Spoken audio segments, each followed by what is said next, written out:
The Man Who Was Thursday by G.K. Chesterton. The two poets of Saffron Park, the suburb of Saffron Park, lay on the sunset side of London, as red and ragged as a cloud of sunset. It was built of a bright brick throughout. Its skyline was fantastic, and even its ground plan was wild. It had been the outburst of a speculative builder, faintly tinged with art, who called its architecture sometimes Elizabethan and sometimes Queen Anne, apparently under the impression that the two sovereigns were identical. It was described with some justice as an artistic colony, though it never in any definable way produced any art. But although its pretensions to be an intellectual center were a little vague, its pretensions to be a pleasant place were quite indisputable. The stranger who looked for the first time at the quaint red houses could only think how very oddly shaped the people must be who could fit into them. Nor when he met the people was he disappointed in this respect.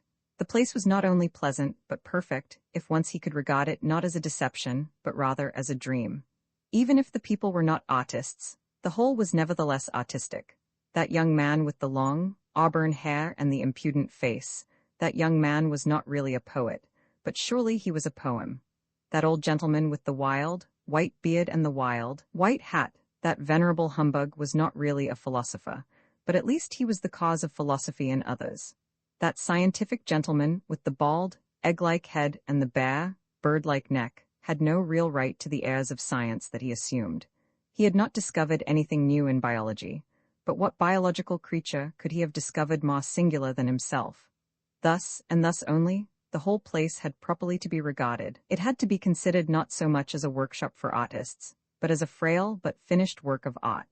A man who stepped into its social atmosphere felt as if he had stepped into a written comedy. More especially, this attractive unreality fell upon it about nightfall, when the extravagant roofs were dark against the afterglow, and the whole insane village seemed as separate as a drifting cloud. This again was more strongly true of the many nights of local festivity, when the little gardens were often illuminated, and the big Chinese lanterns glowed in the dwarfish trees like some fierce and monstrous fruit. And this was strongest of all on one particular evening, still vaguely remembered in the locality, of which the auburn-haired poet was the hero. It was not by any means the only evening of which he was the hero. On many nights, those passing by his little back garden might hear his high, didactic voice laying down the law to men, and particularly to women. The attitude of women in such cases was indeed one of the paradoxes of the place. Most of the women were of the kind vaguely called emancipated, and professed some protest against male supremacy. Yet these new women would always pay to a man the extravagant compliment which no ordinary woman ever pays to him, that of listening while he is talking. And Mr. Lucian Gregory, the red-haired poet, was really, in some sense, a man worth listening to, even if one only laughed at the end of it. He put the old cant of the lawlessness of art and the art of lawlessness with a certain impudent freshness which gave at least a momentary pleasure. He was helped in some degree by the arresting oddity of his appearance, which he worked, as the phrase goes, for all it was worth. His dark red hair parted in the middle was literally like a woman's, and curved into the slow curls of a virgin in a pre-Raphaelite picture. From within this almost saintly oval, however, his face projected suddenly broad and brutal, the chin carried forward with a look of cockney contempt. This combination at once tickled and terrified the nerves of a neurotic population. He seemed like a walking blasphemy, a blend of the angel and the ape. This particular evening, if it is remembered for nothing else, will be remembered in that place for its strange sunset. It looked like the end of the world. All the heaven seemed covered with a quite vivid and palpable plumage. You could only say that the sky was full of feathers, and of feathers that almost brushed the face. Across the great part of the dome they were gray, with the strangest tints of violet and mauve, and an unnatural pink or pale green. But towards the west, the whole grew past description, transparent and passionate, and the last red-hot plumes of it covered up the sun like something too good to be seen. The whole was so close about the earth as to express nothing but a violent secrecy. The very empyrean seemed to be a secret. It expressed that splendid smallness which is the soul of local patriotism. The very sky seemed small. I say that there are some inhabitants who may remember the evening, if only by that oppressive sky. There are others who may remember it, because it marked the first appearance in the place of the second poet of Saffron Park. For a long time, the red-haired revolutionary had reigned without a rival, It was upon the night of the sunset that his solitude suddenly ended. The new poet, who introduced himself by the name of Gabriel Syme, was a very mild-looking mortal, with a fair, pointed beard and faint, yellow hair. But an impression grew that he was less meek than he looked. He signalized his entrance by differing with the established poet Gregory upon the whole nature of poetry. He said that he, Syme, was a poet of law, a poet of order. Nay, he said he was a poet of respectability. So all the saffron pakas looked at him as if he had that moment fallen out of that impossible sky. In fact, Mr. Lucian Gregory, the anarchic poet, connected the two events. "It may well be," he said, in his sudden lyrical manner, "it may well be on such a night of clouds and cruel colors that there is brought forth upon the earth such a potent as a respectable poet. You say you are a poet of law. I say you are a contradiction in terms. I only wonder there were not comets and earthquakes on the night you appeared in this garden." The man with the meek blue eyes and the pale, pointed beard endured these thunders with a certain submissive solemnity. The third party of the group, Gregory's sister Rosamond, who had her brother's braids of red hair, but a kindlier face underneath them, laughed with such mixture of admiration and disapproval as she gave commonly to the family oracle. Gregory resumed in high oratorical good humor. "An artist is identical with an anarchist," he cried. "You might transpose the words anywhere. An anarchist is an artist. The man who throws a bomb is an artist because he prefers a great moment to everything. He sees how much more valuable is one burst of blazing light, one peal of perfect thunder, than the mere common bodies of a few shapeless policemen. An artist disregards all governments, abolishes all conventions. The poet delights in disorder only. If it were not so, the most poetical thing in the world would be the Underground Railway." "So it is," said Mr. Syme.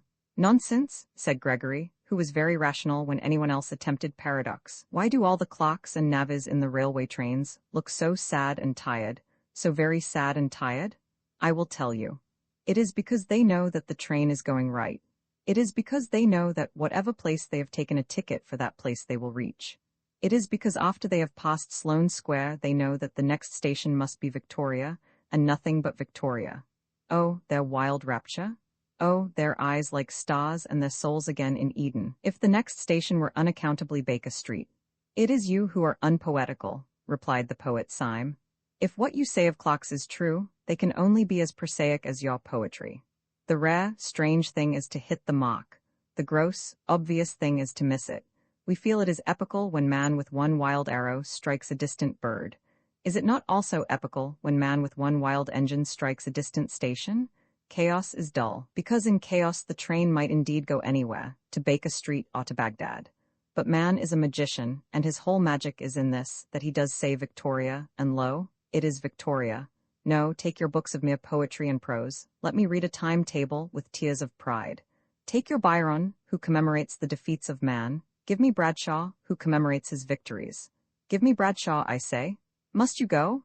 inquired Gregory sarcastically. "I tell you," went on Syme with passion, "that every time a train comes in I feel that it has broken past batteries of besiegers, and that man has won a battle against chaos. You say contemptuously that when one has left Sloane Square, one must come to Victoria. I say that one might do 1,000 things instead, and that whenever I really come there, I have the sense of hairbreadth escape. And when I hear the gods shout out the word Victoria, it is not an unmeaning word. It is to me the cry of a herald announcing conquest. It is to me indeed Victoria. It is the victory of Adam." Gregory wagged his heavy, red head with a slow and sad smile. "And even then," he said, "we poets always ask the question, and what is Victoria now that you have got there? You think Victoria is like the New Jerusalem. We know that the New Jerusalem will only be like Victoria. Yes, the poet will be discontented even in the streets of heaven. The poet is always in revolt." "There again," said Syme irritably.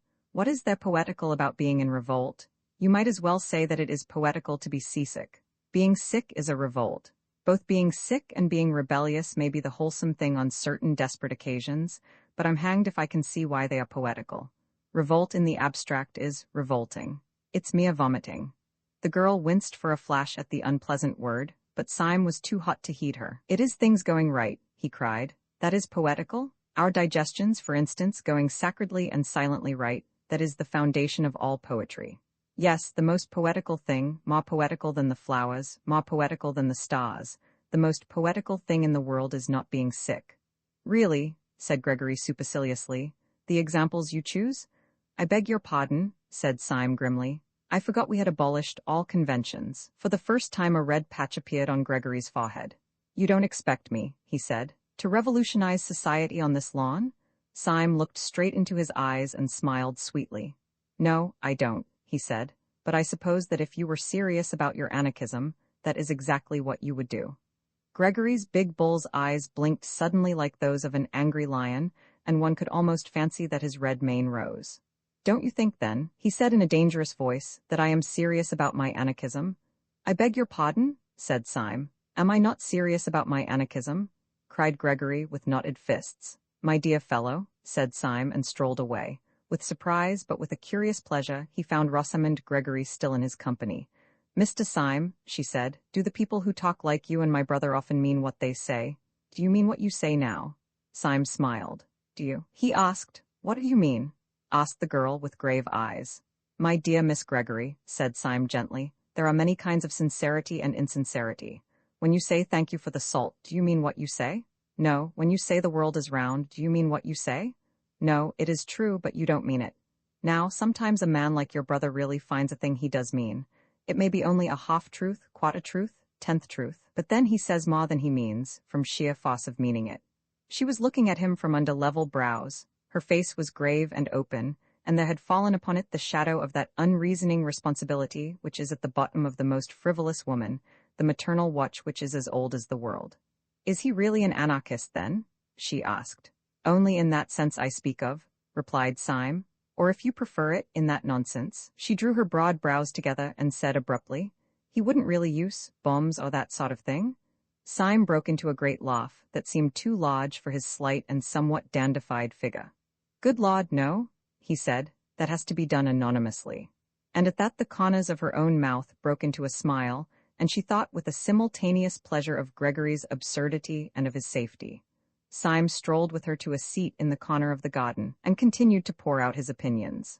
For he was a sincere man, and in spite of his superficial airs and graces, at root a humble one. And it is always the humble man who talks too much, the proud man watches himself too closely. He defended respectability with violence and exaggeration. He grew passionate in his praise of tidiness and propriety. All the time there was a smell of lilac all round him. Once he heard very faintly in some distant street a barrel organ begin to play, and it seemed to him that his heroic words were moving to a tiny tune from under or beyond the world. He stared and talked at the girl's red hair and amused face for what seemed to be a few minutes, and then, feeling that the groups in such a place should mix, rose to his feet. To his astonishment, he discovered the whole garden empty. Everyone had gone long ago, and he went himself with a rather hurried apology. He left with a sense of champagne in his head, which he could not afterwards explain. In the wild events which were to follow this girl had no part at all. He never saw her again until all his tale was over. And yet, in some indescribable way, she kept recurring like a motive in music through all his mad adventures afterwards, and the glory of her strange hair ran like a red thread through those dark and ill-drawn tapestries of the night. For what followed was so improbable that it might well have been a dream. When Syme went out into the starlit street, he found it for the moment empty. Then he realized, in some odd way, that the silence was rather a living silence than a dead one. Directly outside the door stood a street lamp, whose gleam gilded the leaves of the tree that bent out over the fence behind him. About a foot from the lamppost stood a figure almost as rigid and motionless as the lamppost itself. The tall hat and long frock coat were black. The face, in an abrupt shadow, was almost as dark. Only a fringe of fiery hair against the light, and also something aggressive in the attitude, proclaimed that it was the poet Gregory. He had something of the look of a masked bravo waiting sword in hand for his foe. He made a sort of doubtful salute, which Syme somewhat more formally returned. I was waiting for you, said Gregory. Might I have a moment's conversation? Certainly. About what? Asked Syme in a sort of weak wonder. Gregory struck out with his stick at the lamppost and then at the tree. About this and this, he cried. About order and anarchy. There is your precious order, that lean, iron lamp, ugly and barren, and there is anarchy, rich, living, reproducing itself. There is anarchy, splendid in green and gold. All the same, replied Syme patiently. Just at present you only see the tree by the light of the lamp. I wonder when you would ever see the lamp by the light of the tree. Then after a pause he said, But may I ask if you have been standing out here in the dark only to resume our little argument? No, cried out Gregory, in a voice that rang down the street. I did not stand here to resume our argument, but to end it forever. The silence fell again, and Syme, though he understood nothing, listened instinctively for something serious. Gregory began in a smooth voice and with a rather bewildering smile. Mr. Syme, he said, this evening you succeeded in doing something rather remarkable. You did something to me that no man born of woman has ever succeeded in doing before. Indeed? Now I remember, resumed Gregory reflectively, one other person succeeded in doing it. The captain of a penny steamer, if I remember correctly, at Southend. You have irritated me. I am very sorry, replied Syme with gravity. I am afraid my fury and your insult are too shocking to be wiped out even with an apology, said Gregory very calmly. No duel could wipe it out. If I struck you dead, I could not wipe it out. There is only one way by which that insult can be erased, and that way I choose. I am going, at the possible sacrifice of my life and honor, to prove to you that you were wrong in what you said. In what I said, you said I was not serious about being an anarchist. There are degrees of seriousness, replied Syme. I have never doubted that you were perfectly sincere in this sense, that you thought what you said well worth saying, that you thought a paradox might wake men up to a neglected truth. Gregory stared at him steadily and painfully. And in no other sense, he asked, you think me serious? You think me flaneur who lets fall occasional truths. You do not think that in a deeper, a more deadly sense I am serious. Syme struck his stick violently on the stones of the road. Serious? He cried. Good Lord, is this street serious? Are these damned Chinese lanterns serious? Is the whole caboodle serious? One comes here and talks a pack of bosh, and perhaps some sense as well, but I should think very little of a man who didn't keep something in the background of his life that was more serious than all this talking, something more serious, whether it was religion or only drink. Very well, said Gregory, his face darkening, you shall see something more serious than either drink or religion. Syme stood waiting with his usual air of mildness until Gregory again opened his lips. You spoke just now of having a religion. Is it really true that you have one? Oh, said Syme with a beaming smile, we are all Catholics now. Then may I ask you to swear by whatever gods or saints your religion involves that you will not reveal what I am now going to tell you to any son of Adam, and especially not to the police. Will you swear that? If you will take upon yourself this awful abnegation, if you will consent to burden your soul with a vow that you should never make and a knowledge you should never dream about, I will promise you in return. You will promise me in return, inquired Syme, as the other paused. I will promise you a very entertaining evening. Syme suddenly took off his hat. Your offer, he said, is far too idiotic to be declined. You say that a poet is always an anarchist. I disagree, but I hope at least that he is always a sportsman. Permit me, here and now, to swear as a Christian and promise as a good comrade and a fellow artist that I will not report anything of this, whatever it is, to the police. And now, in the name of Colney Hatch, what is it? I think, said Gregory, with placid irrelevancy, that we will call a cab. He gave 2 long whistles, and a hansom came rattling down the road. The two got into it in silence. Gregory gave through the trap the address of an obscure public house on the Chiswick bank of the river. The cab whisked itself away again, and in it these 2 fantastics quitted their fantastic town. The dual Syme sat down at a café table with his companions, his blue eyes sparkling like the bright sea below, and ordered a bottle of Somma with a pleased impatience. He was for some reason in a condition of curious hilarity. His spirits were already unnaturally high. They rose as the Somma sank, and in half an hour his talk was a torrent of nonsense. He professed to be making out a plan of the conversation which was going to ensue between himself and the deadly Marquis. He jotted it down wildly with a pencil. It was arranged like a printed catechism, with questions and answers, and was delivered with an extraordinary rapidity of utterance. I shall approach. Before taking off his hat, I shall take off my own. I shall say, the Marquis de Saint Eustache, I believe. He will say, the celebrated Mr. Syme, I presume. He will say in the most exquisite French, how are you? I shall reply in the most exquisite Cockney, oh, just the Syme. Oh, shut it, said the man in spectacles. Pull yourself together and chuck away that bit of paper. What are you really going to do? But it was a lovely catechism, said Syme pathetically. Do let me read it you. It has only 43 questions and answers, and some of the Marquis's answers are wonderfully witty. I like to be just to my enemy. But what's the good of it all? asked Dr. Bull in exasperation. It leads up to my challenge, don't you see? Said Syme, beaming. When the Marquis has given the 39th reply, which runs, "Has it by any chance occurred to you?" asked the professor, with a ponderous simplicity, "that the Marquis may not say all the 43 things you have put down for him? In that case, I understand, your own epigrams may appear somewhat more fast." Syme struck the table with a radiant face. "Why, how true that is," he said. "And I never thought of it. Sir, you have an intellect beyond the common. You will make a name." "Oh, you're as drunk as an owl," said the doctor. "It only remains," continued Syme quite unperturbed, "to adopt some other method of breaking the ice, if I may so express it, between myself and the man I wish to kill.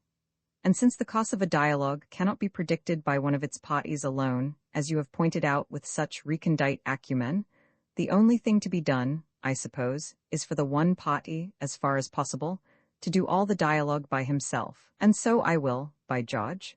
And he stood up suddenly, his yellow hair blowing in the slight sea breeze. A band was playing in a café chantant hidden somewhere among the trees, and a woman had just stopped singing. On Syme's heated head the bray of the brass band seemed like the jar and jingle of that barrel organ in Leicester Square, to the tune of which he had once stood up to die. He looked across to the little table where the Marquis sat. The man had two companions now, solemn Frenchmen in frock coats and silk hats, one of them with the red rosette of the Legion of Honor, evidently people of a solid social position. Besides these black cylindrical costumes, the Marquis, in his loose straw hat and light spring clothes, looked bohemian and even barbaric, but he looked the Marquis. Indeed, one might say that he looked the king, with his animal elegance, his scornful eyes, and his proud head lifted against the purple sea. But he was no Christian king, at any rate.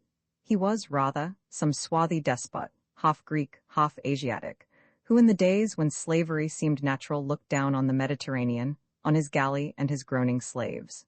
Just so, Syme thought, would the brown gold face of such a tyrant have shone against the dark green olives and the burning blue. "Are you going to address the meeting?" asked the professor peevishly, seeing that Syme still stood up without moving. Syme drained his last glass of sparkling wine.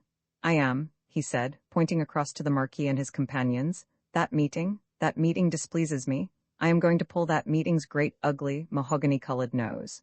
He stepped across swiftly, if not quite steadily.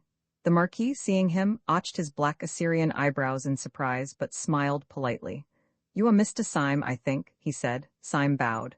"And you are the Marquis de St. Eustache?" he said gracefully. "Permit me to pull your nose." He leant over to do so, but the Marquis started backwards, upsetting his chair, and the two men in top hats held Syme back by the shoulders. "This man has insulted me," said Syme, with gestures of explanation. "Insulted you?" cried the gentleman with the red rosette. "When?" "Oh, just now," said Syme recklessly. "He insulted my mother." "Insulted your mother?" exclaimed the gentleman incredulously. "Well, anyhow," said Syme, conceding a point, "my aunt." "But how can the Marquis have insulted your aunt just now?" said the second gentleman with some legitimate wonder.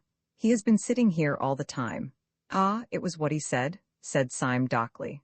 "I said nothing at all," said the Marquis, "except something about the band. I only said that I liked Wagner played well." "It was an allusion to my family," said Syme firmly. "My aunt played Wagner badly. It was a painful subject. We are always being insulted about it." "This seems most extraordinary," said the gentleman who was décoré, looking doubtfully at the Marquis. "Oh, I assure you," said Syme earnestly, "the whole of your conversation was simply packed with sinister allusions to my aunt's weaknesses." "This is nonsense," said the second gentleman. "I for one have said nothing for half an hour except that I liked the singing of that girl with black hair." "Well, there you are again," said Syme indignantly. "My aunt's was red." "It seems to me," said the other, "that you are simply seeking a pretext to insult the Marquis." "By George," said Syme, facing round and looking at him, "what a clever chap you are." The Marquis started up with eyes flaming like a tiger's. "Seeking a quarrel with me?" he cried. "Seeking a fight with me? By God, there was never a man who had to seek long. These gentlemen will perhaps act for me. There are still 4 hours of daylight. Let us fight this evening." Syme bowed with a quite beautiful graciousness. "Marquis," he said, "your action is worthy of your fame and blood. Permit me to consult for a moment with the gentleman in whose hands I shall place myself." In 3 long strides he rejoined his companions, and they, who had seen his champagne-inspired attack and listened to his idiotic explanations, were quite startled at the look of him. for now that he came back to them, he was quite sober, a little pale, and he spoke in a low voice of passionate practicality. "I have done it," he said hoarsely. "I have fixed a fight on the beast, but look here, and listen carefully. There is no time for talk. You are my seconds, and everything must come from you. Now you must insist, and insist absolutely, on the duel coming off after 7 tomorrow, so as to give me the chance of preventing him from catching the 7:45 for Paris. If he misses, that he misses his crime. He can't refuse to meet you on such a small point of time and place. But this is what he will do. He will choose a field somewhere near a wayside station, where he can pick up the train. He is a very good swordsman, and he will trust to killing me in time to catch it. But I can fence well too, and I think I can keep him in play, at any rate, until the train is lost. Then perhaps he may kill me to console his feelings. You understand? Very well then, let me introduce you to some charming friends of mine." And leading them quickly across the parade, he presented them to the Marquis's seconds by 2 very aristocratic names of which they had not previously heard. Syme was subject to spasms of singular common sense, not otherwise a part of his character. They were, as he said of his impulse about the spectacles, poetic intuitions, and they sometimes rose to the exaltation of prophecy. He had correctly calculated in this case the policy of his opponent. When the Marquis was informed by his seconds that Syme could only fight in the morning, he must fully have realized that an obstacle had suddenly arisen between him and his bomb-throwing business in the capital. Naturally, he could not explain this objection to his friends, so he chose the course which Syme had predicted. He induced his seconds to settle on a small meadow, not far from the railway, and he trusted to the fatality of the first engagement.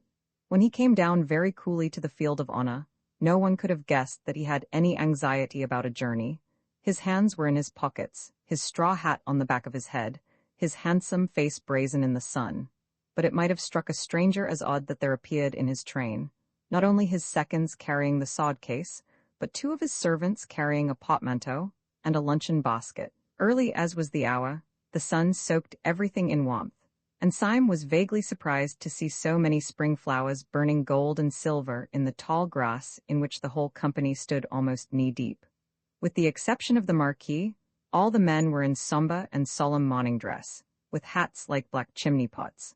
The little doctor especially, with the addition of his black spectacles, looked like an undertaker in a farce. Syme could not help feeling a comic contrast between this funereal church parade of apparel and the rich and glistening meadow, growing wild flowers everywhere. But indeed, this comic contrast between the yellow blossoms and the black hats was but a symbol of the tragic contrast between the yellow blossoms and the black business. On his right was a little wood.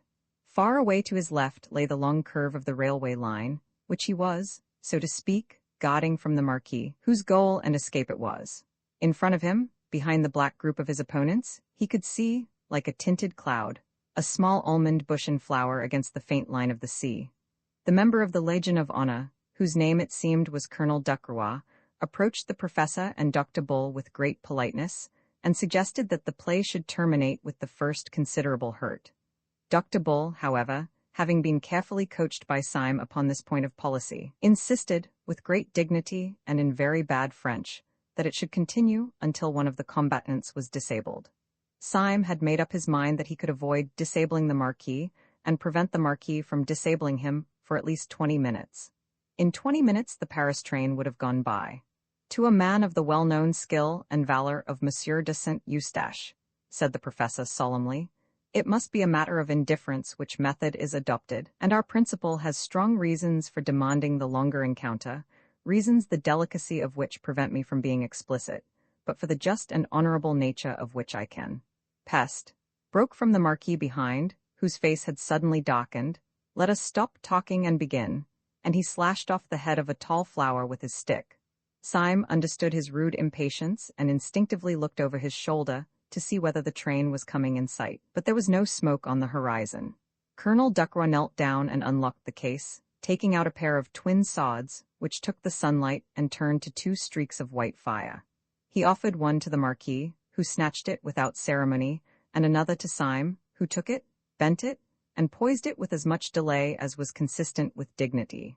Then the colonel took out another pair of blades, and taking one himself and giving another to Dr. Bull, proceeded to place the men. Both combatants had thrown off their coats and waistcoats and stood sword in hand. The seconds stood on each side of the line of fight with drawn swords also, but still somber in their dark frock coats and hats. The principals saluted. The colonel said quietly, "Engage," and the two blades touched and tingled. When the jar of the joined iron ran up Syme's arm, all the fantastic fears that have been the subject of this story fell from him like dreams from a man waking up in bed. He remembered them clearly and in order as mere delusions of the nerves. How the fear of the professor had been the fear of the tyrannic accidents of nightmare, and how the fear of the doctor had been the fear of the airless vacuum of science. The first was the old fear that any miracle might happen. The second, the more hopeless modern fear that no miracle can ever happen. But he saw that these fears were fancies, for he found himself in the presence of the great fact of the fear of death, with its costs and pitiless common sense. He felt like a man who had dreamed all night of falling over precipices, and had woke up on the morning when he was to be hanged. For as soon as he had seen the sunlight run down the channel of his foe's foreshortened blade, and as soon as he had felt the two tongues of steel touch, vibrating like two living things, he knew that his enemy was a terrible fighter, and that probably his last hour had come. He felt a strange and vivid value in all the earth around him, in the grass under his feet. He felt the love of life in all living things. He could almost fancy that he heard the grass growing.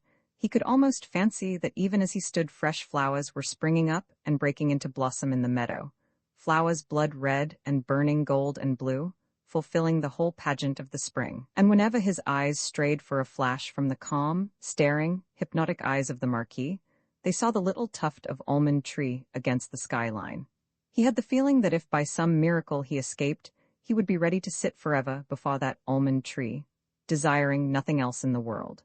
But while earth and sky and everything had the living beauty of a thing lost, the other half of his head was as clear as glass, and he was parrying his enemy's point with a kind of clockwork skill of which he had hardly supposed himself capable. Once his enemy's point ran along his wrist, leaving a slight streak of blood, but it either was not noticed or was tacitly ignored.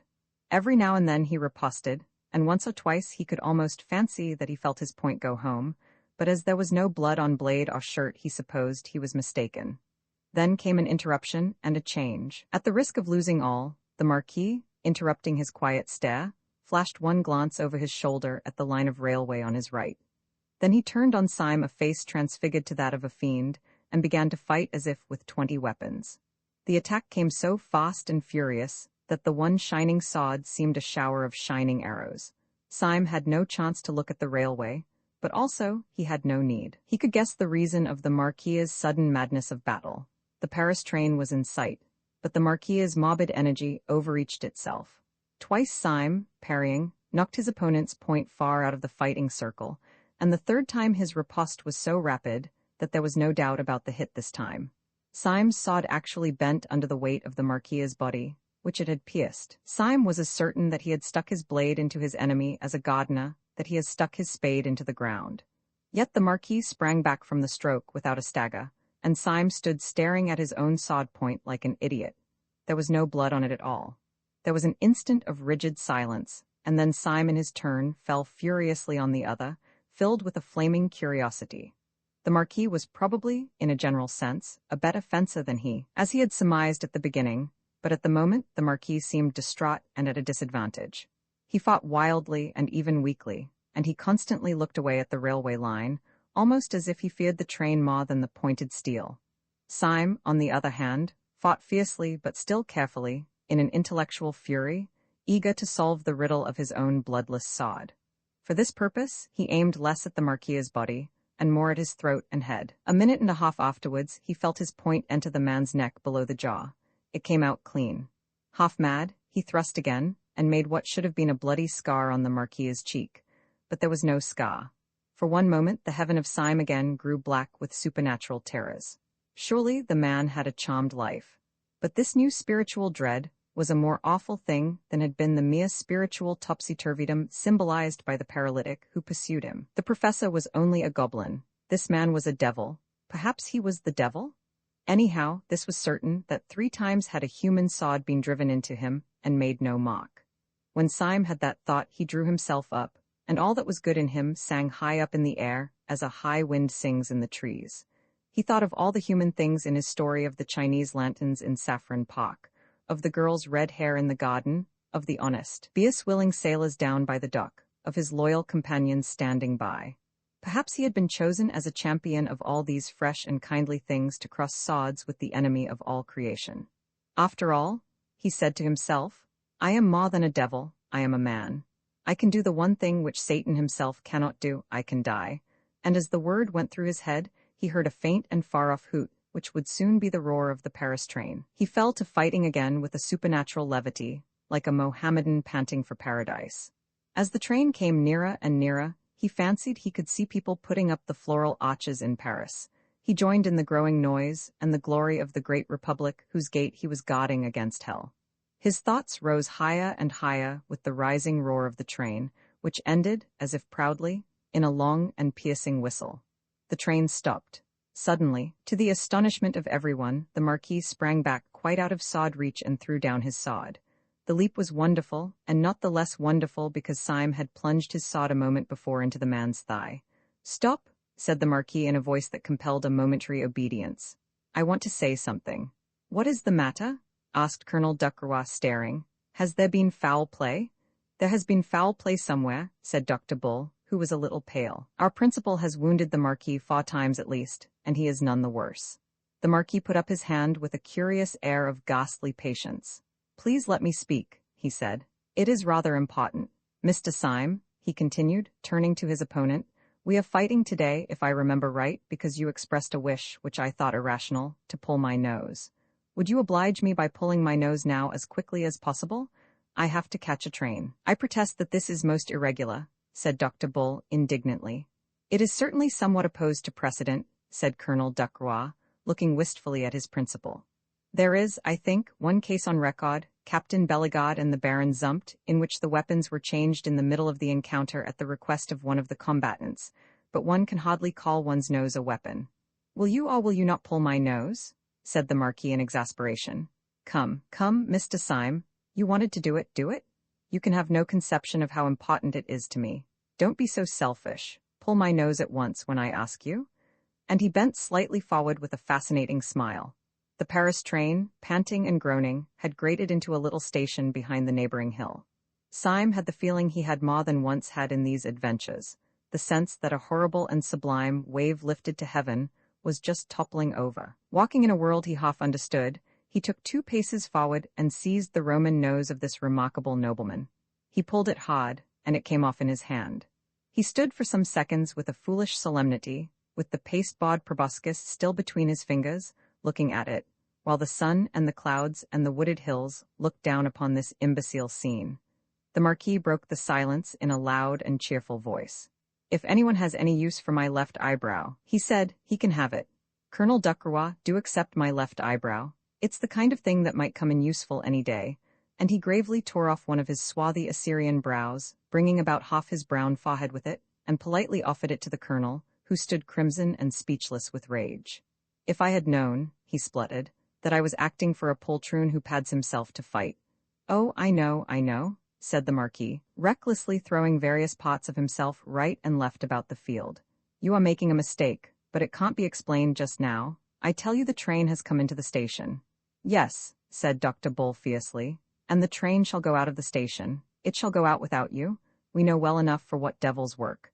The mysterious Marquis lifted his hands with a desperate gesture. He was a strange scarecrow standing there in the sun with half his old face peeled off, and half another face glaring and grinning from underneath. "Will you drive me mad?" he cried. "The train? You shall not go by the train," said Syme firmly, and grasped his sword. The wild figure turned towards Syme and seemed to be gathering itself for a sublime effort before speaking. "You great fat, blasted, blear-eyed, blundering, thundering, brainless, God-forsaken, doddering, damned fool," he said without taking breath. "You great silly, pink-faced, tow-headed turnip, you shall not go by this train," repeated Syme. "And why the infernal blazes," roared the other, "should I want to go by the train?" "We know all," said the professor sternly. "You are going to Paris to throw a bomb? Going to Jericho to throw a Jabberwock?" cried the other, tearing his hair, which came off easily. "Have you all got softening of the brain that you don't realize what I am? Did you really think I wanted to catch that train? 20 Paris trains might go by for me. Damn Paris trains. Then what did you care about?" began the professor. "What did I care about? I didn't care about catching the train. I cared about whether the train caught me, and now, by God, it has caught me. I regret to inform you, said Syme with restraint, that your remarks convey no impression to my mind. Perhaps if you were to remove the remains of your original forehead and some portion of what was once your chin, your meaning would become clearer. Mental lucidity fulfills itself in many ways. What do you mean by saying that the train has caught you? It may be my literary fancy, but somehow I feel that it ought to mean something. It means everything, said the other, and the end of everything. Sunday has us now in the hollow of his hand. Us, repeated the professor as if stupefied. What do you mean by us? The police, of course, said the Marquis, and tore off his scalp and half his face. The head which emerged was the blonde, well-brushed, smooth-haired head which is common in the English constabulary, but the face was terribly pale. I am Inspector Ratcliffe, he said, with a sort of haste that verged on harshness. My name is pretty well known to the police, and I can see well enough that you belong to them. But if there is any doubt about my position, I have a card, and he began to pull a blue card from his pocket. The professor gave a tired gesture. Oh, don't show it us, he said wearily. We've got enough of them to equip a paper chase. The little man named Bull had, like many men who seemed to be of a mere vivacious vulgarity, sudden movements of good taste. Here he certainly saved the situation. In the midst of this staggering transformation scene, he stepped forward with all the gravity and responsibility of a second, and addressed the 2 seconds of the Marquis. Gentlemen, he said, we all owe you a serious apology, but I assure you that you have not been made the victims of such a low joke as you imagine, or indeed of anything undignified in a man of honor. You have not wasted your time, you have helped to save the world. We are not buffoons, but very desperate men at war with a vast conspiracy. A secret society of anarchists is hunting us like hares, not such unfortunate madmen as may here, or there throw a bomb through starvation or German philosophy, but a rich and powerful and fanatical church, a church of Eastern pessimism, which holds it holy to destroy mankind like vermin. How hard they hunt us you can gather from the fact that we are driven to such disguises as those for which I apologize, and to such pranks as this one by which you suffer. The younger second of the Marquis, a short man with a black mustache, bowed politely and said, Of course, I accept the apology, but you will in your turn forgive me if I decline to follow you further into your difficulties and permit myself to say good morning. The sight of an acquaintance and distinguished fellow townsman coming to pieces in the open air is unusual, and upon the whole, sufficient for one day. Colonel Ducroix, I would in no way influence your actions, but if you feel with me that our present society is a little abnormal, I am now going to walk back to the town. Colonel Ducroix moved mechanically, but then tugged abruptly at his white mustache and broke out, No, by George, I won't. If these gentlemen are really in a mess with a lot of low wreckers like that, I'll see them through it. I have fought for France, and it is hard if I can't fight for civilization. Dr. Bull took off his hat and waved it, cheering as at a public meeting. Don't make too much noise, said Inspector Ratcliffe. Sunday may hear you. Sunday? Cried Bull and dropped his hat. Yes, retorted Ratcliffe, he may be with them. With whom? Asked Syme. With the people out of that train, said the other. What you say seems utterly wild, began Syme. Why, as a matter of fact, but my God, he cried out suddenly, like a man who sees an explosion a long way off. By God, if this is true, the whole bally lot of us on the anarchist council were against anarchy. Every bon man was a detective except the president and his personal secretary. What can it mean? Mean, said the new policeman with incredible violence. It means that we are struck dead. Don't you know Sunday? Don't you know that his jokes are always so big and simple that one has never thought of them? Can you think of anything more like Sunday than this, that he should put all his powerful enemies on the Supreme Council, and then take care that it was not supreme? I tell you, he has bought every trust, he has captured every cable, he has control of every railway line, especially of that railway line. And he pointed a shaking finger towards the small wayside station. The whole movement was controlled by him. Half the world was ready to rise for him, but there were just 5 people, perhaps, who would have resisted him, and the old devil put them on the Supreme Council to waste their time in watching each other. Idiots that we are. He planned the whole of our idiocies. Sunday knew that the professor would chase Syme through London, and that Syme would fight me in France. And he was combining great masses of capital and seizing great lines of telegraphy, while we 5 idiots were running after each other, like a lot of confounded babies playing blind man's buff. Well? Asked Syme with a sort of steadiness. Well, replied the other with sudden serenity. He has found us playing blind man's buff today, in a field of great rustic beauty and extreme solitude. He has probably captured the world. It only remains to him to capture this field and all the fools in it. And since you really want to know what was my objection to the arrival of that train, I will tell you. My objection was that Sunday, his secretary has just this moment got out of it. Syme uttered an involuntary cry, and they all turned their eyes towards the far-off station. It was quite true that a considerable bulk of people seemed to be moving in their direction, but they were too distant to be distinguished in any way. It was a habit of the late Marquis de Saint-Eustache, said the new policeman, producing a leather case, always to carry a pair of opera glasses. Either the president or the secretary is coming after us with that mob. They have caught us in a nice, quiet place where we are under no temptations to break our oaths by calling the police. Dr. Bull, I have a suspicion that you will see better through these than through your own highly decorative spectacles. He handed the field glasses to the doctor, who immediately took off his spectacles and put the apparatus to his eyes. It cannot be as bad as you say, said the professor, somewhat shaken. There are a good number of them certainly, but they may easily be ordinary tourists. Do ordinary tourists? Asked Bull, with the field glasses to his eyes, wear black masks halfway down the face? Syme almost tore the glasses out of his hand and looked through them. Most men in the advancing mob really looked ordinary enough, but it was quite true that 2 or 3 of the ladies in front wore black half-masks almost down to their mouths. This disguise is very complete, especially at such a distance, and Syme found it impossible to conclude anything from the clean-shaven jaws and chins of the men talking in the front. But presently as they talked they all smiled, and one of them smiled on one side. Roman 11, the criminals chase the police. Syme put the field glasses from his eyes with an almost ghastly relief. The president is not with them anyhow, he said, and wiped his forehead. But surely they are right away on the horizon, said the bewildered colonel, blinking and but half recovered from Bull's hasty though polite explanation. Could you possibly know your president among all those people? Could I know a white elephant among all those people? Answered Syme somewhat irritably. As you very truly say, they are on the horizon, but if you were walking with them, by God, I believe this ground would shake. After an instant's pause the new man called Ratcliffe said with gloomy decision, Of course the president isn't with them. I wish to Gemini he were. Much more likely the president is riding in triumph through Paris, or sitting on the ruins of St. Paul's Cathedral. This is absurd, said Syme. Something may have happened in our absence, but he cannot have carried the world with a rush like that. It is quite true, he added, frowning dubiously at the distant fields that lay towards the little station. It is certainly true that there seems to be a crowd coming this way, but they are not all the army that you make out. Oh, they, said the new detective contemptuously. No, they are not a very valuable force, but let me tell you frankly that they are precisely calculated to our value. We are not much, my boy, in Sunday's universe. He has got hold of all the cables and telegraphs himself. But to kill the Supreme Council he regards as a trivial matter, like a postcard. It may be left to his private secretary. And he spat on the grass.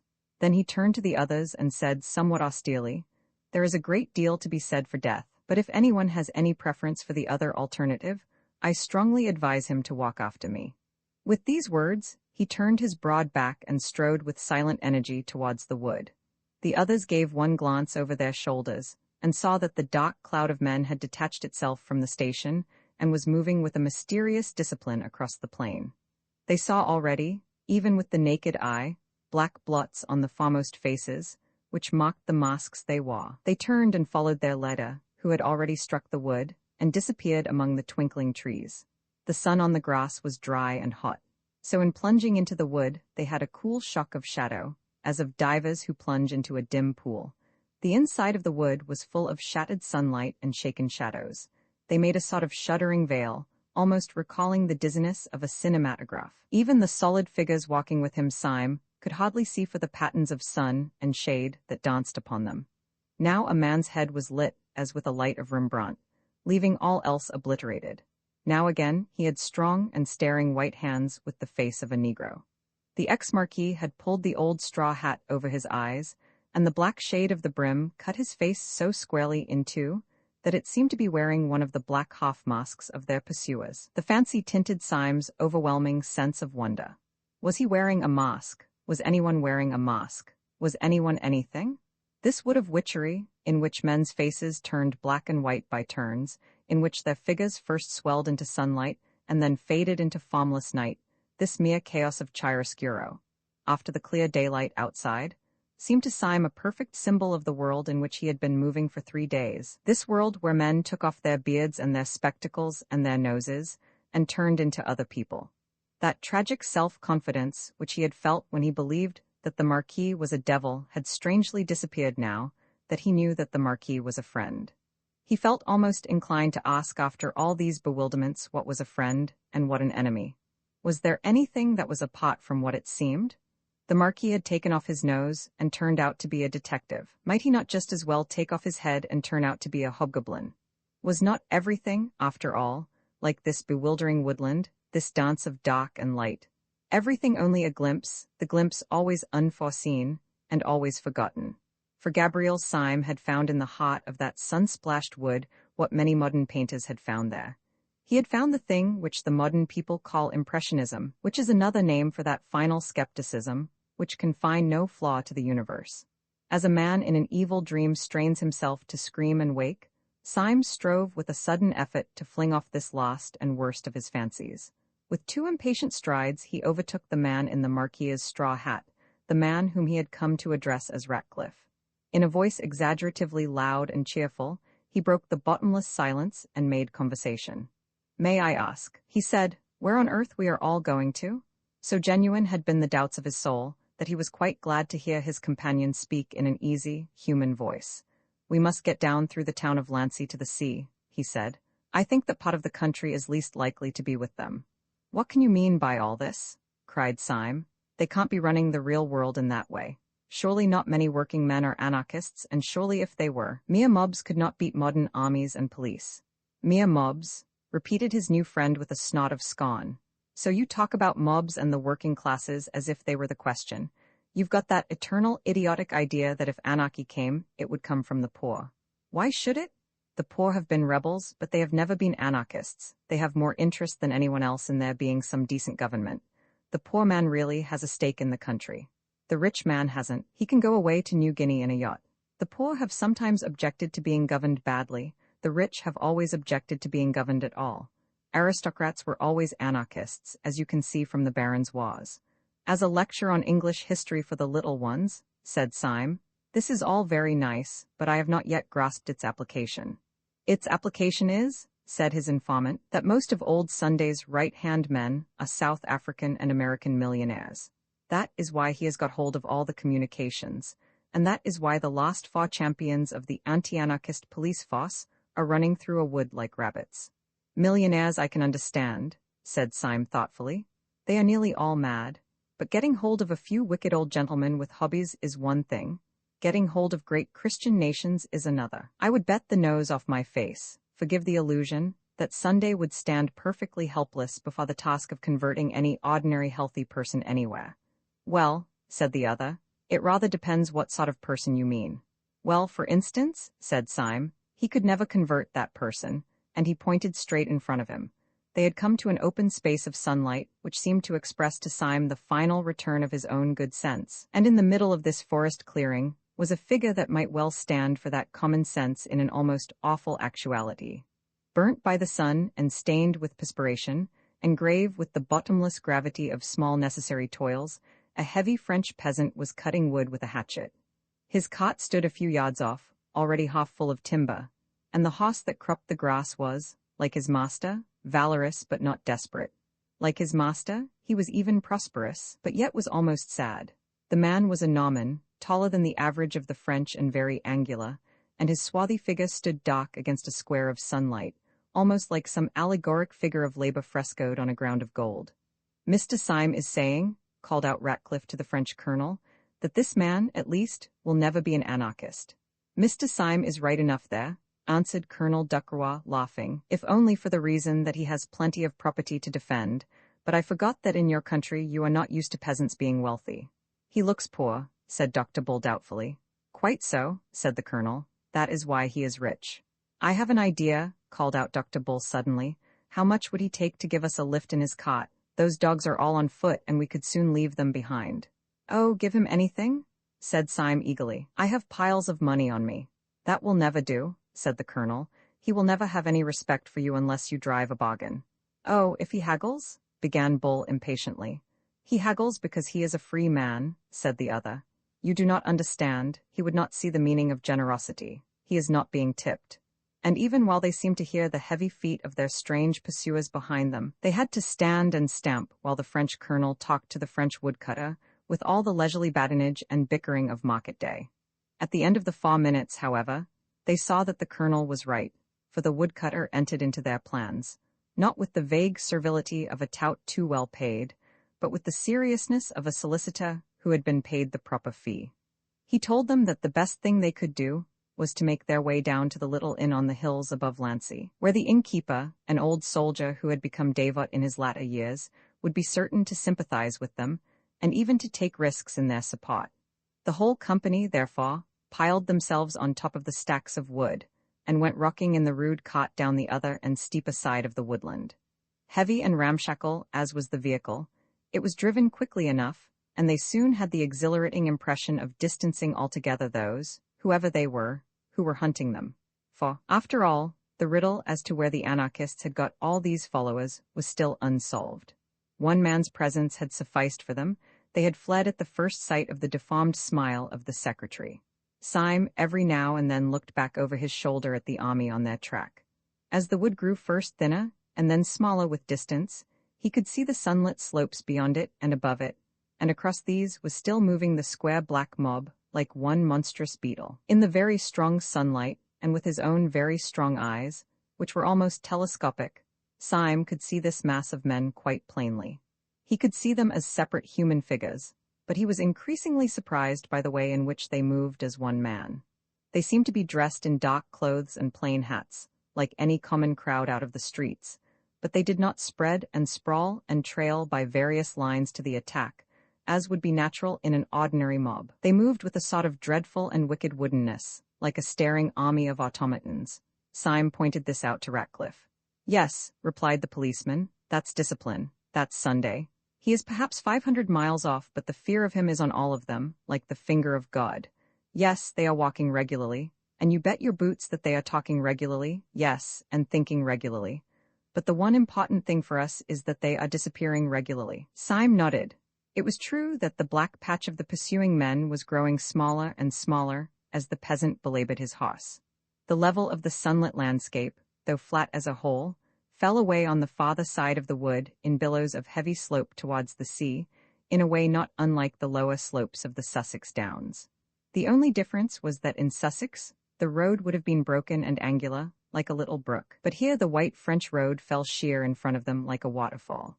Down this direct descent, the cart clattered at a considerable angle, and in a few minutes, the road growing yet steeper, they saw below them the little harbour of Lancy and a great blue arc of the sea. The travelling cloud of their enemies had wholly disappeared from the horizon. The horse and cart took a sharp turn round a clump of elms, and the horse's nose nearly struck the face of an old gentleman who was sitting on the benches outside the little café of Le Soleil d'Or. The peasant grunted an apology and got down from his seat. The others also descended one by one, and spoke to the old gentleman with fragmentary phrases of courtesy, for it was quite evident from his expansive manner that he was the owner of the little tavern.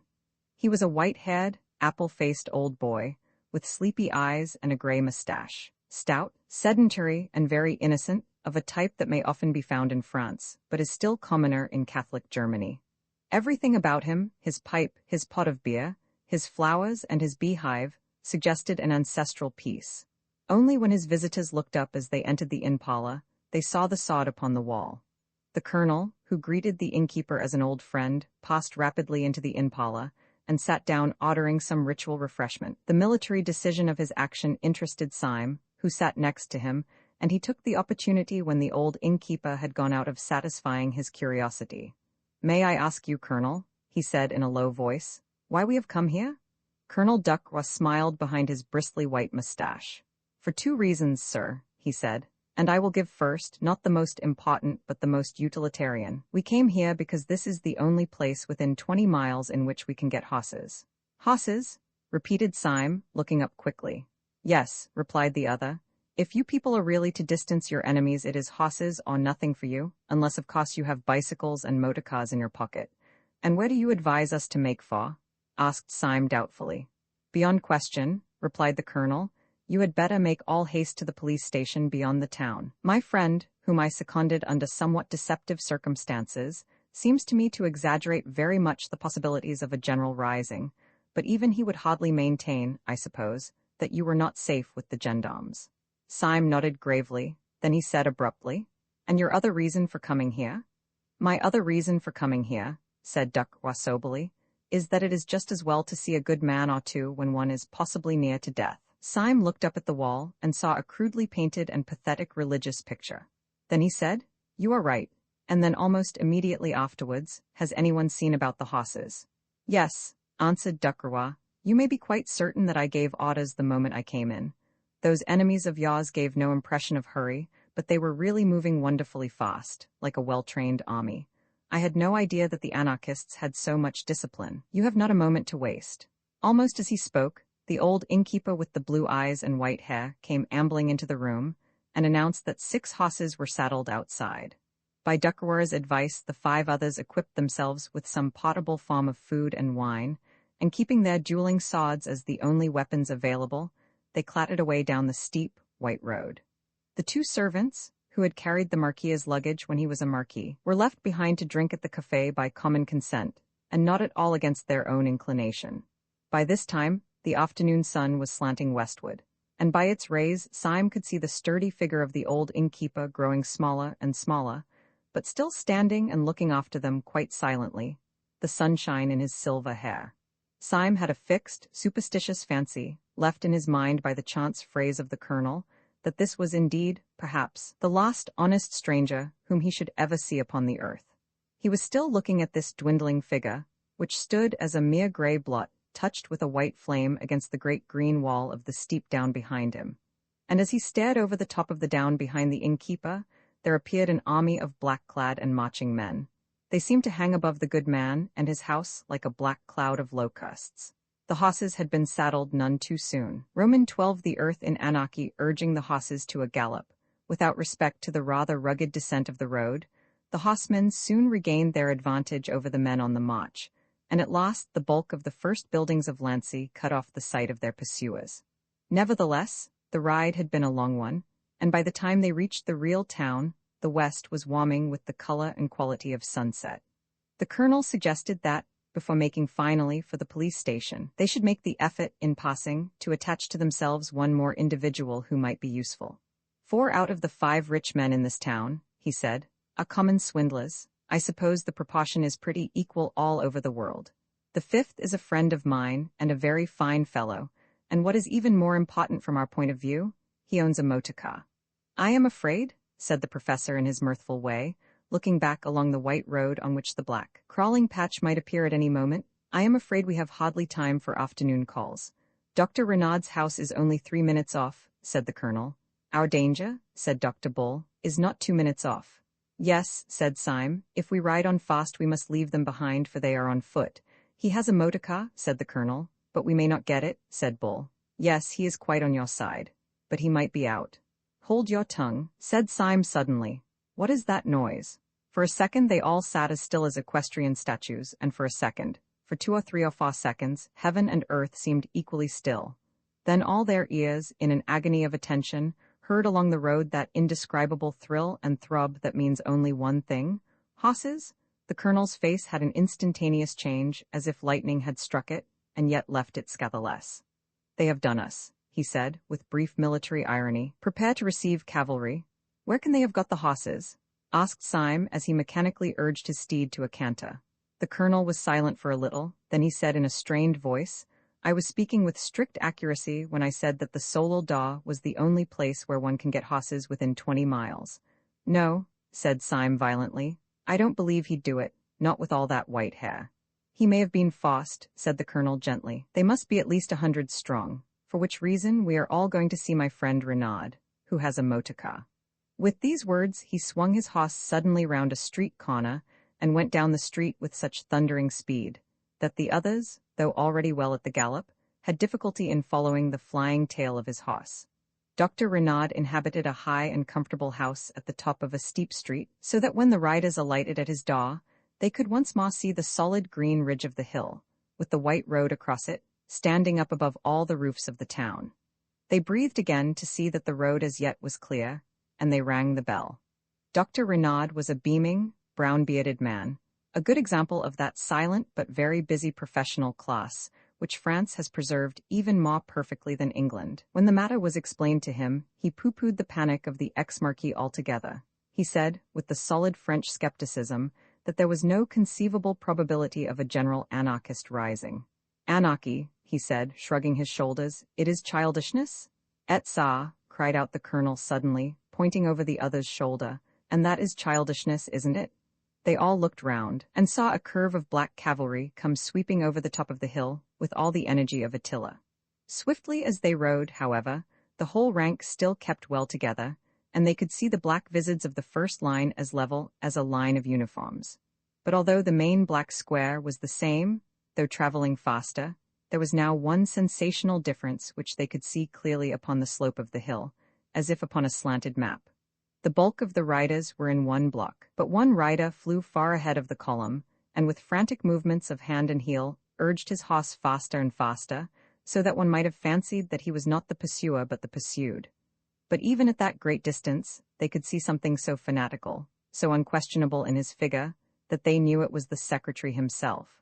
"I am sorry to cut short a cultured discussion," said the colonel, "but can you lend me your motor car now, in 2 minutes? I have a suspicion that you are all mad," said Dr. Renaud, smiling sociably, "but God forbid that madness should in any way interrupt friendship. Let us go round to the garage." Dr. Renaud was a mild man with monstrous wealth. His rooms were like the Musée de Cluny, and he had 3 motor cars.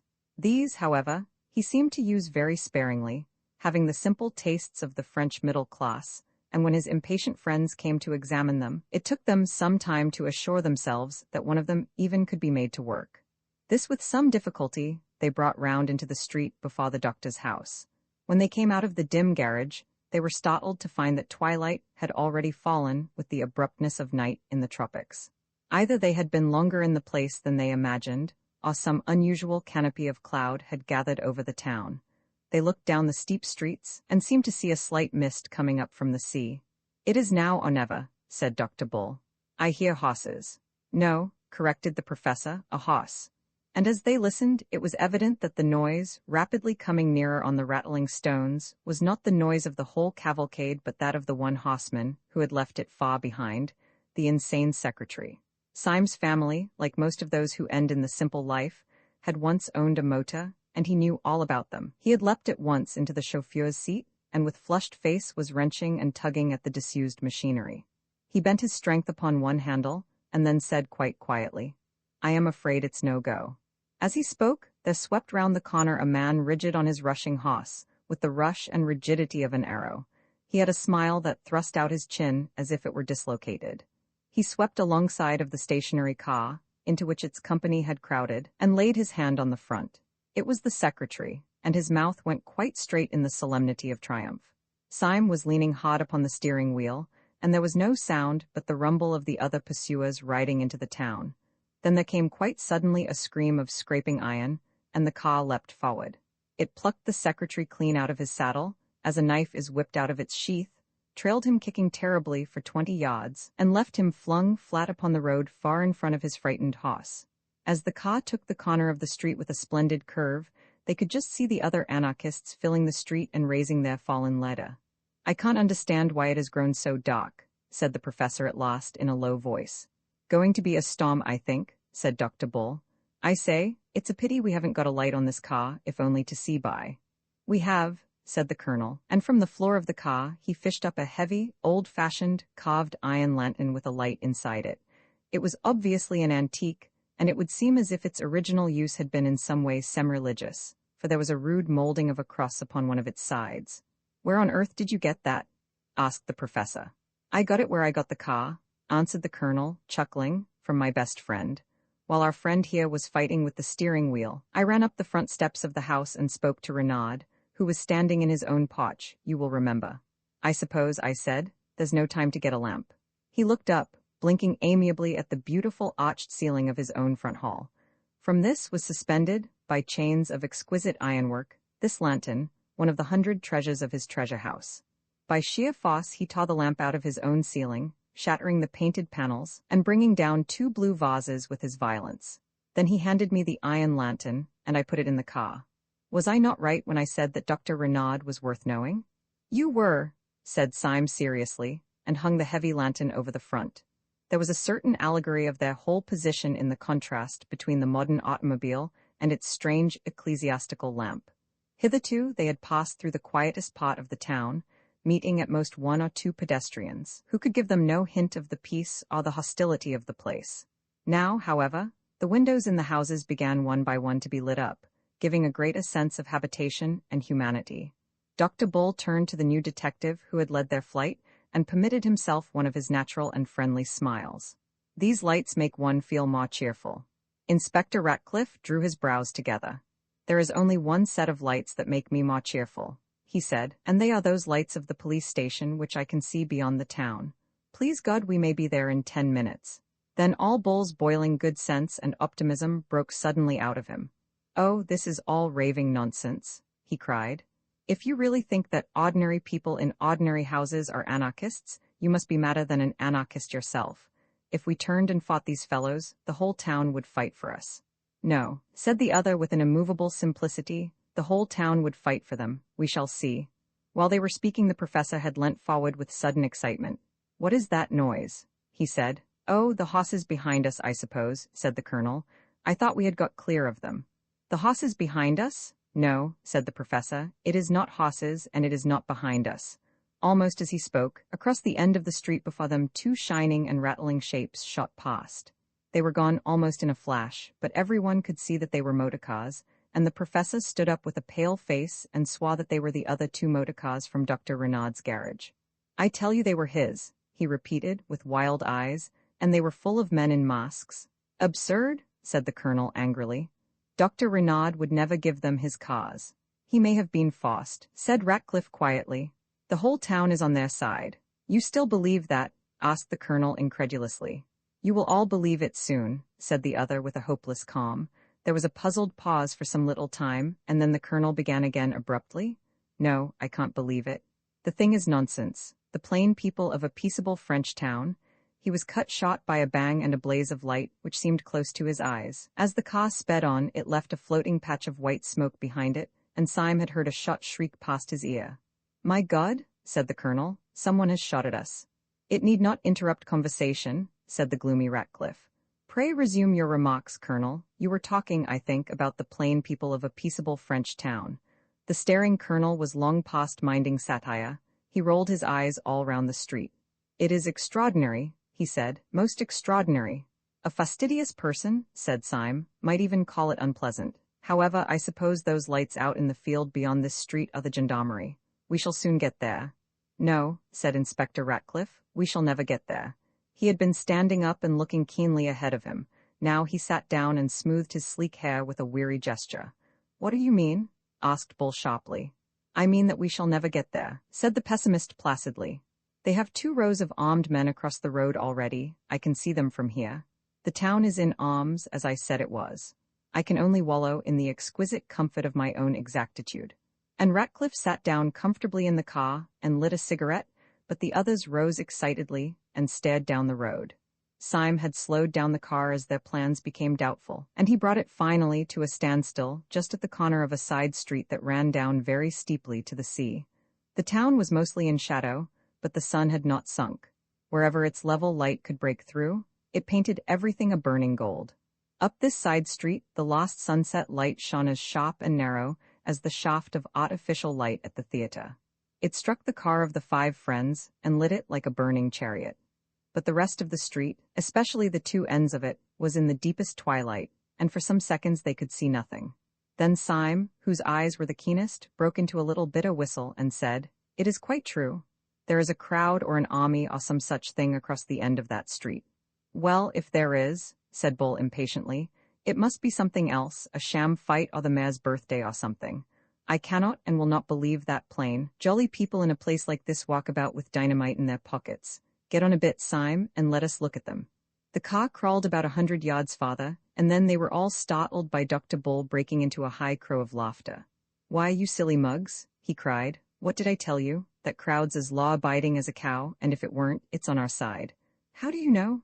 Asked the professor, staring. You blind bat, cried Bull. Don't you see who is leading them? They peered again, and then the colonel, with a catch in his voice, cried out. Why, it's Renaud. There was, indeed, a rank of dim figures running across the road, and they could not be clearly seen, but far enough in front to catch the accident of the evening light was stalking up and down the unmistakable Dr. Renaud, in a white hat, stroking his long brown beard, and holding a revolver in his left hand. What a fool I've been, exclaimed the colonel. Of course, the dear old boy has turned out to help us.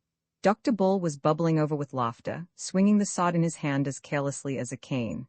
He jumped out of the car and ran across the intervening space, calling out, Dr. Renaud, Dr. Renaud. An instant after Sime thought his own eyes had gone mad in his head. For the philanthropic, Dr. Renaud had deliberately raised his revolver and fired twice at Bull, so that the shots rang down the road. Almost at the same second as the puff of white cloud went up from this atrocious explosion, a long puff of white cloud went up also from the cigarette of the cynical Ratcliffe. Like all the rest, he turned a little pale, but he smiled. Dr. Bull, at whom the bullets had been fired, just missing his scalp, stood quite still in the middle of the road without a sign of fear, and then turned very slowly and crawled back to the car, and climbed in with 2 holes through his hat. Well, said the cigarette smoker slowly, what do you think now? I think, said Dr. Bull with precision, that I am lying in bed at No. 217 Peabody Buildings, and that I shall soon wake up with a jump. Ah, if that's not it, I think that I am sitting in a small cushioned cell in Hanwell, and that the doctor can't make much of my case. But if you want to know what I don't think, I'll tell you. I don't think what you think. I don't think, and I never shall think, that the mass of ordinary men are a pack of dirty modern thinkers. No, sir, I'm a Democrat, and I still don't believe that Sunday could convert one average navvy or counter-jumper. No, I may be mad, but humanity isn't. Sime turned his bright blue eyes on Bull with an earnestness which he did not commonly make clear. You are a very fine fellow, he said. You can believe in a sanity which is not merely your sanity, and you're right enough about humanity, about peasants and people like that jolly old innkeeper. But you're not right about Renaud. I suspected him from the first. He's rationalistic and, what's worse, he's rich. When duty and religion are really destroyed, it will be by the rich. They are really destroyed now, said the man with a cigarette, and rose with his hands in his pockets. The devils are coming on. The men in the motor car looked anxiously in the direction of his dreamy gaze, and they saw that the whole regiment at the end of the road was advancing upon them, Dr. Renaud marching furiously in front, his beard flying in the breeze. The colonel sprang out of the car with an intolerant exclamation. Gentlemen, he cried, the thing is incredible. It must be a practical joke. If you knew Renaud as I do, it's like calling Queen Victoria a dynamiter. If you had got the man's character into your head, Dr. Bull, said Sime sardonically, has at least got it into his hat. I tell you it can't be, cried the colonel, stamping. Renaud shall explain it. He shall explain it to me, and he strode forward. Don't be in such a hurry, drawled the smoker. He will very soon explain it to all of us. But the impatient colonel was already out of earshot, advancing towards the advancing enemy. The excited Dr. Renaud lifted his pistol again, but perceiving his opponent, hesitated, and the colonel came face to face with him with frantic gestures of remonstrance. It is no good, said Sime. He will never get anything out of that old heathen. I vote we drive bang through the thick of them, bang as the bullets went through Bull's hat. We may all be killed, but we must kill a tidy number of them. I won't ave it, said Dr. Bull, growing more vulgar in the sincerity of his virtue. The poor chaps may be making a mistake. Give the colonel a chance. Shall we go back, then? Asked the professor. No, said Ratcliffe in a cold voice. The street behind us is held too. In fact, I seem to see there another friend of yours, Sime. Sime spun round smartly and stared backwards at the track which they had travelled. He saw an irregular body of horsemen gathering and galloping towards them in the gloom. He saw above the foremost saddle the silver gleam of a sword, and then as it grew nearer the silver gleam of an old man's hair. The next moment, with shattering violence, he had swung the motor round and sent it dashing down the steep side street to the sea, like a man that desired only to die. What the devil is up? Cried the professor, seizing his arm. The morning star has fallen, said Sime, as his own car went down the darkness like a falling star. The others did not understand his words, but when they looked back at the street above they saw the hostile cavalry coming round the corner and down the slopes after them, and foremost of all rode the good innkeeper, flushed with the fiery innocence of the evening light. "The world is insane," said the professor, and buried his face in his hands. "No," said Dr. Bull in adamantine humility, "it is I." "What are we going to do?" asked the professor. "At this moment," said Syme, with a scientific detachment, "I think we are going to smash into a lamppost." The next instant the automobile had come with a catastrophic jar against an iron object. The instant after that 4 men had crawled out from under a chaos of metal, and a tall lean lamppost that had stood up straight on the edge of the Marine Parade stood out, bent and twisted, like the branch of a broken tree. "Well, we smashed something," said the professor, with a faint smile. "That's some comfort." "You're becoming an anarchist," said Syme, dusting his clothes with his instinct of daintiness. "Everyone is," said Ratcliffe. As they spoke, the white-haired horseman and his followers came thundering from above, and almost at the same moment, a dark string of men ran shouting along the seafront. Syme snatched a sword and took it in his teeth. He stuck 2 others under his armpits, took a fourth in his left hand and the lantern in his right, and leapt off the high parade on to the beach below. The others leapt after him, with a common acceptance of such decisive action, leaving the debris and the gathering mob above them. "We have one more chance," said Syme, taking the steel out of his mouth. "Whatever all this pandemonium means, I suppose the police station will help us. We can't get there, for they hold the way.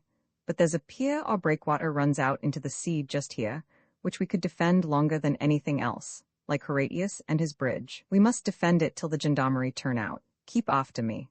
They followed him as he went crunching down the beach, and in a second or two their boots broke not on the sea gravel, but on broad, flat stones. They marched down a long, low jetty, running out in one arm into the dim, boiling sea, and when they came to the end of it, they felt that they had come to the end of their story. They turned and faced the town. That town was transfigured with uproar. All along the high parade from which they had just descended was a dark and roaring stream of humanity, with tossing arms and fiery faces, groping and glaring towards them. The long dark line was dotted with torches and lanterns, but even where no flame lit up a furious face, they could see in the farthest figure, in the most shadowy gesture, an organized hate. It was clear that they were the accursed of all men, and they knew not why. 2 or 3 men, looking little and black like monkeys, leapt over the edge as they had done, and dropped onto the beach. These came plowing down the deep sand, shouting horribly, and strove to wade into the sea at random. The example was followed, and the whole black mass of men began to run and drip over the edge like black treacle. Foremost among the men on the beach Syme saw the peasant who had driven their cart. He splashed into the surf on a huge cart-horse and shook his axe at them. "The peasant?" cried Syme. "They have not risen since the Middle Ages." "Even if the police do come now," said the professor mournfully, "they can do nothing with this mob." "Nonsense," said Bull desperately. "There must be some people left in the town who are human." "No," said the hopeless inspector, "the human being will soon be extinct. We are the last of mankind." "It may be," said the professor absently. Then he added in his dreamy voice, "What is all that at the end of the Dunchard? Nor public flame, nor private, dares to shine, nor human light is left, nor glimpse divine? Lo, thy dread empire, chaos, is restored, light dies before thine uncreating word, thy hand, great Anak, lets the curtain fall, and universal darkness buries all." "Stop!" cried Bull suddenly. "The gendarmes are out." The low lights of the police station were indeed blotted and broken with hurrying figures, and they heard through the darkness the clash and jingle of a disciplined cavalry. "They are charging the mob," cried Bull in ecstasy or alarm. "No," said Syme, "they are formed along the parade. They have unslung their carbines," cried Bull, dancing with excitement. "Yes," said Ratcliffe, "and they are going to fire on us." As he spoke there came a long crackle of musketry, and bullets seemed to hop like hailstones on the stones in front of them. "The gendarmes have joined them," cried the professor, and struck his forehead. "I am in the padded cell," said Bull solidly. There was a long silence, and then Ratcliffe said, looking out over the swollen sea, all a sort of grey-purple, "What does it matter who is mad or who is sane? We shall all be dead soon." Syme turned to him and said, "You are quite hopeless, then?" Mr. Ratcliffe kept a stony silence, then at last he said quietly, "No, oddly enough I am not quite hopeless. There is one insane little hope that I cannot get out of my mind. The power of this whole planet is against us, yet I cannot help wondering whether this one silly little hope is hopeless yet."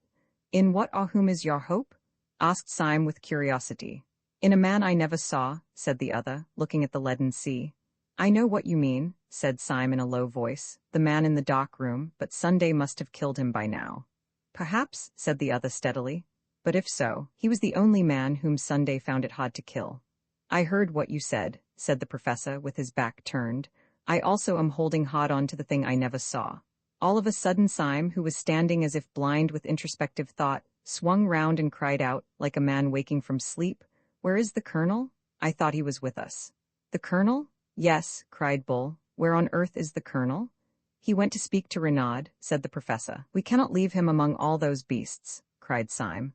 Let us die like gentlemen if. Do not pity the colonel, said Ratcliffe with a pale sneer. He is extremely comfortable. He is— No, no, no, cried Syme in a kind of frenzy. Not the colonel too? I will never believe it. Will you believe your eyes? Asked the other, and pointed to the beach. Many of their pursuers had waded into the water shaking their fists, but the sea was rough, and they could not reach the pier. 2 or 3 figures, however, stood on the beginning of the stone footway, and seemed to be cautiously advancing down it. The glare of a chance lantern lit up the faces of the 2 foremost. One face wore a black half-mask, and under it the mouth was twisting about in such a madness of nerves that the black tuft of beard wriggled round and round like a restless, living thing.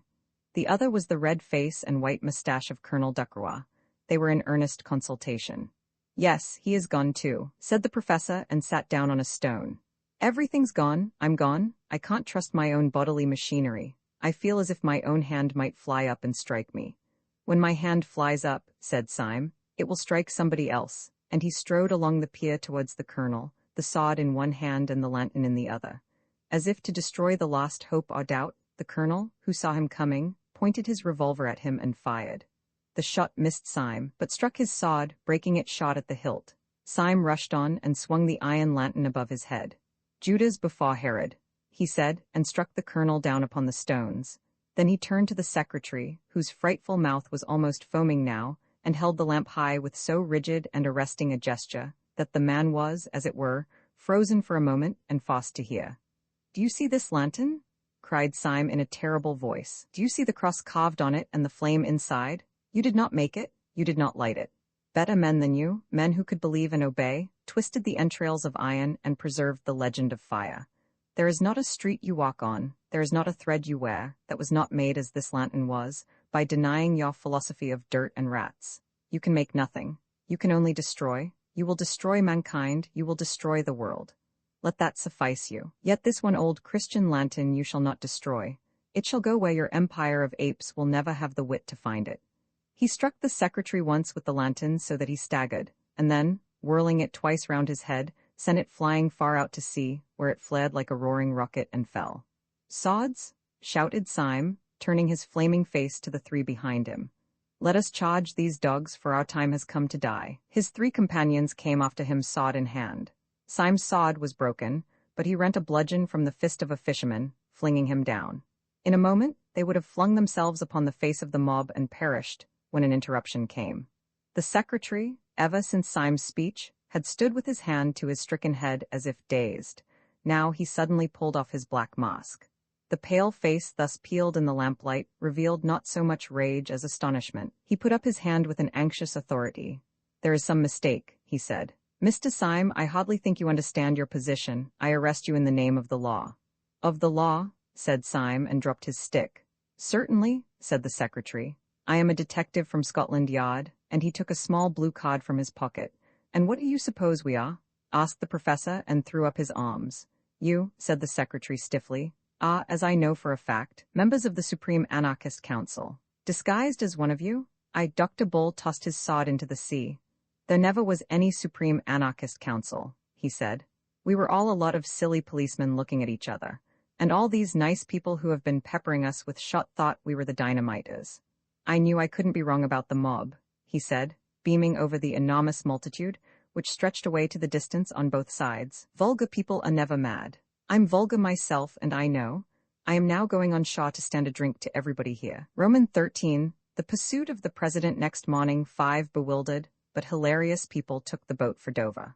The poor old colonel might have had some cause to complain, having been first forced to fight for 2 factions that didn't exist, and then knocked down with an iron lantern. But he was a magnanimous old gentleman, and being much relieved that neither party had anything to do with dynamite, he saw them off on the pier with great geniality. The 5 reconciled detectives had 100 details to explain to each other. The secretary had to tell Syme how they had come to wear masks originally in order to approach the supposed enemy as fellow conspirators. Syme had to explain how they had fled with such swiftness through a civilized country. But above all these matters of detail which could be explained, rose the central mountain of the matter that they could not explain. What did it all mean? If they were all harmless officers, what was Sunday? If he had not seized the world, what on earth had he been up to? Inspector Ratcliffe was still gloomy about this. "I can't make head or tail of old Sunday's little game any more than you can," he said. "But whatever else Sunday is, he isn't a blameless citizen. Damn it, do you remember his face?" "I grant you," answered Syme, "that I have never been able to forget it." "Well," said the secretary, "I suppose we can find out soon. For tomorrow we have our next general meeting. You will excuse me," he said, with a rather ghastly smile, "for being well acquainted with my secretarial duties." "I suppose you are right," said the professor reflectively. "I suppose we might find it out from him, but I confess that I should feel a bit afraid of asking Sunday who he really is." "Why?" asked the secretary, "for fear of bombs?" "No," said the professor, "for fear he might tell me." "Let us have some drinks," said Dr. Bull, after a silence. Throughout their whole journey by boat and train they were highly convivial, but they instinctively kept together. Dr. Bull, who had always been the optimist of the party, endeavored to persuade the other 4 that the whole company could take the same hansom cab from Victoria, but this was overruled, and they went in a 4-wheeler with Dr. Bull on the box, singing. They finished their journey at an hotel in Piccadilly Circus, so as to be close to the early breakfast next morning in Leicester Square.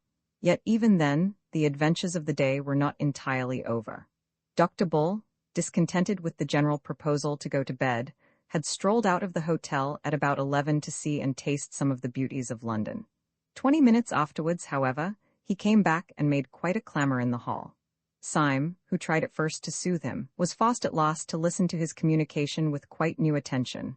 "I tell you I've seen him," said Dr. Bull with thick emphasis. "Whom?" asked Syme quickly. "Not the president?" "Not so bad as that," said Dr. Bull with unnecessary laughter. "Not so bad as that. I've got him here." "Got whom here?" asked Syme impatiently.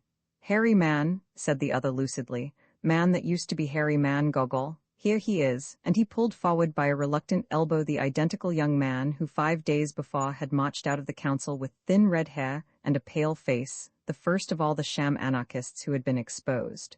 "Why do you worry with me?" he cried. "You have expelled me as a spy." "We are all spies," whispered Syme. "We're all spies," shouted Dr. Bull.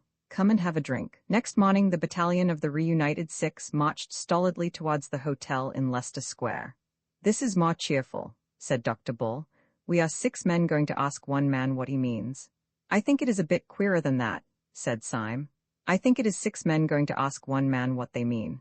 They turned in silence into the square, and though the hotel was in the opposite corner, they saw at once the little balcony and a figure that looked too big for it. He was sitting alone with bent head, poring over a newspaper.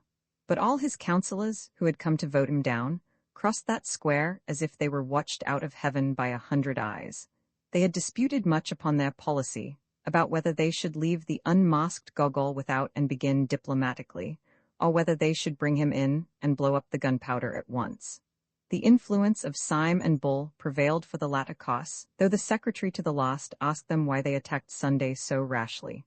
"My reason is quite simple," said Syme. "I attack him rashly because I am afraid of him." They followed Syme up the dark stair in silence, and they all came out simultaneously into the broad sunlight of the morning and the broad sunlight of Sunday's smile. "Delightful," he said. "So pleased to see you all. What an exquisite day it is. Is the Tsar dead?" The secretary, who happened to be foremost, drew himself together for a dignified outburst.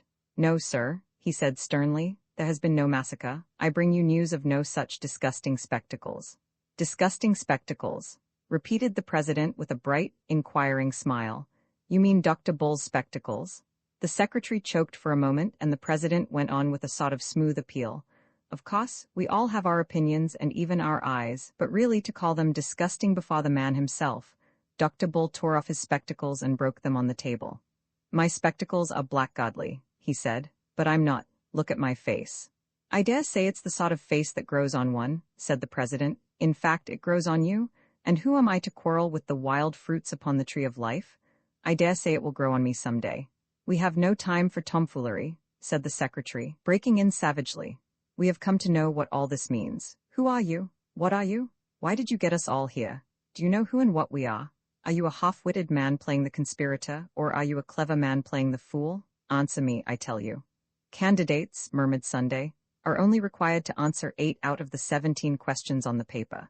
As far as I can make out, you want me to tell you what I am, and what you are, and what this table is, and what this council is, and what this world is for all I know. Well, I will go so far as to rend the veil of one mystery. If you want to know what you are a set of highly well-intentioned young jackasses. And you, said Syme, leaning forward, what are you?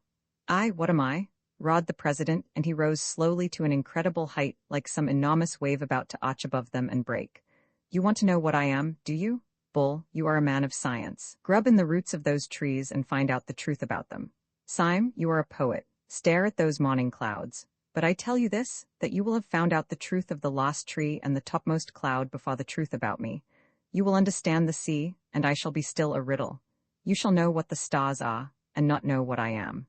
Since the beginning of the world, all men have hunted me like a wolf, kings and sages, and poets and lawgivers, all the churches and all the philosophies. But I have never been caught yet, and the skies will fall in the time I turn to bay. I have given them a good run for their money, and I will now. Before one of them could move, the monstrous man had swung himself like some huge orangutan over the balustrade of the balcony.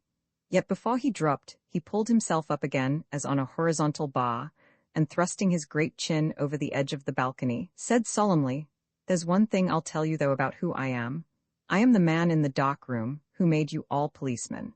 With that, he fell from the balcony, bouncing on the stones below like a great ball of India rubber, and went bounding off towards the corner of the Alhambra, where he hailed a hansom cab and sprang inside it. The 6 detectives had been standing thunderstruck and livid in the light of his last assertion, but when he disappeared into the cab, Syme's practical senses returned to him, and leaping over the balcony so recklessly as almost to break his legs, he called another cab. He and Bull sprang into the cab together, the professor and the inspector into another, while the secretary and the late Gogol scrambled into a third just in time to pursue the flying Syme, who was pursuing the flying president. Sunday led them a wild chase towards the northwest, his cabman, evidently under the influence of more than common inducements, urging the horse at breakneck speed. But Syme was in no mood for delicacies, and he stood up in his own cab shouting, "Stop, thief!" until crowds ran along beside his cab, and policemen began to stop and ask questions. All this had its influence upon the president's cabman, who began to look dubious, and to slow down to a trot. He opened the trap to talk reasonably to his fare, and in so doing let the long whip droop over the front of the cab. Sunday leant forward, seized it, and jerked it violently out of the man's hand. Then standing up in front of the cab himself, he lashed the horse and roared aloud, so that they went down the streets like a flying storm.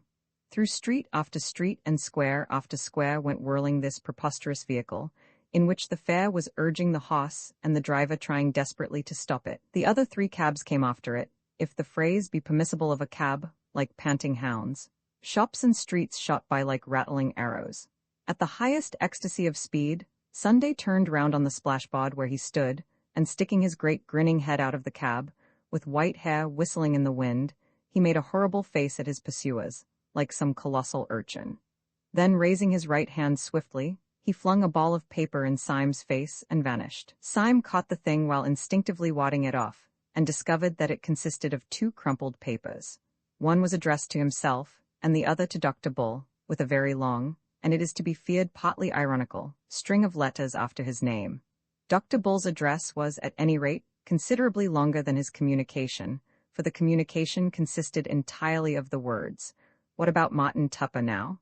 "What does the old maniac mean?" asked Bull, staring at the words. "What does yours say, Syme?" Syme's message was at any rate longer and ran as follows. "No one would regret anything in the nature of an interference by the Archdeacon more than I. I trust it will not come to that. But for the last time, where are your goloshes? The thing is too bad, especially after what Uncle said."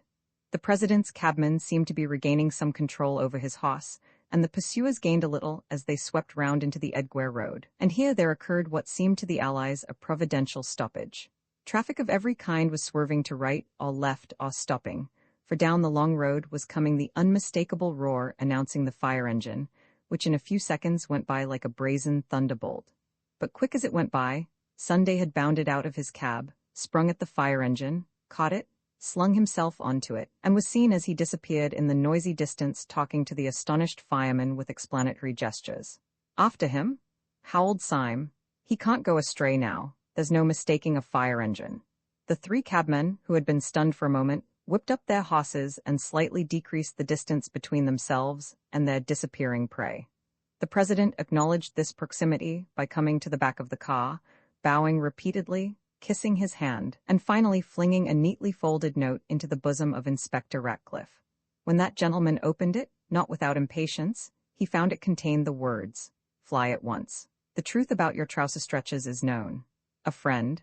The fire engine had struck still farther to the north, into a region that they did not recognize, and as it ran by a line of high railings shadowed with trees, the six friends were startled, but somewhat relieved, to see the president leap from the fire engine, though whether through another whim or the increasing protest of his entertainers they could not see. Before the three cabs, however, could reach up to the spot, he had gone up the high railings like a huge gray cat, tossed himself over, and vanished in a darkness of leaves. Syme, with a furious gesture, stopped his cab, jumped out, and sprang also to the escalade. When he had one leg over the fence and his friends were following, he turned a face on them which shone quite pale in the shadow. "What place can this be?" he asked. "Can it be the old devil's house? I've heard he has a house in North London." "All the better," said the secretary grimly, planting a foot in a foothold. "We shall find him at home." "No, but it isn't that," said Syme, knitting his brows. "I hear the most horrible noises, like devils laughing and sneezing and blowing their devilish noses. His dogs barking, of course," said the secretary. "Why not say his blackbeetles barking?" said Syme furiously. "Snails barking? Geraniums barking? Did you ever hear a dog bark like that?" He held up his hand, and there came out of the thicket a long growling roar that seemed to get under the skin and freeze the flesh, a low thrilling roar that made a throbbing in the air all about them. "The dogs of Sunday would be no ordinary dogs," said Gogol, and shuddered. Syme had jumped down on the other side, but he still stood listening impatiently. "Well, listen to that," he said. "Is that a dog anybody's dog?" There broke upon their ear a hoarse screaming as of things protesting and clamoring in sudden pain, and then, far off like an echo, what sounded like a long nasal trumpet. "Well, his house ought to be hell," said the secretary, "and if it is hell, I'm going in." And he sprang over the tall railings almost with one swing. The others followed. They broke through a tangle of plants and shrubs and came out on an open path. Nothing was in sight, but Dr. Bull suddenly struck his hands together. "Why, you asses," he cried, "it's the zoo." As they were looking round wildly for any trace of their wild quarry, a keeper in uniform came running along the path with a man in plain clothes. "Has it come this way?" gasped the keeper. "Has what?" asked Syme. "The elephant," cried the keeper. "An elephant has gone mad and run away. He has run away with an old gentleman," said the other stranger breathlessly. "A poor old gentleman with white hair." "What sort of old gentleman?" asked Syme with great curiosity. "A very large and fat old gentleman in light grey clothes," said the keeper eagerly. "Well," said Syme, "if he's that particular kind of old gentleman, if you're quite sure that he's a large and fat old gentleman in grey clothes, you may take my word for it that the elephant has not run away with him. He has run away with the elephant. The elephant is not made by God that could run away with him if he did not consent to the elopement. And by thunder, there he is." There was no doubt about it this time. Clean across the space of grass, about 200 yards away, with a crowd screaming and scampering vainly at his heels, went a huge grey elephant at an awful stride, with his trunk thrown out as rigid as a ship's bowsprit, and trumpeting like the trumpet of doom. On the back of the bellowing and plunging animal sat President Sunday with all the placidity of a sultan, but goading the animal to a furious speed with some sharp object in his hand. "Stop him!" screamed the populace. "He'll be out of the gate." "Stop a landslide," said the keeper. "He is out of the gate," and even as he spoke, a final crash and roar of terror announced that the great grey elephant had broken out of the gates of the Zoological Gardens and was careening down Albany Street like a new and swift sort of omnibus. "Great Lord!" cried Bull. "I never knew an elephant could go so fast. Well, it must be hansom cabs again if we are to keep him in sight." As they raced along to the gate out of which the elephant had vanished, Syme felt a glaring panorama of the strange animals in the cages which they passed. Afterwards, he thought it queer that he should have seen them so clearly. He remembered especially seeing pelicans, with their preposterous, pendant throats. He wondered why the pelican was the symbol of charity, except it was that it wanted a good deal of charity to admire a pelican. He remembered a hornbill, which was simply a huge yellow beak with a small bird tied on behind it. The whole gave him a sensation, the vividness of which he could not explain, that nature was always making quite mysterious jokes. Sunday had told them that they would understand him when they had understood the stars. He wondered whether even the archangels understood the hornbill. The 6 unhappy detectives flung themselves into cabs and followed the elephant, sharing the terror which he spread through the long stretch of the streets. This time Sunday did not turn round, but offered them the solid stretch of his unconscious back, which maddened them, if possible, more than his previous mockeries. Just before they came to Baker Street, however, he was seen to throw something far up into the air, as a boy does a ball meaning to catch it again. But at their rate of racing it fell far behind, just by the cab containing Gogol, and in faint hope of a clue or, for some impulse unexplainable, he stopped his cab so as to pick it up. It was addressed to himself, and was quite a bulky parcel. On examination, however, its bulk was found to consist of 33 pieces of paper of no value wrapped one round the other. When the last covering was torn away, it reduced itself to a small slip of paper, on which was written, "The word, I fancy, should be pink." The man once known as Gogol said nothing, but the movements of his hands and feet were like those of a man urging a horse to renewed efforts. Through street after street, through district after district, went the prodigy of the flying elephant, calling crowds to every window, and driving the traffic left and right. And still through all this insane publicity, the 3 cabs toiled after it, until they came to be regarded as part of a procession, and perhaps the advertisement of a circus. They went at such a rate that distances were shortened beyond belief, and Syme saw the Albert Hall in Kensington when he thought that he was still in Paddington. The animal's pace was even more fast and free through the empty, aristocratic streets of South Kensington, and he finally headed towards that part of the skyline where the enormous wheel of Earl's Court stood up in the sky. The wheel grew larger and larger, till it filled heaven like the wheel of stars. The beast outstripped the cabs. They lost him round several corners, and when they came to one of the gates of the Earl's Court exhibition, they found themselves finally blocked. In front of them was an enormous crowd. In the midst of it was an enormous elephant, heaving and shuddering as such shapeless creatures do, but the president had disappeared. "Where has he gone to?" asked Syme, slipping to the ground. "Gentlemen rushed into the exhibition, sir," said an official in a dazed manner. Then he added in an injured voice, "Funny gentleman, sir, asked me to hold his horse and gave me this." He held out with distaste a piece of folded paper, addressed to the secretary of the Central Anarchist Council. The secretary, raging, rent it open and found written inside it, "When the herring runs a mile, let the secretary smile. When the herring tries to fly, let the secretary die."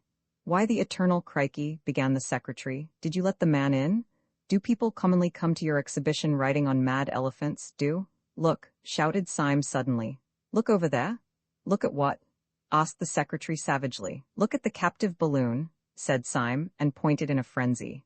"Why the blazes should I look at a captive balloon?" demanded the secretary. "What is there queer about a captive balloon?" "Nothing," said Syme, "except that it isn't captive." They all turned their eyes to where the balloon swung and swelled above the exhibition on a string, like a child's balloon. A second afterwards the string came in two just under the car, and the balloon, broken loose, floated away with the freedom of a soap bubble. "10,000 devils!" shrieked the secretary. "He's got into it!" And he shook his fists at the sky. The balloon, borne by some chance wind, came right above them, and they could see the great white head of the president peering over the side and looking benevolently down on them. "God bless my soul," said the professor with the elderly manner that he could never disconnect from his bleached beard and parchment face. "God bless my soul. I seem to fancy that something fell on the top of my hat." He put up a trembling hand and took from that shelf a piece of twisted paper, which he opened absently only to find it inscribed with a true lover's knot and the words, "Your beauty has not left me indifferent," from Little Snowdrop. There was a short silence, and then Syme said, biting his beard, "I'm not beaten yet. The blasted thing must come down somewhere. Let's follow it." Roman 14, the 6 philosophers across green fields, and breaking through blooming hedges, toiled 6 draggled detectives, about 5 miles out of London. The optimist of the party had at first proposed that they should follow the balloon across South England in hansom cabs, but he was ultimately convinced of the persistent refusal of the balloon to follow the roads, and the still more persistent refusal of the cabmen to follow the balloon. Consequently, the tireless though exasperated travellers broke through black thickets and ploughed through ploughed fields, till each was turned into a figure too outrageous to be mistaken for a tramp.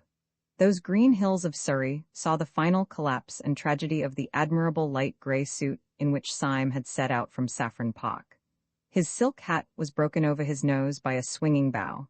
His coat-tails were torn to the shoulder by arresting thorns. The clay of England was splashed up to his collar, but he still carried his yellow beard forward with a silent and furious determination, and his eyes were still fixed on that floating ball of gas, which in the full flush of sunset seemed colored like a sunset cloud. "After all," he said, "it is very beautiful.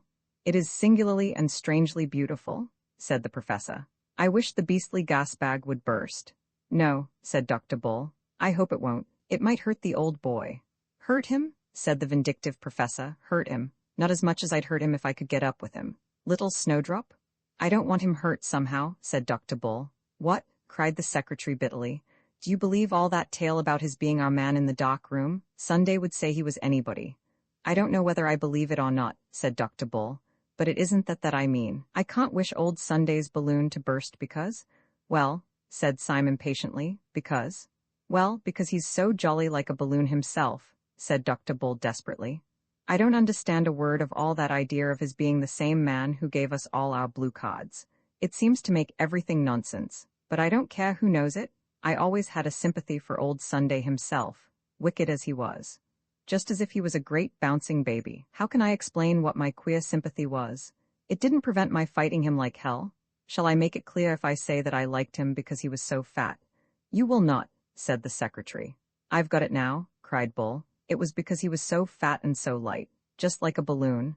We always think of fat people as heavy, but he could have danced against a sylph. I see now what I mean. Moderate strength is shown in violence, supreme strength is shown in levity. It was like the old speculations. What would happen if an elephant could leap up in the sky like a grasshopper?"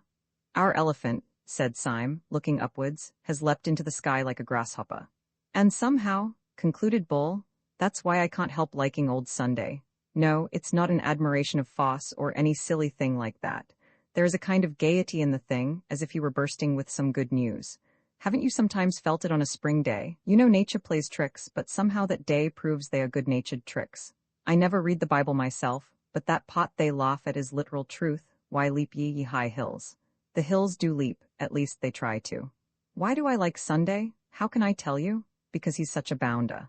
There was a long silence, and then the secretary said in a curious, strained voice, "You do not know Sunday at all. Perhaps it is because you are better than I, and do not know hell. I was a fierce fellow, and a trifle morbid from the first.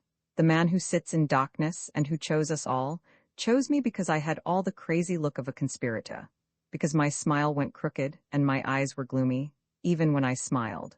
But there must have been something in me that answered to the nerves in all these anarchic men. For when I first saw Sunday he expressed to me, not your airy vitality, but something both gross and sad in the nature of things. I found him smoking in a twilight room, a room with brown blind down, infinitely more depressing than the genial darkness in which our master lives. He sat there on a bench, a huge heap of a man, dark and out of shape. He listened to all my words without speaking or even stirring. I poured out my most passionate appeals, and asked my most eloquent questions. Then, after a long silence, the thing began to shake, and I thought it was shaken by some secret malady. It shook like a loathsome and living jelly.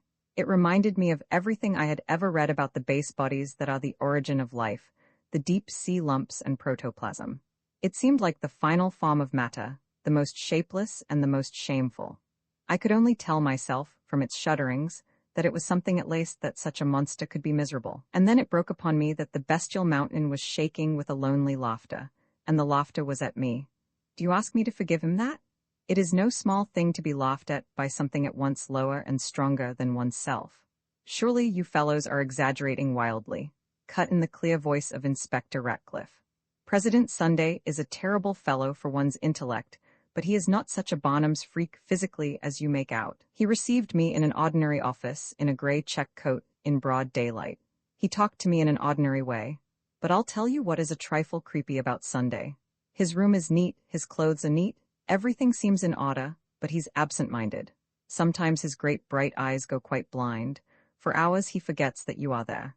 Now, absent-mindedness is just a bit too awful in a bad man. We think of a wicked man as vigilant. We can't think of a wicked man who is honestly and sincerely dreamy, because we daren't think of a wicked man alone with himself. An absent-minded man means a good-natured man. It means a man who, if he happens to see you, will apologize. But how will you bear an absent-minded man who, if he happens to see you, will kill you? That is what tries the nerves, abstraction combined with cruelty. Men have felt it sometimes when they went through wild forests, and felt that the animals there were at once innocent and pitiless. They might ignore or slay. How would you like to pass 10 mortal hours in a parlor with an absent-minded tiger? And what do you think of Sunday, Gogol? Asked Syme. I don't think of Sunday on principle, said Gogol simply, any more than I stare at the sun at noonday. Well, that is a point of view, said Syme thoughtfully. What do you say, Professor? The professor was walking with bent head and trailing stick, and he did not answer at all. Wake up, Professor, said Syme genially. Tell us what you think of Sunday. The professor spoke at last very slowly. I think something, he said, that I cannot say clearly, or rather, I think something that I cannot even think clearly. But it is something like this. My early life, as you know, was a bit too large and loose. Well, when I saw Sunday's face, I thought it was too large, everybody does, but I also thought it was too loose. The face was so big that one couldn't focus it or make it a face at all. The eye was so far away from the nose that it wasn't an eye. The mouth was so much by itself that one had to think of it by itself. The whole thing is too hard to explain. He paused for a little, still trailing his stick, and then went on, but put it this way. Walking up a road at night, I have seen a lamp and a lighted window and a cloud make together a most complete and unmistakable face. If anyone in heaven has that face, I shall know him again. Yet when I walked a little farther, I found that there was no face, that the window was 10 yards away, the lamp 100 yards, the cloud beyond the world. Well, Sunday's face escaped me. It ran away to right and left, as such chance pictures run away. And so his face has made me, somehow, doubt whether there are any faces. I don't know whether your face, Bull, is a face or a combination in perspective. Perhaps one black disk of your beastly glasses is quite close and another 50 miles away. Oh, the doubts of a materialist are not worth a dump. Sunday has taught me the last and the worst doubts, the doubts of a spiritualist. I am a Buddhist, I suppose, and Buddhism is not a creed, it is a doubt. My poor dear Bull, I do not believe that you really have a face. I have not faith enough to believe in matter. Syme's eyes were still fixed upon the errant orb, which, reddened in the evening light, looked like some rosier and more innocent world. Have you noticed an odd thing, he said, about all your descriptions? Each man of you finds Sunday quite different, yet each man of you can only find one thing to compare him to, the universe itself. Bull finds him like the earth in spring, Gogol like the sun at noonday. The secretary is reminded of the shapeless protoplasm, and the inspector of the carelessness of virgin forests. The professor says he is like a changing landscape. This is queer, but it is queerer still that I also have had my odd notion about the president, and I also find that I think of Sunday as I think of the whole world. Get on a little faster, Syme, said Bull. Never mind the balloon. When I first saw Sunday, said Syme slowly, I only saw his back, and when I saw his back, I knew he was the worst man in the world. His neck and shoulders were brutal, like those of some apish god. His head had a stoop that was hardly human, like the stoop of an ox. In fact, I had at once the revolting fancy that this was not a man at all, but a beast dressed up in men's clothes. Get on, said Dr. Bull. And then the queer thing happened. I had seen his back from the street as he sat in the balcony. Then I entered the hotel, and coming round the other side of him, saw his face in the sunlight. His face frightened me, as it did everyone, but not because it was brutal, not because it was evil. On the contrary, it frightened me because it was so beautiful, because it was so good. Syme, exclaimed the secretary, are you ill? It was like the face of some ancient archangel, judging justly after heroic wars. There was laughter in the eyes and in the mouth, honor and sorrow. There was the same white hair, the same great, grey-clad shoulders that I had seen from behind. But when I saw him from behind I was certain he was an animal, and when I saw him in front I knew he was a god. Pan, said the professor dreamily, was a god and an animal.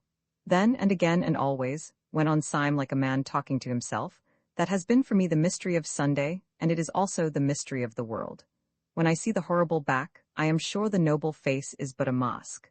When I see the face but for an instant, I know the back is only a jest. Bad is so bad that we cannot but think good an accident. Good is so good that we feel certain that evil could be explained.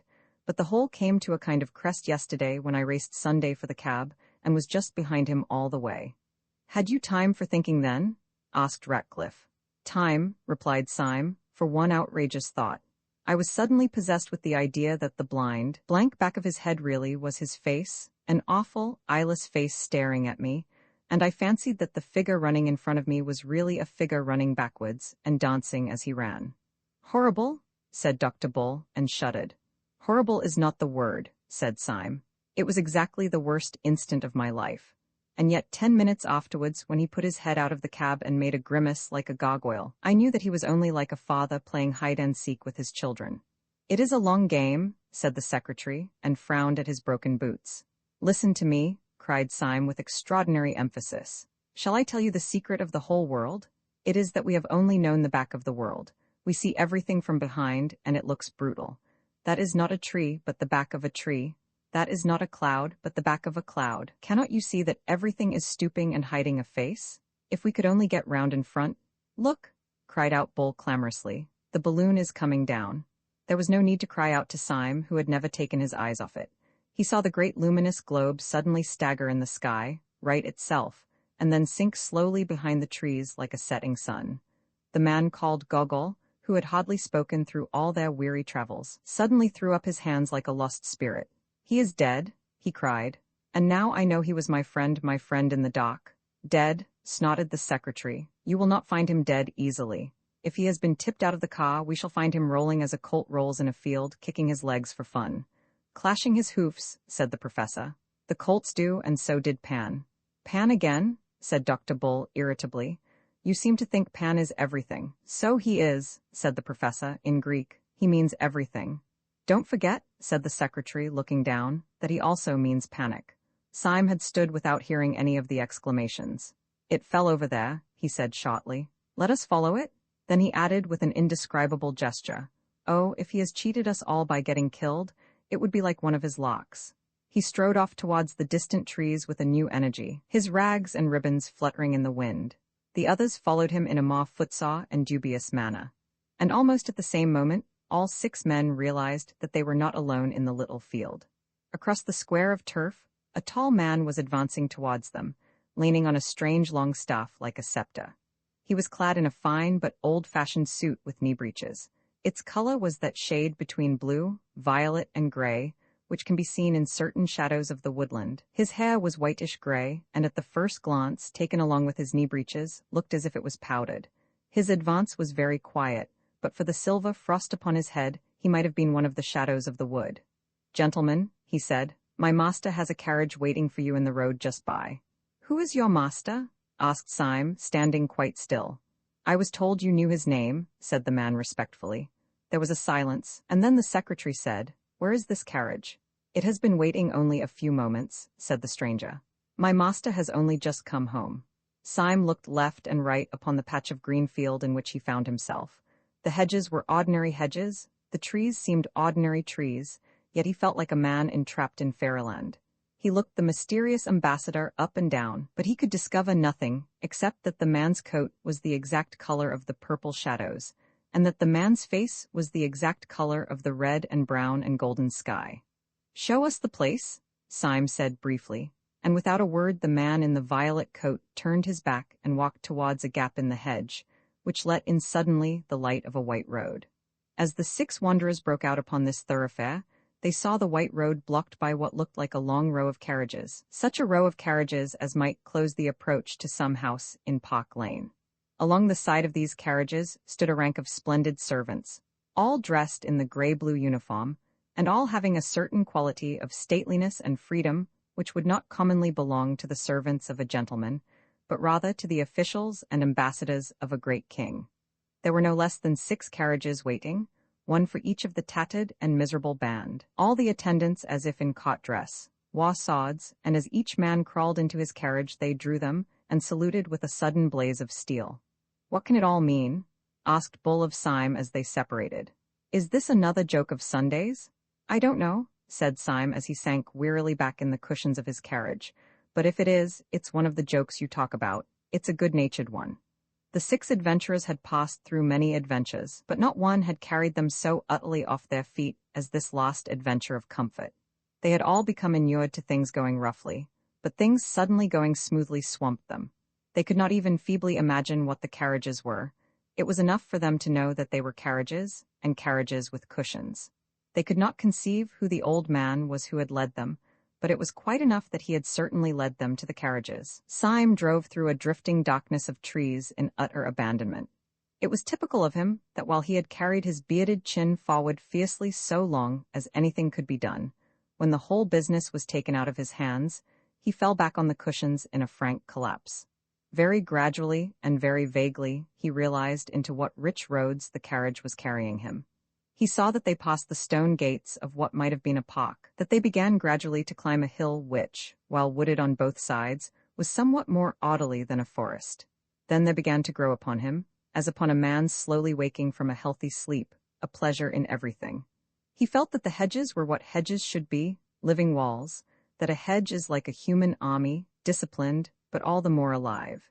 He saw high elms behind the hedges, and vaguely thought how happy boys would be climbing there. Then his carriage took a turn of the path, and he saw suddenly and quietly, like a long, low sunset cloud, a long, low house, mellow, in the mild light of sunset.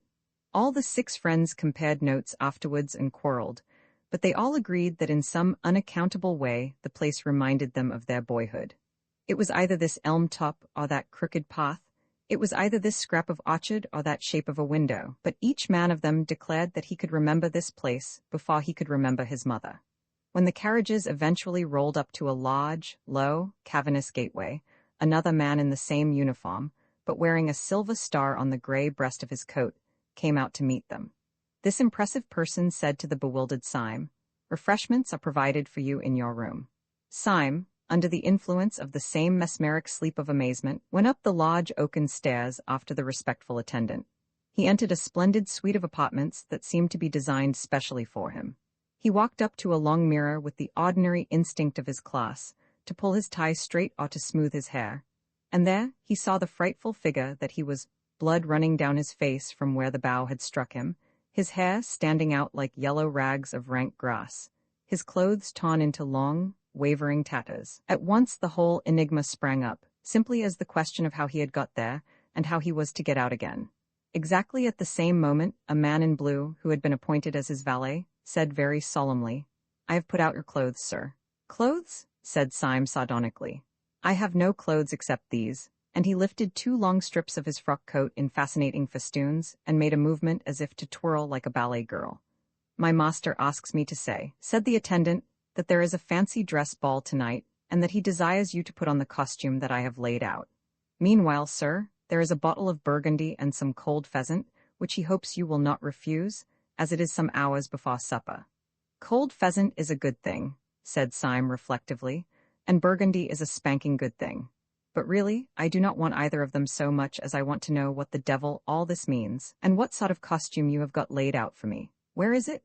The servant lifted off a kind of ottoman a long peacock blue drapery, rather of the nature of a domino, on the front of which was emblazoned a large golden sun, and which was splashed here and there with flaming stars and crescents. "You ought to be dressed as Thursday, sir," said the valet somewhat affably. "Dressed as Thursday?" said Syme in meditation. "It doesn't sound a warm costume." "Oh, yes, sir," said the other eagerly. "The Thursday costume is quite warm, sir. It fastens up to the chin." "Well, I don't understand anything," said Syme, sighing. "I have been used so long to uncomfortable adventures that comfortable adventures knock me out. Still, I may be allowed to ask why I should be particularly like Thursday in a green frock spotted all over with the sun and moon. Those orbs, I think, shine on other days. I once saw the moon on Tuesday, I remember." "Beg pardon, sir," said the valet. "Bible also provided for you," and with a respectful and rigid finger he pointed out a passage in the 1st chapter of Genesis. Syme read it wondering. It was that in which the 4th day of the week is associated with the creation of the sun and moon. Here, however, they reckoned from a Christian Sunday. "This is getting wilder and wilder," said Syme, as he sat down in a chair. "Who are these people who provide cold pheasant and burgundy, and green clothes and Bibles? Do they provide everything?" "Yes, sir, everything," said the attendant gravely. "Shall I help you on with your costume?" "Oh, hitch the bally thing on," said Syme impatiently. But though he affected to despise the mummery, he felt a curious freedom and naturalness in his movements as the blue and gold garment fell about him, and when he found that he had to wear a sword, it stirred a boyish dream. As he passed out of the room, he flung the folds across his shoulder with a gesture. His sword stood out at an angle, and he had all the swagger of a troubadour. For these disguises did not disguise, but reveal. Roman 15. The accuser. As Syme strode along the corridor, he saw the secretary standing at the top of a great flight of stairs. The man had never looked so noble. He was draped in a long robe of starless black, down the center of which fell a band or broad stripe of pure white, like a single shaft of light. The whole looked like some very severe ecclesiastical vestment. There was no need for Syme to search his memory or the Bible in order to remember that the first day of creation marked the mere creation of light out of darkness. The vestment itself would alone have suggested the symbol. And Syme felt also how perfectly this pattern of pure white and black expressed the soul of the pale and austere secretary, with his inhuman veracity and his cold frenzy, which made him so easily make war on the anarchists, and yet so easily pass for one of them. Syme was scarcely surprised to notice that, amid all the ease and hospitality of their new surroundings, this man's eyes were still stern. No smell of ale or orchards could make the secretary cease to ask a reasonable question. If Syme had been able to see himself, he would have realized that he, too, seemed to be for the first time himself, and no one else. For if the secretary stood for that philosopher who loves the original and formless light, Syme was a type of the poet who seeks always to make the light in special shapes, to split it up into sun and star. The philosopher may sometimes love the infinite, the poet always loves the finite. For him, the great moment is not the creation of light, but the creation of the sun and moon. As they descended the broad stairs together, they overtook Ratcliffe, who was clad in spring green like a huntsman, and the pattern upon whose garment was a green tangle of trees. For he stood for that third day on which the earth and green things were made, and his square, sensible face, with its not unfriendly cynicism, seemed appropriate enough to it. They were led out of another broad and low gateway into a very large old English garden, full of torches and bonfires, by the broken light of which a vast carnival of people were dancing in motley dress. Syme seemed to see every shape in nature, imitated in some crazy costume. There was a man dressed as a windmill with enormous sails, a man dressed as an elephant, a man dressed as a balloon. The two last together seemed to keep the thread of their farcical adventures. Syme even saw, with a queer thrill, one dancer dressed like an enormous hornbill, with a beak twice as big as himself, the queer bird which had fixed itself on his fancy like a living question while he was rushing down the long road at the zoological gardens. There were 1,000 other such objects. However, there was a dancing lamppost, a dancing apple tree, a dancing ship. One would have thought that the untamable tune of some mad musician had set all the common objects of field and street dancing an eternal jig. And long afterwards, when Syme was middle-aged and at rest, he could never see one of those particular objects, a lamppost, or an apple tree, or a windmill, without thinking that it was a strayed reveller from that revel of masquerade. On one side of this lawn, alive with dancers, was a sort of green bank, like the terrace in such old-fashioned gardens. Along this, in a kind of crescent, stood 7 great chairs, the thrones of the 7 days.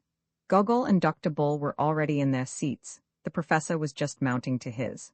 Gogol, or Tuesday, had his simplicity well symbolized by a dress designed upon the division of the waters, a dress that separated upon his forehead and fell to his feet, gray and silver, like a sheet of rain. The professor, whose day was that on which the birds and fishes, the ruder forms of life, were created, had a dress of dim purple, over which sprawled goggle-eyed fishes and outrageous tropical birds, the union in him of unfathomable fancy and of doubt. Dr. Bull, the last day of creation, wore a coat covered with heraldic animals in red and gold, and on his crest a man rampant. He lay back in his chair with a broad smile, the picture of an optimist in his element. One by one the wanderers ascended the bank and sat in their strange seats. As each of them sat down, a roar of enthusiasm rose from the carnival, such as that with which crowds receive kings. Cups were clashed and torches shaken, and feathered hats flung in the air. The men for whom these thrones were reserved were men crowned with some extraordinary laurels. But the central chair was empty. Syme was on the left hand of it, and the secretary on the right. The secretary looked across the empty throne at Syme, and said, compressing his lips, "We do not know yet that he is not dead in a field." Almost as Syme heard the words, he saw on the sea of human faces in front of him a frightful and beautiful alteration, as if heaven had opened behind his head. But Sunday had only passed silently along the front like a shadow, and had sat in the central seat.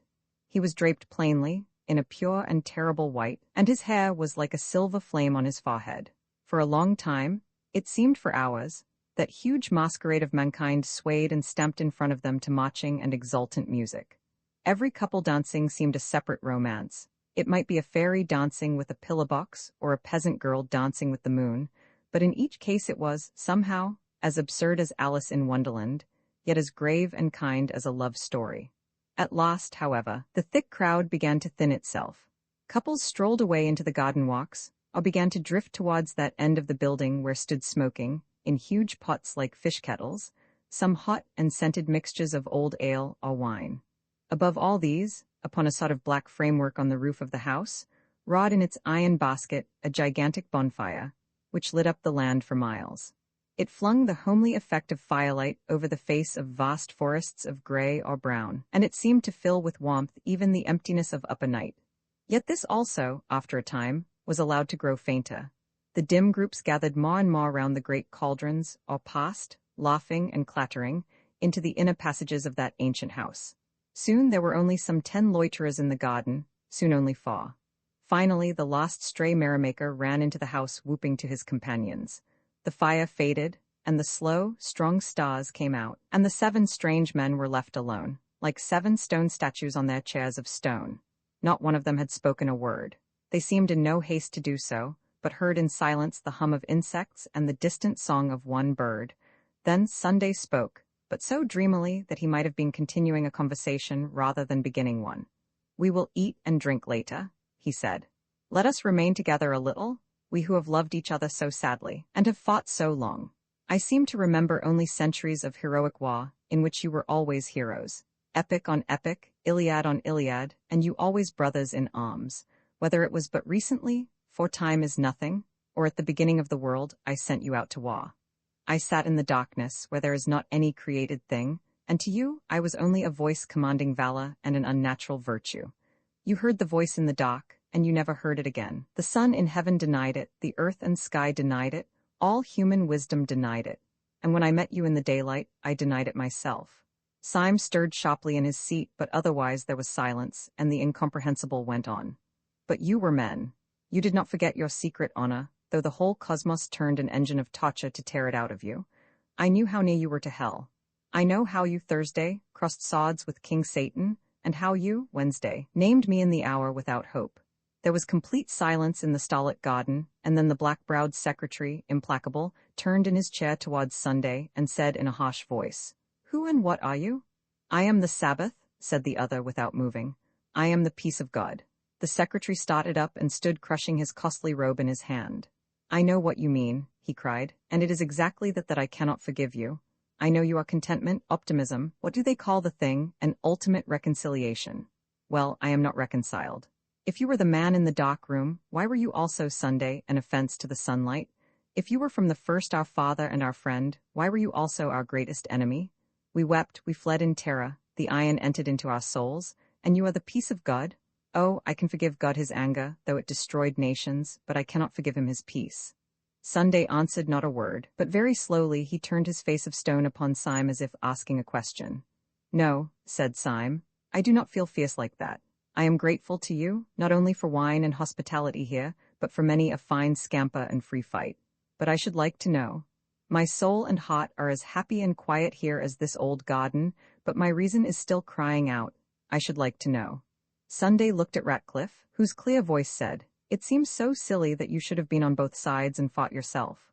Bull said, "I understand nothing, but I am happy. In fact, I am going to sleep."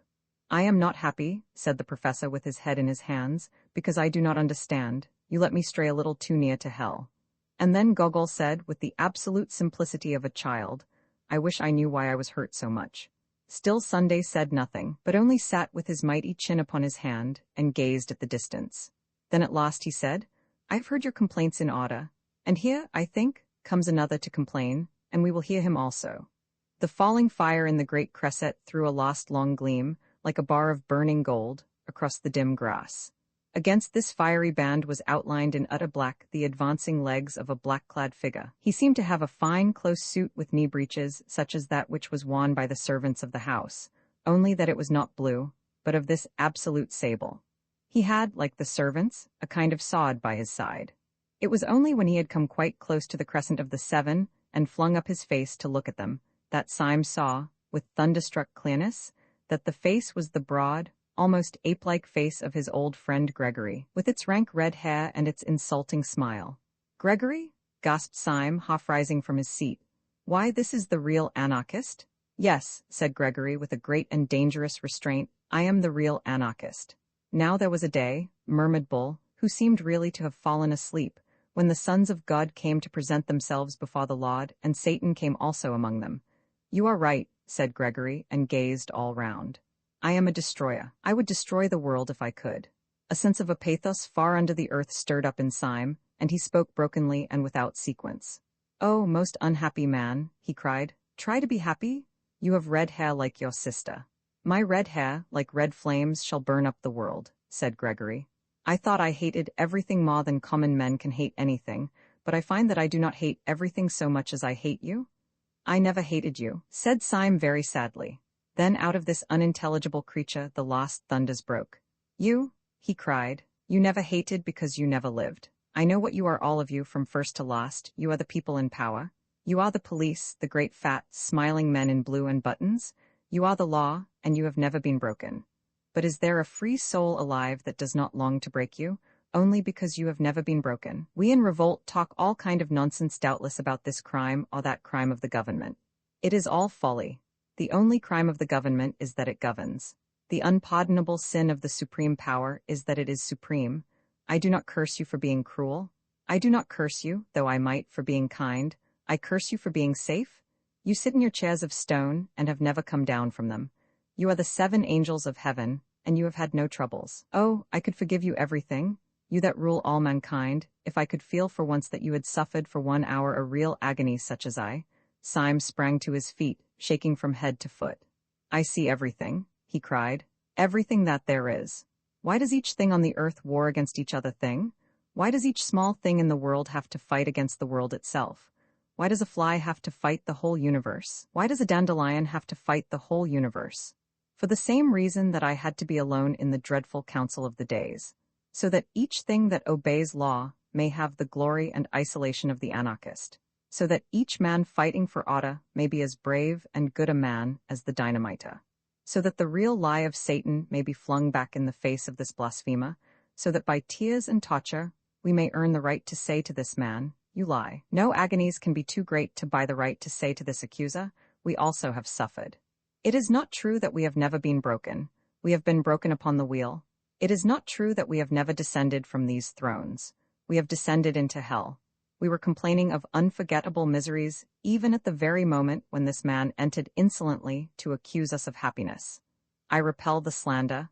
We have not been happy. I can answer for every one of the great gods of law whom he has accused, at least." He had turned his eyes so as to see suddenly the great face of Sunday, which wore a strange smile. "Have you?" he cried in a dreadful voice. "Have you ever suffered?" As he gazed, the great face grew to an awful size, grew larger than the colossal mask of Memnon, which had made him scream as a child. It grew larger and larger, filling the whole sky, then everything went black. Only in the blackness before it entirely destroyed his brain, he seemed to hear a distant voice, saying a commonplace text that he had heard somewhere. "Can you drink of the cup that I drink of?" When men in books awake from a vision, they commonly find themselves in some place in which they might have fallen asleep. They yawn in a chair, or lift themselves with bruised limbs from a field. Syme's experience was something much more psychologically strange, if there was indeed anything unreal, in the earthly sense, about the things he had gone through. For while he could always remember afterwards that he had swooned before the face of Sunday, he could not remember having ever come to it all. He could only remember that gradually and naturally, he knew that he was, and had been walking along a country lane with an easy and conversational companion. That companion had been a part of his recent drama. It was the red-haired poet Gregory. They were walking like old friends, and were in the middle of a conversation about some triviality. But Syme could only feel an unnatural buoyancy in his body, and a crystal simplicity in his mind that seemed to be superior to everything that he said or did. He felt he was in possession of some impossible good news, which made every other thing a triviality, but an adorable triviality. Dawn was breaking over everything in colors at once clear and timid, as if nature made a first attempt at yellow and a first attempt at rose. A breeze blew so clean and sweet that one could not think that it blew from the sky. It blew rather through some hole in the sky.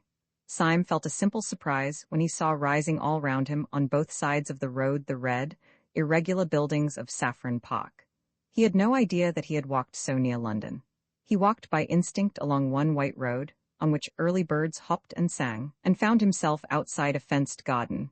There he saw the sister of Gregory, the girl with the gold-red hair, cutting lilac before breakfast, with the great unconscious gravity of a girl. Roman II, The Secret of Gabriel Syme. The cab pulled up before a particularly dreary and greasy beer shop, into which Gregory rapidly conducted his companion.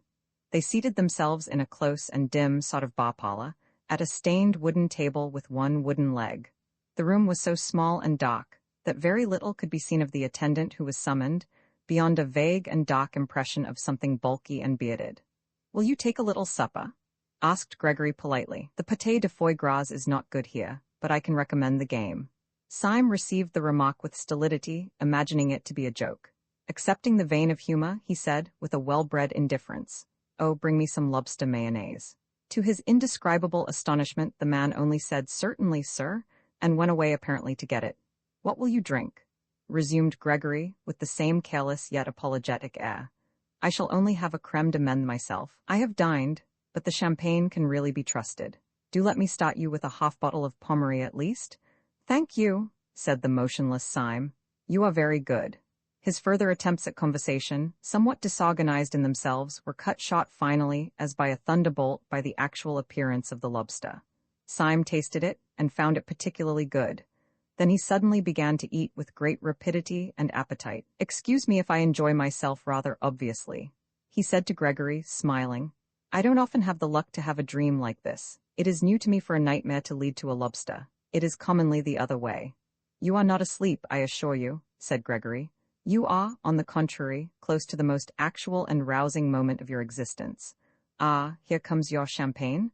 I admit that there may be a slight disproportion, let us say, between the inner arrangements of this excellent hotel and its simple and unpretentious exterior. But that is all our modesty. We are the most modest men that ever lived on earth."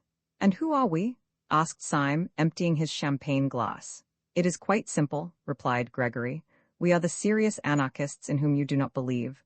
"Oh," said Syme shortly, "you do yourselves well in drinks." "Yes, we are serious about everything," answered Gregory. Then after a pause he added, "If in a few moments this table begins to turn round a little, don't put it down to your inroads into the champagne. I don't wish you to do yourself an injustice." "Well, if I am not drunk, I am mad," replied Syme with perfect calm, "but I trust I can behave like a gentleman in either condition. May I smoke?" "Certainly," said Gregory, producing a cigar case. "Try one of mine." Syme took the cigar, clipped the end off with a cigar cutter out of his waistcoat pocket, put it in his mouth, lit it slowly, and let out a long cloud of smoke. It is not a little to his credit that he performed these rites with so much composure, for almost before he had begun them the table at which he sat had begun to revolve, first slowly, and then rapidly, as if at an insane séance. "You must not mind it," said Gregory. "It's a kind of screw." "Quite so," said Syme placidly. "A kind of screw, how simple that is." The next moment the smoke of his cigar, which had been wavering across the room in snaky twists, went straight up as if from a factory chimney, and the two, with their chairs and table, shot down through the floor as if the earth had swallowed them. They went rattling down a kind of roaring chimney as rapidly as a lift cut loose, and they came with an abrupt bump to the bottom. But when Gregory threw open a pair of doors and let in a red subterranean light, Syme was still smoking with one leg thrown over the other, and had not turned a yellow hair. Gregory led him down a low, vaulted passage, at the end of which was the red light. It was an enormous crimson lantern, nearly as big as a fireplace, fixed over a small but heavy iron door. In the door there was a sort of hatchway or grating, and on this Gregory struck 5 times. A heavy voice with a foreign accent asked him who he was. To this he gave the more or less unexpected reply, Mr. Joseph Chamberlain. The heavy hinges began to move. It was obviously some kind of password. Inside the doorway, the passage gleamed as if it were lined with a network of steel. On a second glance, Syme saw that the glittering pattern was really made up of ranks and ranks of rifles and revolvers, closely packed or interlocked. "I must ask you to forgive me all these formalities," said Gregory. "We have to be very strict here." "Oh, don't apologize," said Syme. "I know your passion for law and order," and he stepped into the passage lined with the steel weapons. With his long, fair hair and rather foppish frock coat, he looked a singularly frail and fanciful figure as he walked down that shining avenue of death. They passed through several such passages, and came out at last into a queer steel chamber with curved walls, almost spherical in shape, but presenting, with its tiers of benches, something of the appearance of a scientific lecture theatre. There were no rifles or pistols in this apartment, but round the walls of it were hung more dubious and dreadful shapes, things that looked like the bulbs of iron plants or the eggs of iron birds. They were bombs, and the very room itself seemed like the inside of a bomb. Syme knocked his cigar ash off against the wall and went in. "And now, my dear Mr. Syme," said Gregory, throwing himself in an expansive manner on the bench under the largest bomb, "now we are quite cozy, so let us talk properly. Now no human words can give you any notion of why I brought you here. It was one of those quite arbitrary emotions, like jumping off a cliff or falling in love. Suffice it to say that you were an inexpressibly irritating fellow, and, to do you justice, you are still. I would break 20 oaths of secrecy for the pleasure of taking you down a peg. That way you have of lighting a cigar would make a priest break the seal of confession. Well, you said that you were quite certain I was not a serious anarchist. Does this place strike you as being serious?" "It does seem to have a moral under all its gaiety," assented Syme. "But may I ask you 2 questions? You need not fear to give me information because, as you remember, you very wisely extorted from me a promise not to tell the police, a promise I shall certainly keep. So it is in mere curiosity that I make my queries. First of all, what is it really all about? What is it you object to? You want to abolish government?" "To abolish God?" said Gregory, opening the eyes of a fanatic. "We do not only want to upset a few despotisms and police regulations, that sort of anarchism does exist, but it is a mere branch of the nonconformists. We dig deeper and we blow you higher. We wish to deny all those arbitrary distinctions of vice and virtue, honor and treachery, upon which mere rebels base themselves. The silly sentimentalists of the French Revolution talked of the rights of man. We hate rights as we hate wrongs. We have abolished right and wrong." "And right and left," said Syme with a simple eagerness. "I hope you will abolish them too. They are much more troublesome to me." "You spoke of a second question," snapped Gregory. "With pleasure," resumed Syme. "In all your present acts and surroundings there is a scientific attempt at secrecy. I have an aunt who lived over a shop, but this is the first time I have found people living from preference under a public house. You have a heavy iron door. You cannot pass it without submitting to the humiliation of calling yourself Mr. Chamberlain. You surround yourself with steel instruments which make the place, if I may say so, more impressive than homelike. May I ask why, after taking all this trouble to barricade yourselves in the bowels of the earth, you then parade your whole secret by talking about anarchism to every silly woman in Saffron Park?" Gregory smiled. "The answer is simple," he said. "I told you I was a serious anarchist, and you did not believe me. Nor do they believe me. Unless I took them into this infernal room, they would not believe me." Syme smoked thoughtfully and looked at him with interest. Gregory went on.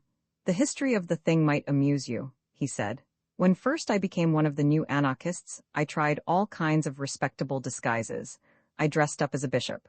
I read up all about bishops in our anarchist pamphlets, in Superstition, the Vampire, and Priests of Prey. I certainly understood from them that bishops are strange and terrible old men, keeping a cruel secret from mankind. I was misinformed. When on my first appearing in episcopal gaiters in a drawing-room, I cried out in a voice of thunder, 'Down, down, presumptuous human reason,' they found out in some way that I was not a bishop at all. I was nabbed at once. Then I made up as a millionaire, but I defended capital with so much intelligence that a fool could see that I was quite poor. Then I tried being a major. Now I am a humanitarian myself, but I have, I hope, enough intellectual breadth to understand the position of those who, like Nietzsche, admire violence. the proud, mad war of nature and all that, you know. I threw myself into the major. I drew my sword and waved it constantly. I called out blood, abstractedly, like a man calling for wine. I often said, let the weak perish, it is the law. Well, it seems mages don't do this. I was nabbed again. At last I went in despair to the president of the Central Anarchist Council, who is the greatest man in Europe. What is his name? Asked Syme. You would not know it, answered Gregory. That is his greatness. Caesar and Napoleon put all their genius into being heard of, and they were heard of. He puts all his genius into not being heard of, and he is not heard of. But you cannot be for 5 minutes in the room with him without feeling that Caesar and Napoleon would have been children in his hands. He was silent and even pale for a moment, and then resumed. But whenever he gives advice, it is always something as startling as an epigram, and yet as practical as the Bank of England. I said to him, what disguise will hide me from the world? What can I find more respectable than bishops and mages? He looked at me with his large but indecipherable face. You want a safe disguise, do you? You want a dress which will guarantee you harmless, a dress in which no one would ever look for a bomb? I nodded. He suddenly lifted his lion's voice. Why then, dress up as an anarchist, you fool? He roared so that the room shook. Nobody will ever expect you to do anything dangerous then, and he turned his broad back on me without another word. I took his advice, and have never regretted it. I preached blood and murder to those women day and night, and by God, they would let me wheel their perambulators. Syme sat watching him with some respect in his large, blue eyes. You took me in, he said. It is really a smart dodge. Then after a pause he added, what do you call this tremendous president of yours? We generally call him Sunday, replied Gregory with simplicity. You see, there are 7 members of the Central Anarchist Council, and they are named after days of the week. He is called Sunday, by some of his admirers Bloody Sunday. It is curious you should mention the matter, because the very night you have dropped in, if I may so express it, is the night on which our London branch, which assembles in this room, has to elect its own deputy to fill a vacancy in the council. The gentleman who has for some time past played, with propriety and general applause, the difficult part of Thursday, has died quite suddenly. Consequently, we have called a meeting this very evening to elect a successor. He got to his feet and strolled across the room with a sort of smiling embarrassment.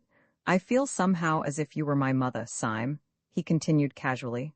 I feel that I can confide anything to you, as you have promised to tell nobody. In fact, I will confide to you something that I would not say in so many words to the anarchists who will be coming to the room in about 10 minutes. We shall, of course, go through a form of election, but I don't mind telling you that it is practically certain what the result will be.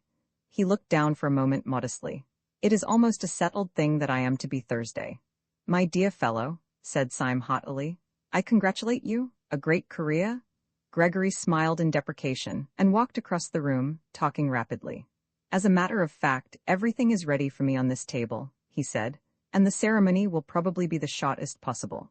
Syme also strolled across to the table and found lying across it a walking stick, which turned out on examination to be a sword stick, a large Colt's revolver, a sandwich case, and a formidable flask of brandy. Over the chair, beside the table, was thrown a heavy-looking cape or cloak. I have only to get the form of election finished, continued Gregory with animation.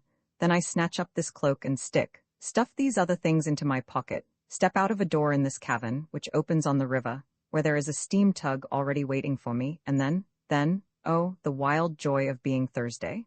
And he clasped his hands. Syme, who had sat down once more with his usual insolent languor, got to his feet with an unusual air of hesitation. Why is it, he asked vaguely, that I think you are quite a decent fellow? Why do I positively like you, Gregory? He paused a moment and then added with a sort of fresh curiosity, is it because you are such an ass?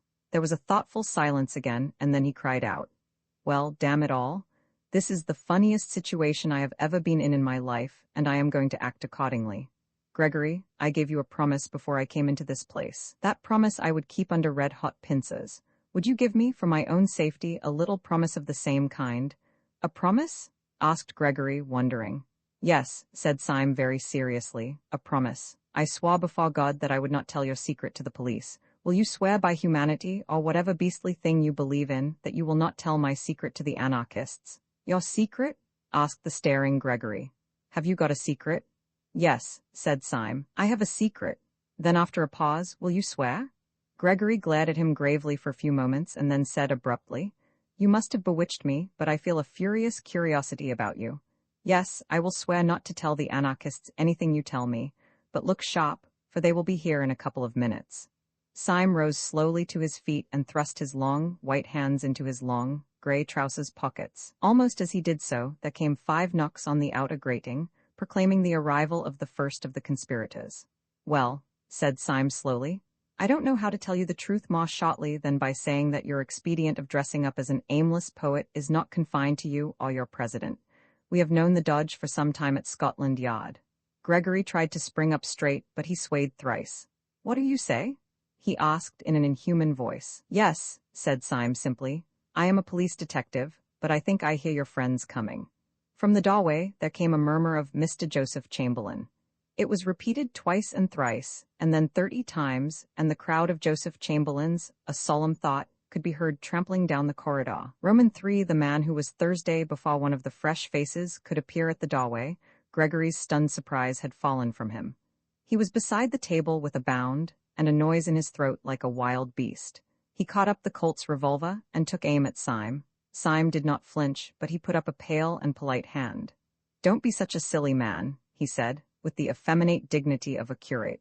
"Don't you see it's not necessary? Don't you see that we're both in the same boat? Yes, and jolly seasick." Gregory could not speak, but he could not fire either, and he looked his question. "Don't you see we've checkmated each other?" cried Syme. "I can't tell the police you are an anarchist. You can't tell the anarchists I'm a policeman. I can only watch you, knowing what you are. You can only watch me, knowing what I am. In short, it's a lonely, intellectual duel, my head against yours. I'm a policeman deprived of the help of the police. You, my poor fellow, are an anarchist deprived of the help of that law and organization which is so essential to anarchy. The one solitary difference is in your favor. You are not surrounded by inquisitive policemen. I am surrounded by inquisitive anarchists. I cannot betray you, but I might betray myself. Come, come, wait and see me betray myself. I shall do it so nicely." Gregory put the pistol slowly down, still staring at Syme as if he were a sea monster. "I don't believe in immortality," he said at last, "but if, after all this, you were to break your word, God would make a hell only for you, to howl in forever." "I shall not break my word," said Syme sternly, "nor will you break yours. Here are your friends."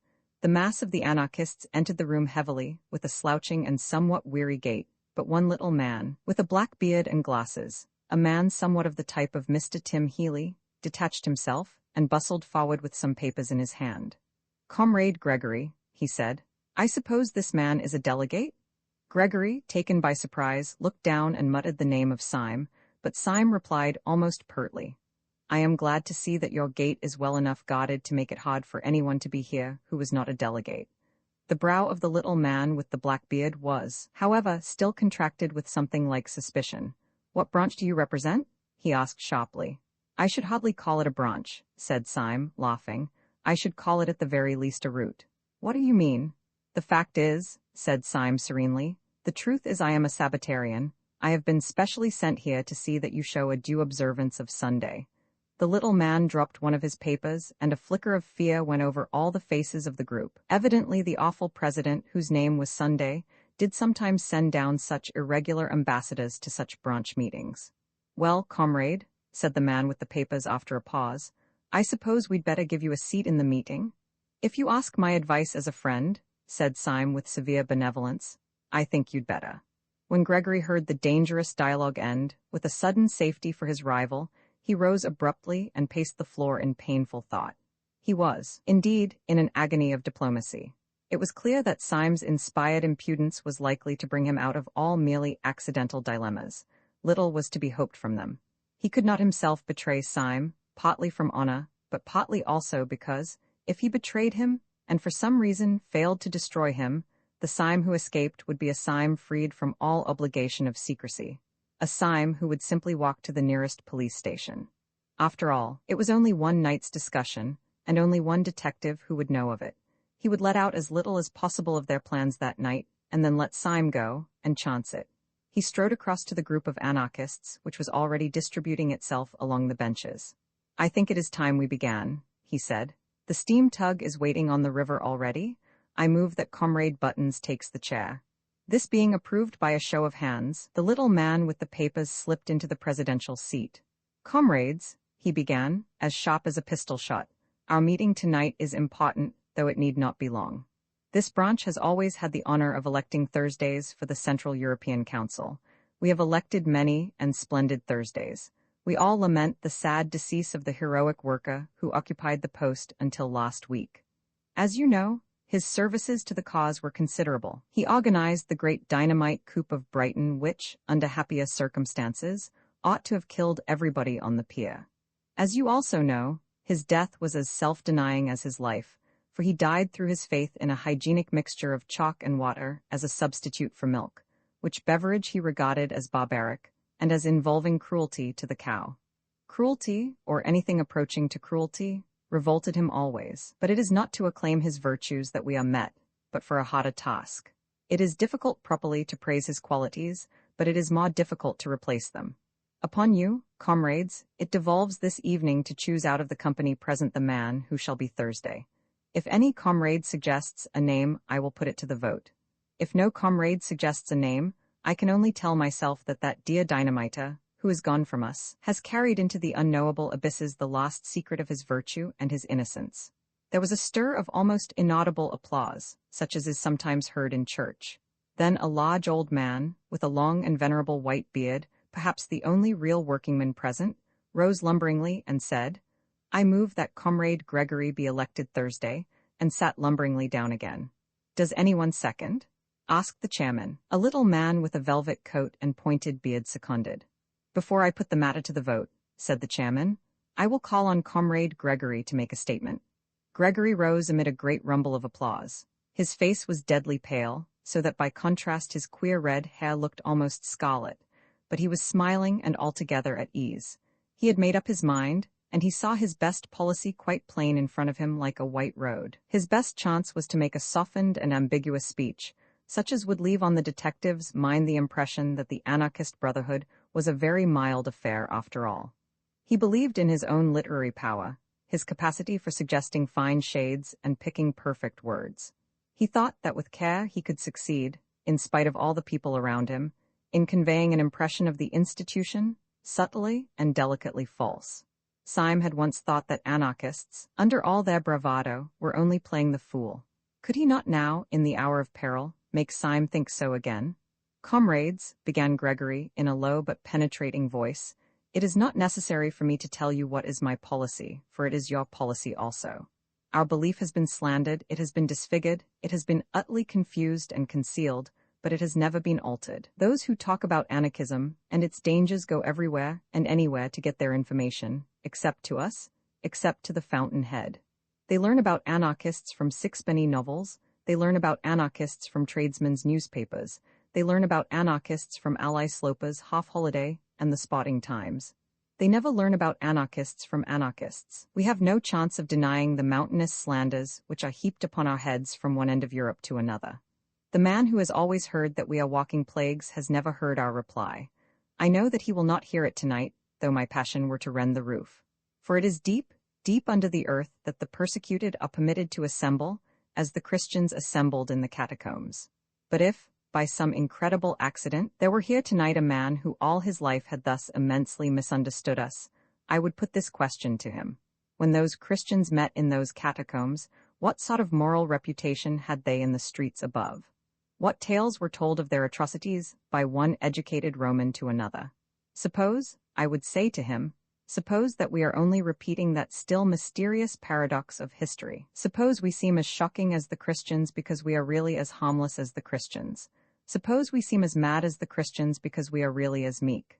The applause that had greeted the opening sentences had been gradually growing fainter, and at the last word it stopped suddenly. In the abrupt silence, the man with the velvet jacket said, in a high, squeaky voice, "I'm not meek?" "Comrade Witherspoon tells us," resumed Gregory, "that he is not meek. Ah, how little he knows himself. His words are, indeed, extravagant, his appearance is ferocious, and even, to an ordinary taste, unattractive. But only the eye of a friendship as deep and delicate as mine can perceive the deep foundation of solid meekness which lies at the base of him, too deep even for himself to see. I repeat, we are the true early Christians, only that we come too late. We are simple as they revere simple. Look at Comrade Witherspoon." We are modest. As they were modest, look at me. We are merciful? No, no, called out Mr. Witherspoon with the velvet jacket. I say we are merciful, repeated Gregory furiously, as the early Christians were merciful. Yet this did not prevent their being accused of eating human flesh. We do not eat human flesh. Shame? Cried Witherspoon. Why not? Comrade Witherspoon, said Gregory with a feverish gaiety, is anxious to know why nobody eats him laughter. In our society, at any rate, which loves him sincerely, which is founded upon love. No, no, said Witherspoon, down with love. Which is founded upon love, repeated Gregory, grinding his teeth. There will be no difficulty about the aims which we shall pursue as a body, or which I should pursue were I chosen as the representative of that body. Superbly careless of the slanders that represent us as assassins and enemies of human society, we shall pursue with moral courage and quiet intellectual pressure the permanent ideals of brotherhood and simplicity. Gregory resumed his seat and passed his hand across his forehead. The silence was sudden and awkward, but the chairman rose like an automaton and said in a colorless voice, "Does anyone oppose the election of Comrade Gregory?" The assembly seemed vague and subconsciously disappointed, and Comrade Witherspoon moved restlessly on his seat and muttered in his thick beard. By the sheer rush of routine, however, the motion would have been put and carried. But as the chairman was opening his mouth to put it, Syme sprang to his feet and said in a small and quiet voice, "Yes, Mr. Chairman, I oppose." The most effective fact in oratory is an unexpected change in the voice. Mr. Gabriel Syme evidently understood oratory. Having said these first formal words in a moderated tone, and with a brief simplicity, he made his next word ring and volley in the vault, as if one of the guns had gone off. "Comrades," he cried, in a voice that made every man jump out of his boots, "have we come here for this? Do we live underground like rats in order to listen to talk like this? This is talk we might listen to while eating buns at a Sunday school treat. Do we line these walls with weapons and bar that door with death, lest anyone should come and hear Comrade Gregory saying to us, 'Be good, and you will be happy, honesty is the best policy, and virtue is its own reward'?" There was not a word in Comrade Gregory's address to which a curate could not have listened with pleasure. Hear, hear. But I am not a curate, loud cheers, and I did not listen to it with pleasure, renewed cheers. The man who is fitted to make a good curate is not fitted to make a resolute, forcible, and efficient Thursday. Hear, hear. Comrade Gregory has told us, in only too apologetic a tone, that we are not the enemies of society. But I say that we are the enemies of society, and so much the worse for society. We are the enemies of society, for society is the enemy of humanity, its oldest and its most pitiless enemy. Hear, hear. Comrade Gregory has told us, apologetically again, that we are not murderers. There I agree. We are not murderers, we are executioners. Cheers. Ever since Syme had risen, Gregory had sat staring at him, his face idiotic with astonishment. Now in the pause his lips of clay parted, and he said, with an automatic and lifeless distinctness, "You damnable hypocrite." Syme looked straight into those frightful eyes with his own pale blue ones, and said with dignity, "Comrade Gregory accuses me of hypocrisy. He knows as well as I do that I am keeping all my engagements and doing nothing but my duty. I do not mince words. I do not pretend to. I say that Comrade Gregory is unfit to be Thursday for all his amiable qualities. He is unfit to be Thursday because of his amiable qualities.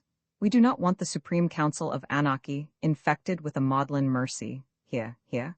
This is no time for ceremonial politeness, neither is it a time for ceremonial modesty.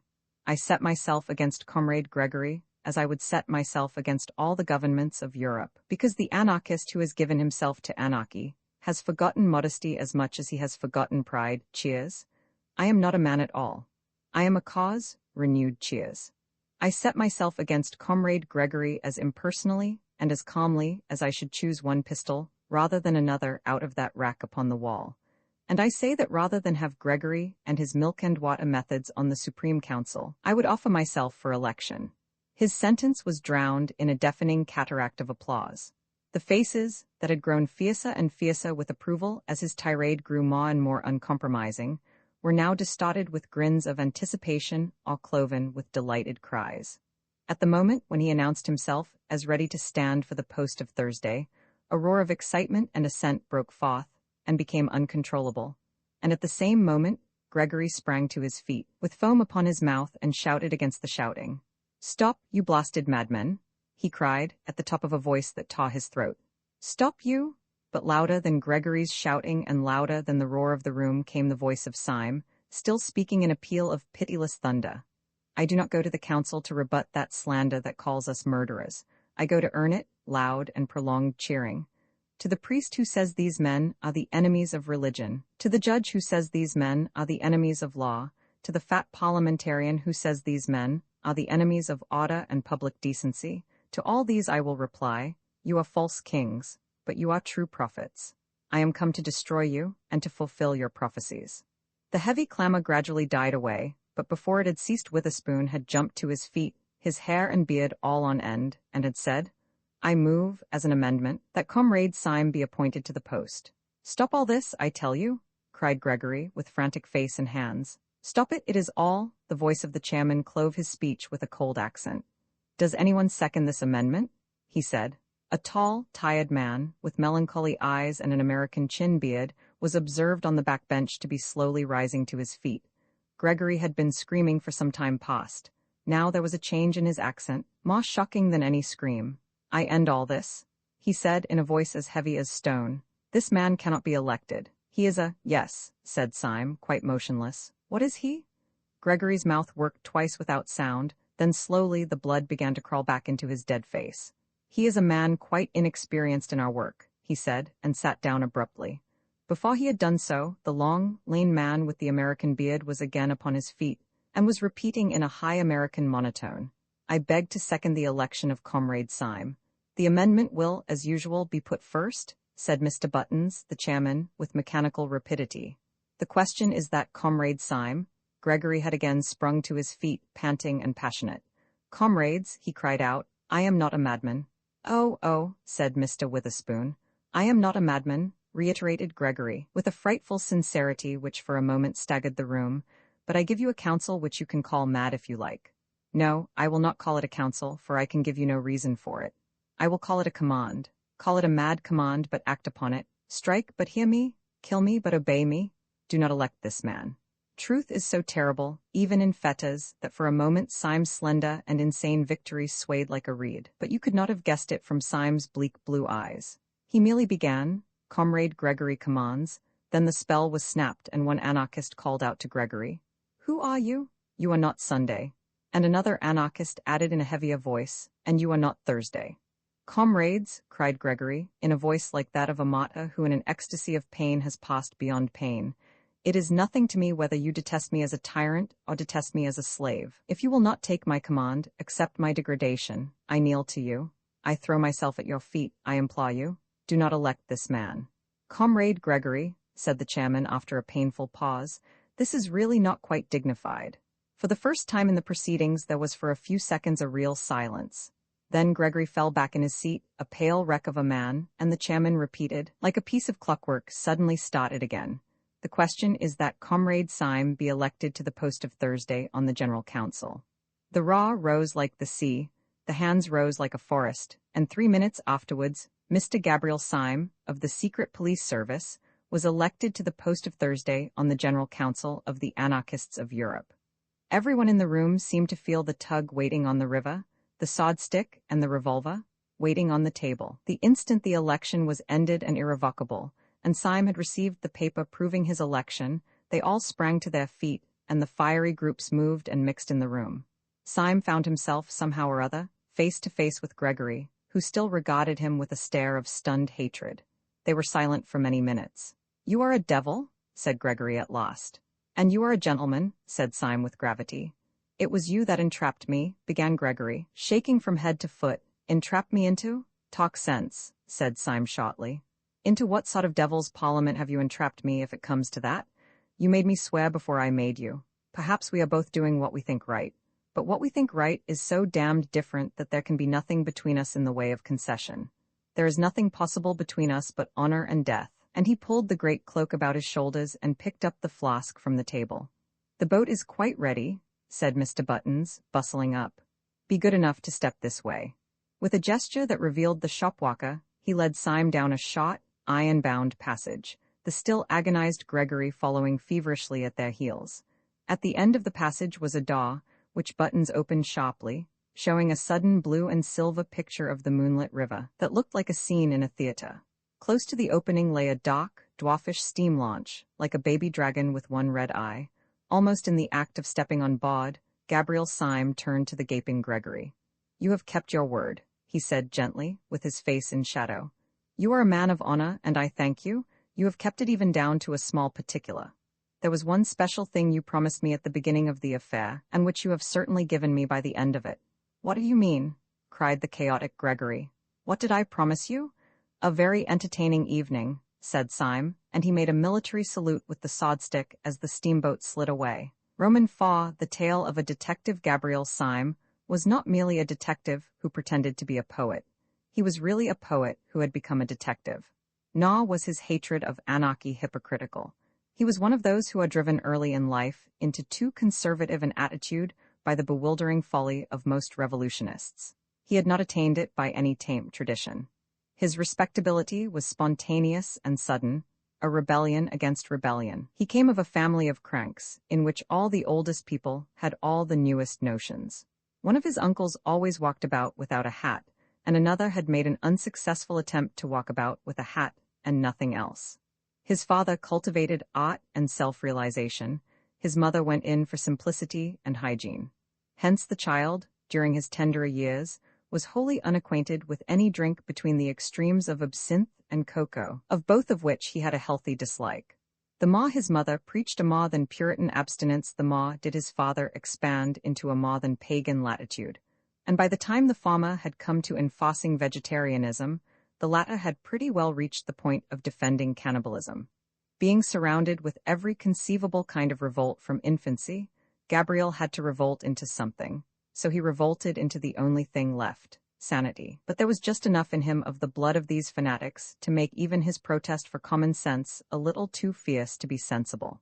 His hatred of modern lawlessness had been crowned also by an accident. It happened that he was walking in a side street at the instant of a dynamite outrage. He had been blind and deaf for a moment, and then seen the smoke clearing, the broken windows, and the bleeding faces. After that he went about as usual, quiet, courteous, rather gentle, but there was a spot on his mind that was not sane. He did not regard anarchists, as most of us do, as a handful of morbid men, combining ignorance with intellectualism. He regarded them as a huge and pitiless peril, like a Chinese invasion. He pawed perpetually into newspapers, and their waste-paper baskets a torrent of tales, verses, and violent articles, warning men of this deluge of barbaric denial. But he seemed to be getting no nearer his enemy, and, what was worse, no nearer a living. As he paced the Thames embankment, bitterly biting a cheap cigar and brooding on the advance of anarchy, there was no anarchist with a bomb in his pocket so savage or so solitary as he. Indeed, he always felt that government stood alone and desperate, with its back to the wall. He was too quixotic to have cared for it otherwise. He walked on the embankment once under a dark red sunset. The red river reflected the red sky, and they both reflected his anger.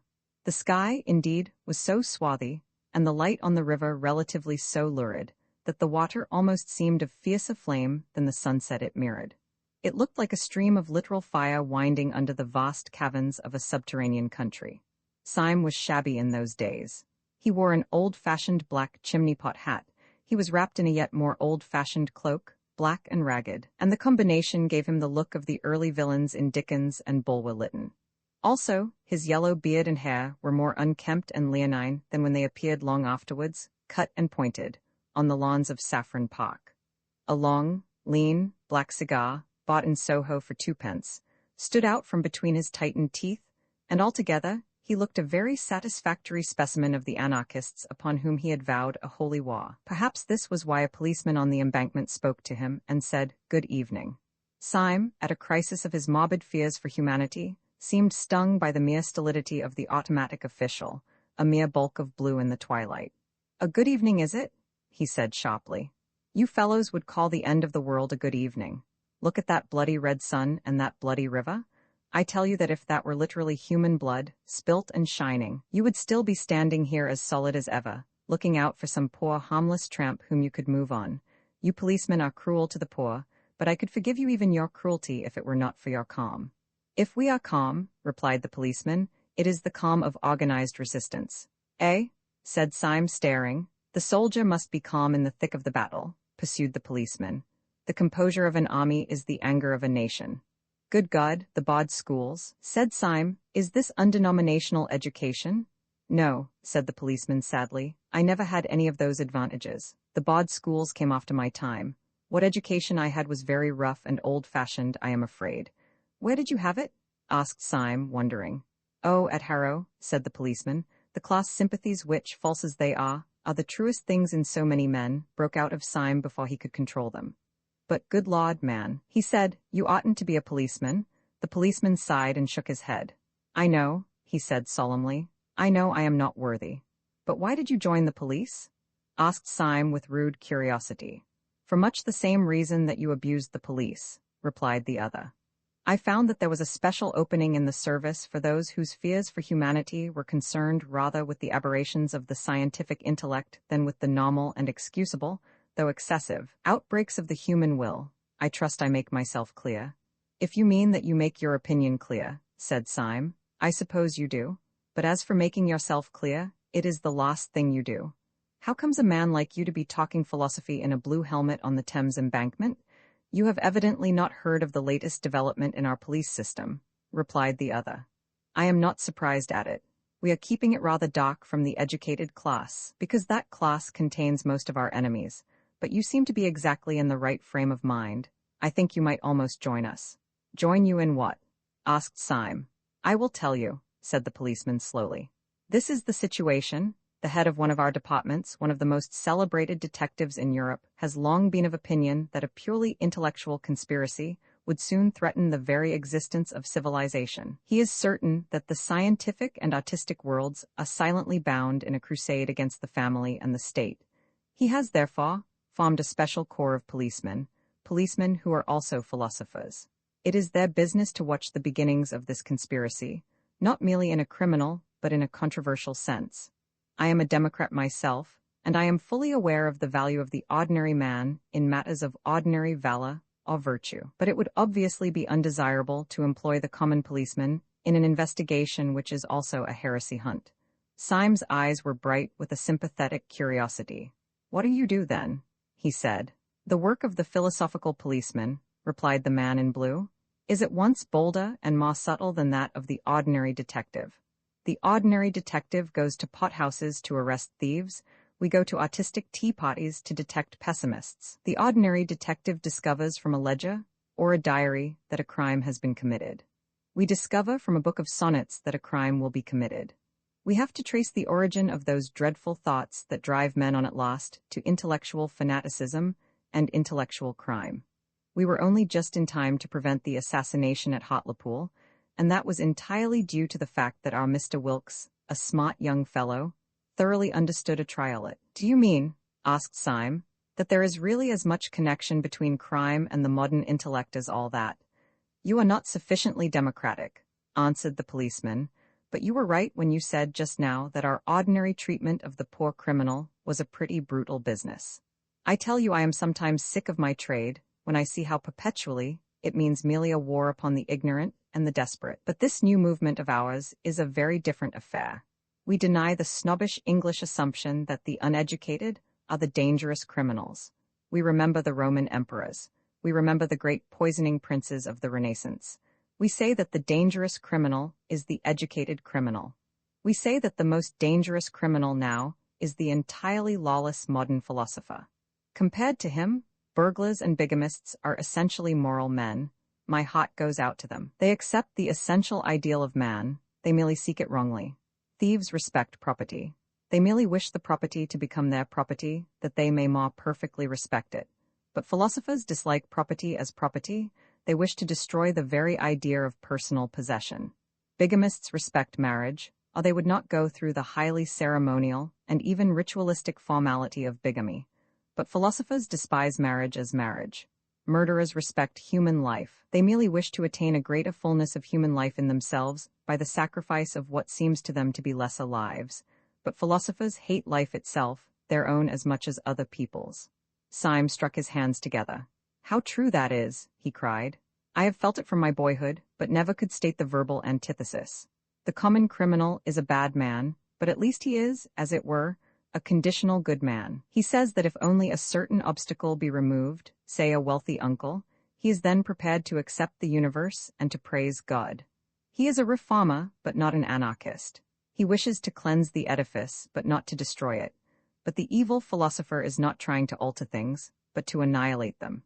Yes, the modern world has retained all those parts of police work which are really oppressive and ignominious, the harrying of the poor, the spying upon the unfortunate. It has given up its more dignified work, the punishment of powerful traitors in the state and powerful heresiarchs in the church. The moderns say we must not punish heretics. My only doubt is whether we have a right to punish anybody else. But this is absurd, cried the policeman, clasping his hands with an excitement uncommon in persons of his figure and costume. But it is intolerable. I don't know what you're doing, but you're wasting your life. You shall, join our special army against anarchy. Their armies are on our frontiers. Their bolt is ready to fall. A moment more, and you may lose the glory of working with us, perhaps the glory of dying with the lost heroes of the world. It is a chance not to be missed, certainly, assented Syme, but still I do not quite understand. I know as well as anybody that the modern world is full of lawless little men and mad little movements. But beastly as they are, they generally have the one merit of disagreeing with each other. How can you talk of their leading one army or hurling one bolt? What is this anarchy? Do not confuse it, replied the constable, with those chance dynamite outbreaks from Russia or from Ireland, which are really the outbreaks of oppressed, if mistaken, men. This is a vast philosophic movement, consisting of an outer and an inner ring. You might even call the outer ring the laity and the inner ring the priesthood. I prefer to call the outer ring the innocent section, the inner ring the supremely guilty section. The outer ring, the main mass of their supporters, are merely anarchists, that is, men who believe that rules and formulas have destroyed human happiness. They believe that all the evil results of human crime are the results of the system that has called it crime. They do not believe that the crime creates the punishment. They believe that the punishment has created the crime. They believe that if a man seduced 7 women, he would naturally walk away as blameless as the flowers of spring. They believe that if a man picked a pocket, he would naturally feel exquisitely good. These I call the innocent section. Oh, said Syme. Naturally, therefore, these people talk about a happy time coming, the paradise of the future, mankind freed from the bondage of vice and the bondage of virtue, and so on. And so also the men of the inner circle speak, the sacred priesthood. They also speak to applauding crowds of the happiness of the future and of mankind freed at last. But in their mouths, and the policeman lowered his voice, in their mouths these happy phrases have a horrible meaning. They are under no illusions. They are too intellectual to think that man upon this earth can ever be quite free of original sin and the struggle. And they mean death. When they say that mankind shall be free at last, they mean that mankind shall commit suicide. When they talk of a paradise without right or wrong, they mean the grave. They have but 2 objects: to destroy first humanity and then themselves. That is why they throw bombs instead of firing pistols. The innocent rank and file are disappointed because the bomb has not killed the king, but the high priesthood are happy because it has killed somebody. How can I join you? Asked Syme, with a sort of passion. I know for a fact that there is a vacancy at the moment, said the policeman, as I have the honor to be somewhat in the confidence of the chief of whom I have spoken. You should really come and see him. Or rather, I should not say see him, nobody ever sees him, but you can talk to him if you like. Telephone? Inquired Syme with interest. No, said the policeman placidly. He has a fancy for always sitting in a pitch-dark room. He says it makes his thoughts brighter. Do come along. Somewhat dazed and considerably excited, Syme allowed himself to be led to a side door in the long row of buildings of Scotland Yard. Almost before he knew what he was doing, he had been passed through the hands of about 4 intermediate officials, and was suddenly shown into a room, the abrupt blackness of which startled him like a blaze of light. It was not the ordinary darkness, in which forms can be faintly traced. It was like going suddenly stone-blind. Are you the new recruit? Asked a heavy voice. And in some strange way, though there was not the shadow of a shape in the gloom, Syme knew 2 things. First, that it came from a man of massive stature, and second, that the man had his back to him. Are you the new recruit? Said the invisible chief, who seemed to have heard all about it. All right, you are engaged. Syme, quite swept off his feet, made a feeble fight against this irrevocable phrase. I really have no experience, he began. No one has any experience, said the other, of the Battle of Armageddon. But I am really unfit. You are willing, that is enough, said the unknown. Well, really, said Syme, I don't know any profession of which mere willingness is the final test. I do, said the other. Martyrs, I am condemning you to death. Good day. Thus it was that, when Gabriel Syme came out again into the crimson light of evening, in his shabby black hat and shabby, lawless cloak, he came out a member of the new detective corps for the frustration of the great conspiracy. Acting under the advice of his friend the policeman, who was professionally inclined to neatness, he trimmed his hair and beard, bought a good hat, clad himself in an exquisite summer suit of light blue-gray, with a pale yellow flower in the buttonhole, and, in short, became that elegant and rather insupportable person whom Gregory had first encountered in the little garden of Saffron Park. Before he finally left the police premises, his friend provided him with a small blue card, on which was written, "The Last Crusade," and a number, the sign of his official authority. He put this carefully in his upper waistcoat pocket, lit a cigarette, and went forth to track and fight the enemy in all the drawing-rooms of London. Where his adventure ultimately led him, we have already seen. At about 1:30 on a February night, he found himself steaming in a small tug up the silent Thames, armed with swordstick and revolver, the duly elected Thursday of the Central Council of Anarchists. When Syme stepped out onto the steam tug, he had a singular sensation of stepping out into something entirely new, not merely into the landscape of a new land, but even into the landscape of a new planet. This was mainly due to the insane yet solid decision of that evening, though partly also to an entire change in the weather and the sky since he entered the little tavern some 2 hours before. Every trace of the passionate plumage of the cloudy sunset had been swept away, and a naked moon stood in a naked sky. The moon was so strong and full that, by a paradox often to be noticed, it seemed like a weaker sun. It gave, not the sense of bright moonshine, but rather of a dead daylight. Over the whole landscape lay a luminous and unnatural discoloration, as of that disastrous twilight which Milton spoke of as shed by the sun in eclipse. So that Syme fell easily into his first thought, that he was actually on some other and emptier planet, which circled round some saddest star. But the more he felt this glittering desolation in the moonlit land, the more his own chivalric folly glowed in the night like a great fire. Even the common things he carried with him, the food and the brandy and the loaded pistol, took on exactly that concrete and material poetry which a child feels when he takes a gun upon a journey or a bun with him to bed. The sod stick and the brandy flask, though in themselves only the tools of morbid conspirators, became the expressions of his own more healthy romance. The sod stick became almost the sod of chivalry, and the brandy the wine of the stirrup cup, for even the most dehumanized modern fantasies depend on some older and simpler figure. The adventures may be mad, but the adventurer must be sane. The dragon without St. George would not even be grotesque. So this inhuman landscape was only imaginative by the presence of a man really human. To Syme's exaggerative mind, the bright, bleak houses and terraces by the Thames looked as empty as the mountains of the moon. But even the moon is only poetical because there is a man in the moon.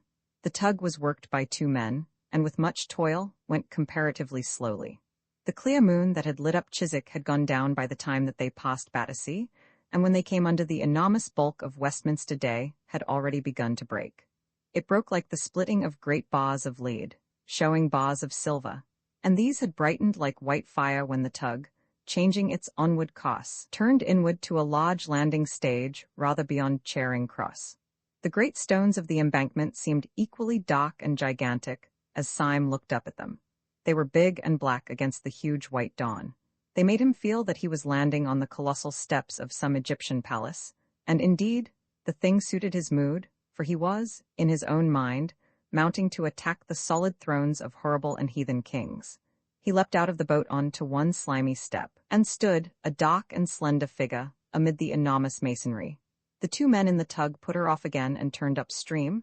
They had never spoken a word. The feast of fear, at first the large stone stair seemed to Syme as deserted as a pyramid, but before he reached the top, he had realized that there was a man leaning over the parapet of the embankment and looking out across the river. As a figure he was quite conventional, clad in a silk hat and frock coat of the more formal type of fashion. He had a red flower in his buttonhole. As Syme drew nearer to him step by step, he did not even move a hair, and Syme could come close enough to notice, even in the dim, pale morning light, that his face was long, pale and intellectual, and ended in a small triangular tuft of dark beard at the very point of the chin, all else being clean-shaven. This scrap of hair almost seemed a mere oversight. The rest of the face was of the type that is best shaven, clear-cut, ascetic, and in its way noble. Syme drew closer and closer, noting all this, and still the figure did not stir. At first an instinct had told Syme that this was the man whom he was meant to meet. Then, seeing that the man made no sign, he had concluded that he was not. And now again, he had come back to a certainty that the man had something to do with his mad adventure. For the man remained more still than would have been natural if a stranger had come so close. He was as motionless as a waxwork, and got on the nerves somewhat in the same way. Syme looked again and again at the pale, dignified and delicate face, and the face still looked blankly across the river. Then he took out of his pocket the note from Buttons proving his election, and put it before that sad and beautiful face. Then the man smiled, and his smile was a shock, for it was all on one side, going up in the right cheek and down in the left. There was nothing, rationally speaking, to scare anyone about this. Many people have this nervous trick of a crooked smile, and in many it is even attractive. But in all Syme's circumstances, with the dark dawn and the deadly errand and the loneliness on the great dripping stones, there was something unnerving in it. There was the silent river and the silent man, a man of even classic face, and there was the lost nightmare touch that his smile suddenly went wrong. The spasm of smile was instantaneous, and the man's face dropped at once into its harmonious melancholy. He spoke without further explanation or inquiry, like a man speaking to an old colleague.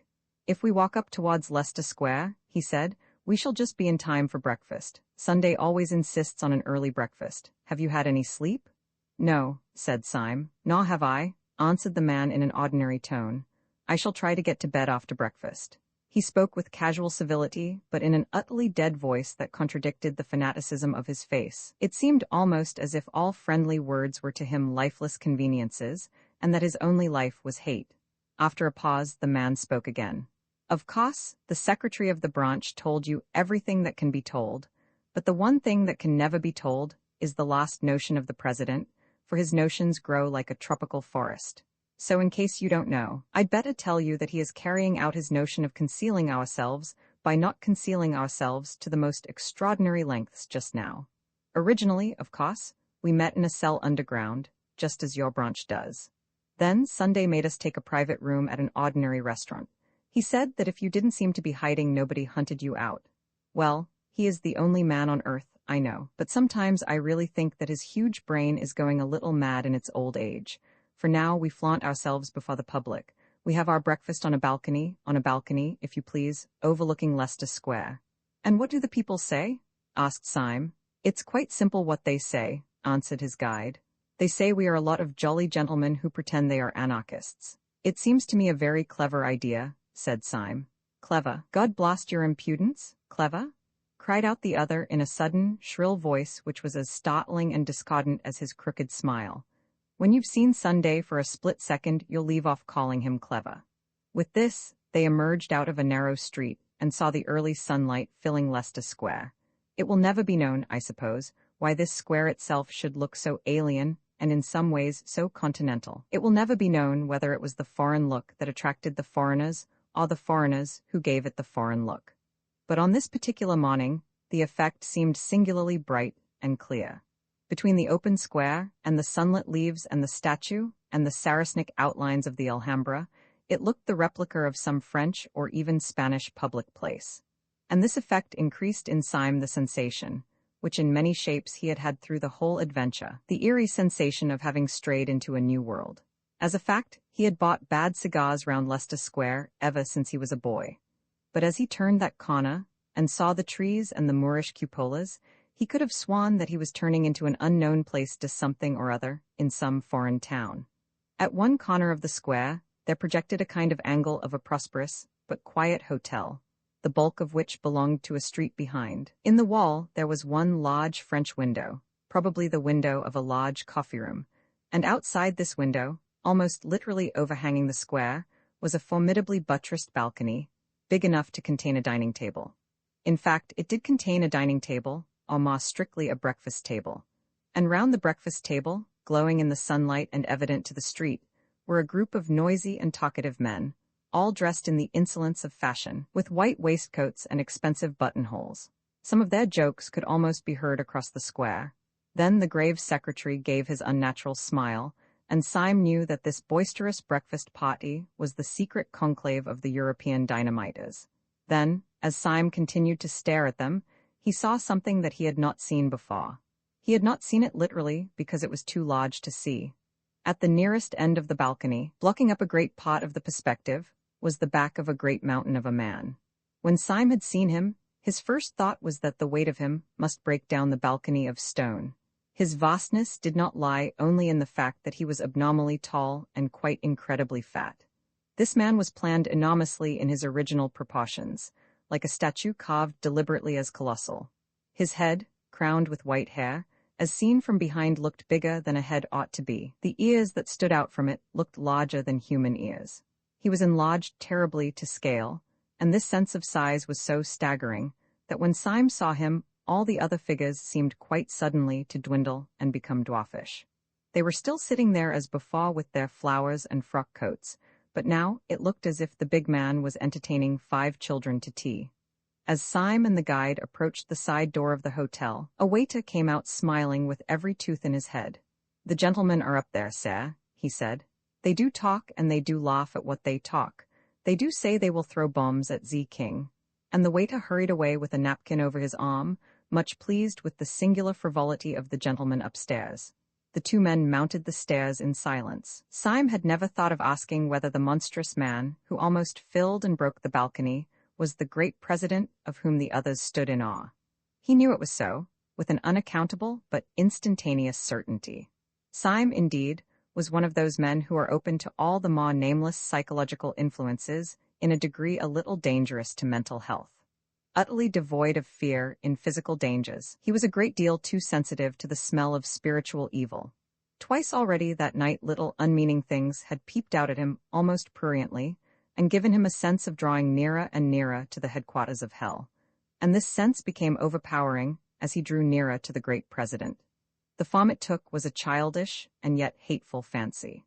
As he walked across the inner room towards the balcony, the large face of Sunday grew larger and larger, and Syme was gripped with a fear that when he was quite close, the face would be too big to be possible, and that he would scream aloud. He remembered that as a child, he would not look at the Mask of Memnon in the British Museum, because it was a face and so large. By an effort, braver than that of leaping over a cliff, he went to an empty seat at the breakfast table and sat down. The men greeted him with good-humored raillery, as if they had always known him. He sobered himself a little by looking at their conventional coats and solid, shining coffee pot. Then he looked again at Sunday. His face was very large, but it was still possible to humanity. In the presence of the president, the whole company looked sufficiently commonplace.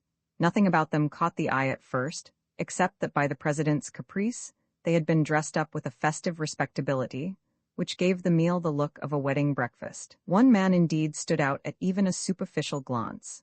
He at least was the common or garden dynamiter.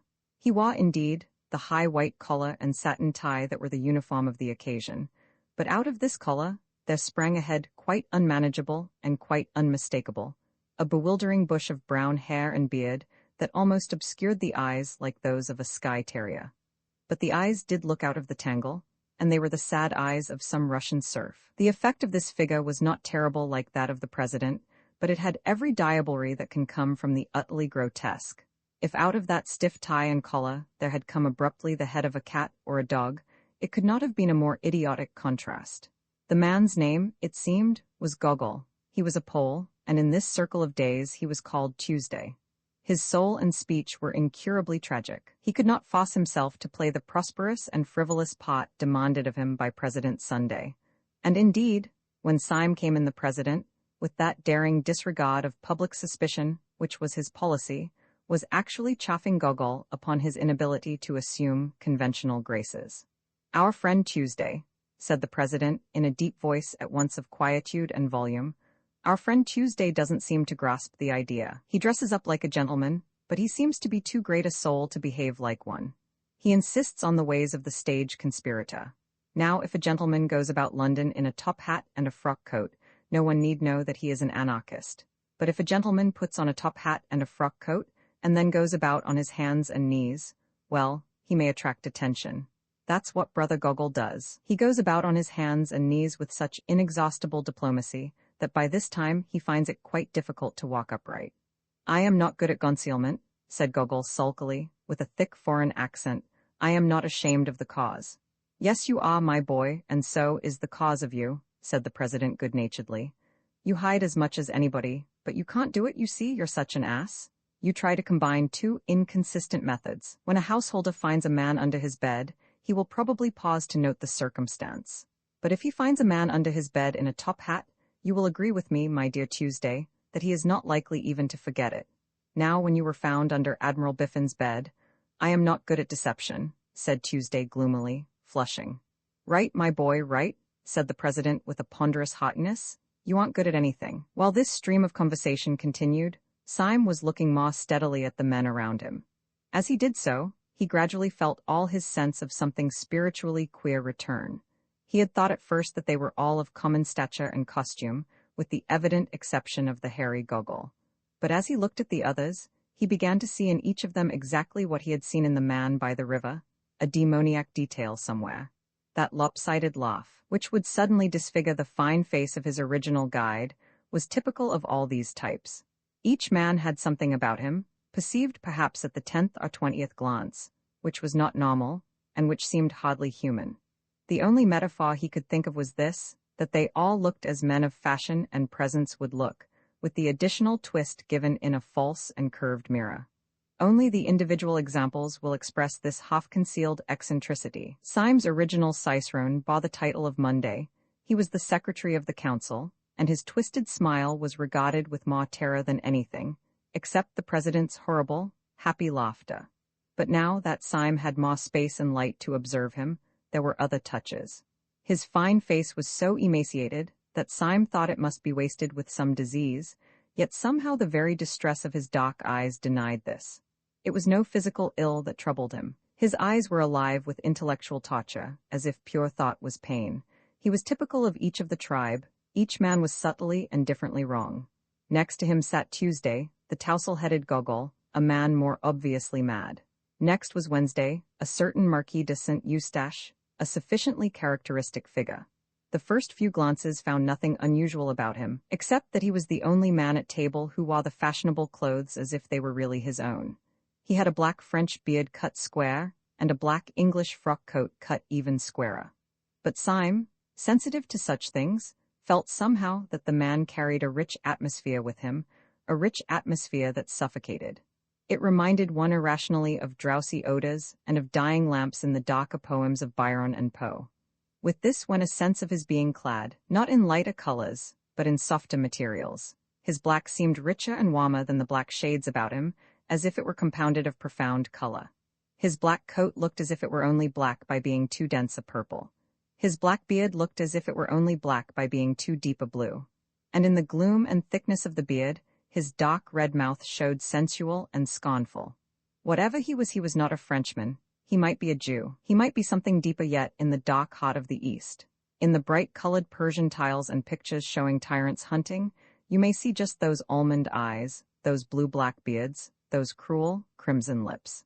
Then came Syme, and next a very old man, Professor de Worms, who still kept the chair of Friday, though every day it was expected that his death would leave it empty. Save for his intellect, he was in the last dissolution of senile decay. His face was as gray as his long gray beard, his forehead was lifted and fixed finally, in a furrow of mild despair. In no other case, not even that of Gogol, did the bridegroom brilliancy of the morning dress express a more painful contrast. For the red flower in his buttonhole showed up against a face that was literally discolored like lead. The whole hideous effect was as if some drunken dandies had put their clothes upon a corpse. When he rose or sat down, which was with long labor and peril, something worse was expressed than mere weakness, something indefinably connected with the horror of the whole scene. It did not express decrepitude merely, but corruption. Another hateful fancy crossed Syme's quivering mind. He could not help thinking that whenever the man moved a leg or arm might fall off. Right at the end sat the man called Saturday, the simplest and the most baffling of all. He was a short, square man with a dark, square face clean-shaven, a medical practitioner going by the name of Bull. He had that combination of savoir-faire with a sort of well-groomed coarseness which is not uncommon in young doctors. He carried his fine clothes with confidence rather than ease, and he mostly wore a set smile. There was nothing whatever odd about him, except that he wore a pair of dark, almost opaque spectacles. It may have been merely a crescendo of nervous fancy that had gone before, but those black discs were dreadful to Syme. They reminded him of half-remembered ugly tales, of some story about pennies being put on the eyes of the dead. Syme's eye always caught the black glasses and the blind grin. Had the dying professor worn them, or even the pale secretary, they would have been appropriate. But on the younger and grosser man, they seemed only an enigma. They took away the key of the face. You could not tell what his smile or his gravity meant. Partly from this, and partly because he had a vulgar virility wanting in most of the others, it seemed to Syme that he might be the wickedest of all those wicked men. Syme even had the thought that his eyes might be covered up, because they were too frightful to see. The exposure such were the 6 men who had sworn to destroy the world. Again and again, Syme strove to pull together his common sense in their presence. Sometimes he saw for an instant that these notions were subjective, that he was only looking at ordinary men, one of whom was old, another nervous, another short-sighted. The sense of an unnatural symbolism always settled back on him again. Each figure seemed to be, somehow, on the bottle end of things, just as their theory was on the bottle end of thought. He knew that each one of these men stood at the extreme end, so to speak, of some wild road of reasoning. He could only fancy, as in some old-world fable, that if a man went westward to the end of the world, he would find something, say a tree, that was more or less than a tree possessed by a spirit, and that if he went east to the end of the world he would find something else that was not wholly itself, a tower, perhaps, of which the very shape was wicked. So these figures seemed to stand up, violent and unaccountable, against an ultimate horizon, visions from the verge. The ends of the earth were closing in. Talk had been going on steadily as he took in the scene, and not the least of the contrasts of that bewildering breakfast table was the contrast between the easy and unobtrusive tone of talk and its terrible purport. They were deep in the discussion of an actual and immediate plot. The waiter downstairs had spoken quite correctly when he said that they were talking about bombs and kings. Only 3 days afterwards, the Tsar was to meet the President of the French Republic in Paris, and over their bacon and eggs upon their sunny balcony, these beaming gentlemen had decided how both should die. Even the instrument was chosen. The black-bearded marquis, it appeared, was to carry the bomb. Ordinarily speaking, the proximity of this positive and objective crime would have sobered Syme and cured him of all his merely mystical tremors. He would have thought of nothing but the need of saving at least 2 human bodies from being ripped in pieces with iron and roaring gas. But the truth was that by this time he had begun to feel a third kind of fear, more piercing and practical than either his moral revulsion or his social responsibility. Very simply, he had no fear to spare for the French president or the Tsar. He had begun to fear for himself. Most of the talkers took little heed of him, debating now with their faces closer together, and almost uniformly grave, save when for an instant the smile of the secretary ran aslant across his face, as the jagged lightning runs aslant across the sky. But there was one persistent thing which first troubled Syme, and at last terrified him. The president was always looking at him, steadily, and with a great and baffling interest. The enormous man was quite quiet, but his blue eyes stood out of his head, and they were always fixed on Syme. Syme felt moved to spring up and leap over the balcony. When the president's eyes were on him, he felt as if he were made of glass. He had hardly the shred of a doubt that in some silent and extraordinary way Sunday had found out that he was a spy. He looked over the edge of the balcony and saw a policeman, standing abstractedly just beneath, staring at the bright railings and the sunlit trees. Then there fell upon him the great temptation that was to torment him for many days. In the presence of these powerful and repulsive men, who were the princes of anarchy, he had almost forgotten the frail and fanciful figure of the poet Gregory, the mere aesthete of anarchism. He even thought of him now with an old kindness, as if they had played together when children. But he remembered that he was still tied to Gregory by a great promise. He had promised never to do the very thing that he now felt himself almost in the act of doing. He had promised not to jump over that balcony and speak to that policeman. He took his cold hand off the cold stone balustrade. His soul swayed in a vertigo of moral indecision. He had only to snap the thread of a rash vow made to a villainous society, and all his life could be as open and sunny as the square beneath him. He had, on the other hand, only to keep his antiquated honor, and be delivered inch by inch into the power of this great enemy of mankind, whose very intellect was a torture chamber. Whenever he looked down into the square, he saw the comfortable policeman, a pillar of common sense and common order. Whenever he looked back at the breakfast table, he saw the president still quietly studying him with big, unbearable eyes. In all the torrent of his thought, there were two thoughts that never crossed his mind. First, it never occurred to him to doubt that the president and his council could crush him if he continued to stand alone. The place might be public, the project might seem impossible, but Sunday was not the man who would carry himself thus easily without having, somehow or somewhere, set open his iron trap. Either by anonymous poison or sudden street accident, by hypnotism or by fire from hell, Sunday could certainly strike him. If he defied the man, he was probably dead, either struck stiff there in his chair or long afterwards, as by an innocent ailment. If he called in the police promptly, arrested everyone, told all, and set against them the whole energy of England, he would probably escape, certainly not otherwise. They were a balconyful of gentlemen overlooking a bright and busy square, but he felt no more safe with them than if they had been a boatful of armed pirates overlooking an empty sea.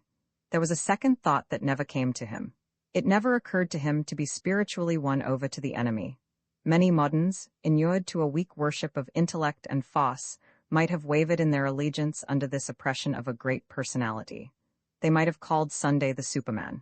If any such creature be conceivable, he looked, indeed, somewhat like it, with his earth-shaking abstraction, as of a stone statue walking. He might have been called something above man, with his large plans, which were too obvious to be detected, with his large face, which was too frank to be understood. But this was a kind of modern meanness to which Syme could not sink even in his extreme morbidity. Like any man, he was coward enough to fear great farce, but he was not quite coward enough to admire it. The men were eating as they talked, and even in this they were typical.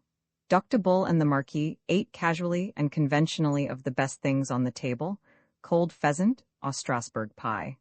But the secretary was a vegetarian, and he spoke earnestly of the projected murder over half a raw tomato and 3/4 of a glass of tepid water. The old professor had such slops as suggested a sickening second childhood.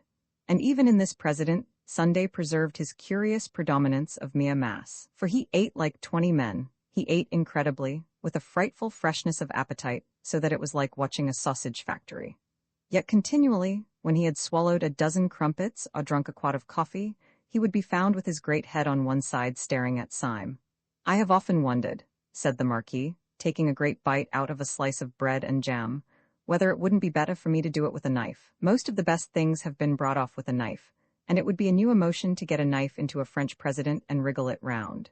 "You are wrong," said the secretary, drawing his black brows together. The knife was merely the expression of the old personal quarrel with a personal tyrant. Dynamite is not only our best tool, but our best symbol. It is as perfect a symbol of us as is incense of the prayers of the Christians. It expands, it only destroys because it broadens. Even so, thought only destroys because it broadens. A man's brain is a bomb, he cried out, loosening suddenly his strange passion and striking his own skull with violence. My brain feels like a bomb, night and day. It must expand, it must expand. A man's brain must expand if it breaks up the universe. I don't want the universe broken up just yet, drawled the Marquis. I want to do a lot of beastly things before I die. I thought of one yesterday in bed. No, if the only end of the thing is nothing, said Dr. Bull with his sphinx-like smile, it hardly seems worth doing. The old professor was staring at the ceiling with dull eyes. Every man knows in his heart, he said, that nothing is worth doing. There was a singular silence, and then the secretary said, "We are wandering, however, from the point. The only question is how Wednesday is to strike the blow. I take it we should all agree with the original notion of a bomb. As to the actual arrangements, I should suggest that tomorrow morning he should go first of all to—" The speech was broken off short under a vast shadow. President Sunday had risen to his feet, seeming to fill the sky above them. "Before we discuss that," he said in a small, quiet voice, "let us go into a private room. I have something very particular to say." Syme stood up before any of the others. The instant of choice had come at last. The pistol was at his head. On the pavement before he could hear the policeman idly stir and stamp, for the morning, though bright, was cold. A barrel organ in the street suddenly sprang with a jerk into a jovial tune. Syme stood up taut, as if it had been a bugle before the battle. He found himself filled with a supernatural courage that came from nowhere. That jingling music seemed full of the vivacity, the vulgarity, and the irrational valor of the poor, who in all those unclean streets were all clinging to the decencies and the charities of Christendom. His youthful prank of being a policeman had faded from his mind. He did not think of himself as the representative of the corps of gentlemen turned into fancy constables, or of the old eccentric who lived in the dark room, but he did feel himself as the ambassador of all these common and kindly people in the street, who every day marched into battle to the music of the barrel organ. And this high pride in being human had lifted him unaccountably to an infinite height above the monstrous men around him. For an instant, at least, he looked down upon all their sprawling eccentricities from the starry pinnacle of the commonplace. He felt towards them all that unconscious and elementary superiority that a brave man feels over powerful beasts or a wise man over powerful errors. He knew that he had neither the intellectual nor the physical strength of President Sunday, but in that moment he minded it no more than the fact that he had not the muscles of a tiger or a horn on his nose like a rhinoceros. All was swallowed up in an ultimate certainty that the president was wrong and that the barrel organ was right. There clanged in his mind that unanswerable and terrible truism in the Song of Roland, Païens ont tot et créations ont droit, which in the old nasal French has the clang and groan of great iron. This liberation of his spirit from the load of his weakness went with a quite clear decision to embrace death. If the people of the barrel organ could keep their old-world obligations, so could he. This very pride in keeping his word was that he was keeping it to miscreants. It was his last triumph over these lunatics to go down into their dark room and die for something that they could not even understand. The barrel organ seemed to give the marching tune with the energy and the mingled noises of a whole orchestra, and he could hear deep and rolling, under all the trumpets of the pride of life, the drums of the pride of death. The conspirators were already filing through the open window and into the rooms behind. Syme went lost, outwardly calm, but with all his brain and body throbbing with romantic rhythm. The president led them down an irregular side stair, such as might be used by servants, and into a dim, cold, empty room with a table and benches, like an abandoned bawdroom. When they were all in, he closed and locked the door. The first to speak was Gogol, the irreconcilable, who seemed bursting with inarticulate grievance. Zo, he cried, with an obscure excitement, his heavy Polish accent becoming almost impenetrable. You say you not ide, you say you show himselves, it is all nothings. Ven you vant talk importance you run yourselves in a dark box. The president seemed to take the foreigner's incoherent satire with entire good humor. You can't get hold of it yet, Gogol, he said in a fatherly way. When once they have heard us talking nonsense on that balcony, they will not care where we go afterwards. If we had come here first, we should have had the whole staff at the keyhole. You don't seem to know anything about mankind. I die for them, cried the Pole in thick excitement, and I slay Zare oppressors. I care not for these games of gonzelment. I would zedmite ze tyrant in ze open square. I see, said the president, nodding kindly as he seated himself at the top of a long table. You die for mankind first, and then you get up and smite their oppressors. So that's all right. And now may I ask you to control your beautiful sentiments, and sit down with the other gentlemen at this table. For the first time this morning something intelligent is going to be said. Syme, with the perturbed promptitude he had shown since the original summons, sat down first. Gogol sat down last, grumbling in his brown beard about compromise.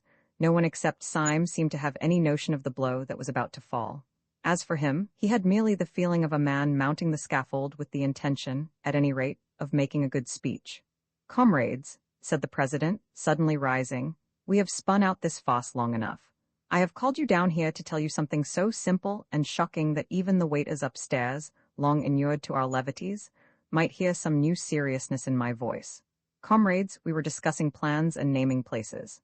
I propose, before saying anything else, that those plans and places should not be voted by this meeting, but should be left wholly in the control of someone reliable member. I suggest Comrade Saturday, Dr. Bull. They all stared at him, then they all started in their seats, for the next words, though not loud, had a living and sensational emphasis. Sunday struck the table. Not one word more about the plans and places must be said at this meeting. Not one tiny detail more about what we mean to do must be mentioned in this company. Sunday had spent his life in astonishing his followers, but it seemed as if he had never really astonished them until now. They all moved feverishly in their seats, except Syme.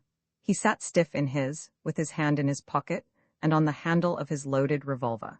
When the attack on him came, he would sell his life dear. He would find out at least if the president was mortal. Sunday went on smoothly. You will probably understand that there is only one possible motive for forbidding free speech at this festival of freedom. Strangers overhearing us matters nothing. They assume that we are joking. But what would matter, even unto death, is this, that there should be one actually among us who is not of us, who knows our grave purpose, but does not share it, who, the secretary screamed out suddenly like a woman. It can't be? He cried, leaping. There can't. The president flapped his large, flat hand on the table like the fin of some huge fish. Yes, he said slowly. There is a spy in this room. There is a traitor at this table. I will waste no more words. His name? Syme half rose from his seat, his finger firm on the trigger. His name is Gogol, said the president. He is that hairy humbug over there who pretends to be a Pole. Gogol sprang to his feet, a pistol in each hand. With the same flash, 3 men sprang at his throat. Even the professor made an effort to rise. But Syme saw little of the scene, for he was blinded with a beneficent darkness. He had sunk down into his seat shuddering, in a palsy of passionate relief. Roman 7, the unaccountable conduct of Professor de Worms. Sit down, said Sunday, in a voice that he used once or twice in his life, a voice that made men drop drawn swords.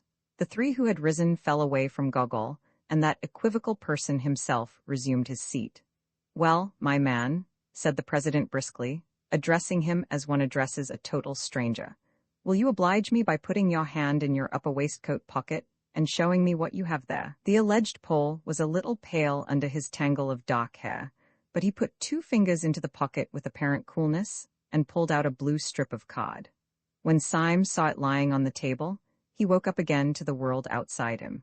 For although the card lay at the other extreme of the table, and he could read nothing of the inscription on it, it bore a startling resemblance to the blue card in his own pocket, the card which had been given to him when he joined the anti-anarchist constabulary. Pathetic Slav, said the president, tragic child of Poland, are you prepared in the presence of that card to deny that you are in this company? Shall we say de trop? Righto, said the late Gogol. It made everyone jump to hear a clear, commercial, and somewhat cockney voice coming out of that forest of foreign hair. It was irrational, as if a Chinaman had suddenly spoken with a Scotch accent. I gather that you fully understand your position, said Sunday. You bet, answered the Pole. I see it's a fair cop. All I say is, I don't believe any Pole could have imitated my accent like I did his. I concede the point, said Sunday. I believe your own accent to be inimitable, though I shall practice it in my bath. Do you mind leaving your beard with your card? Not a bit, answered Gogol, and with one finger he ripped off the whole of his shaggy head covering, emerging with thin red hair and a pale, pert face. It was hot, he added. I will do you the justice to say, said Sunday, not without a sort of brutal admiration, that you seem to have kept pretty cool under it. Now listen to me, I like you. The consequence is that it would annoy me for just about 2.5 minutes if I heard that you had died in torments. Well, if you ever tell the police or any human soul about us, I shall have that 2.5 minutes of discomfort. On your discomfort I will not dwell. Good day. Mind the step. The red-haired detective who had masqueraded as Gogol rose to his feet without a word and walked out of the room with an air of perfect nonchalance.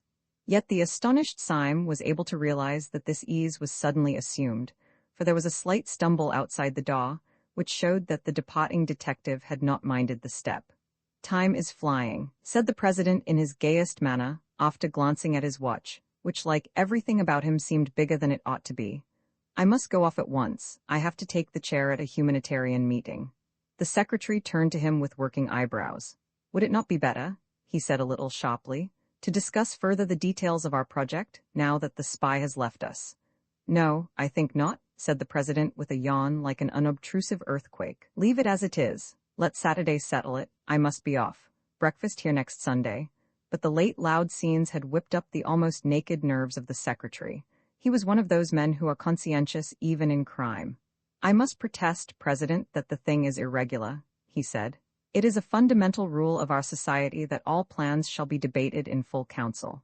Of course, I fully appreciate your forethought when in the actual presence of a traitor. Secretary, said the president seriously, if you take your head home and boil it for turnip it might be useful. I can't say, but it might. The secretary reared back in a kind of equine anger. I really fail to understand, he began in high offense. That's it, said the president, nodding a great many times. That's where you fail right enough. You fail to understand, why, you dancing donkey, he roared, rising.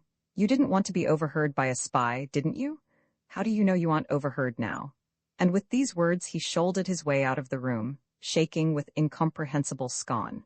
4 of the men left behind gaped off to him without any apparent glimmering of his meaning. Syme alone had even a glimmering, and such as it was it froze him to the bone. If the last words of the president meant anything, they meant that he had not after all passed unsuspected. They meant that while Sunday could not denounce him like Gogol, he still could not trust him like the others. The other 4 got to their feet grumbling more or less, and betook themselves elsewhere to find lunch, for it was already well past midday. The professor went last, very slowly and painfully. Syme sat long after the rest had gone, revolving his strange position. He had escaped a thunderbolt, but he was still under a cloud. At last he rose and made his way out of the hotel into Leicester Square. The bright, cold day had grown increasingly colder, and when he came out into the street he was surprised by a few flakes of snow. While he still carried the sod stick and the rest of Gregory's potable luggage, he had thrown the cloak down and left it somewhere, perhaps on the steam tug, perhaps on the balcony. Hoping, therefore, that the snow shower might be slight, he stepped back out of the street for a moment and stood up under the doorway of a small and greasy hairdresser's shop, the front window of which was empty, except for a sickly wax lady in evening dress. Snow, however, began to thicken and fall fast, and Syme, having found one glance at the wax lady quite sufficient to depress his spirits, stared out instead into the white and empty street. He was considerably astonished to see, standing quite still outside the shop and staring into the window, a man. His top hat was loaded with snow like the hat of Father Christmas. The white drift was rising round his boots and ankles, but it seemed as if nothing could tear him away from the contemplation of the colorless wax doll in dirty evening dress. That any human being should stand in such weather looking into such a shop was a matter of sufficient wonder to Syme, but his idle wonder turned suddenly into a personal shock, for he realized that the man standing there was the paralytic old Professor de Worms. It scarcely seemed the place for a person of his years and infirmities.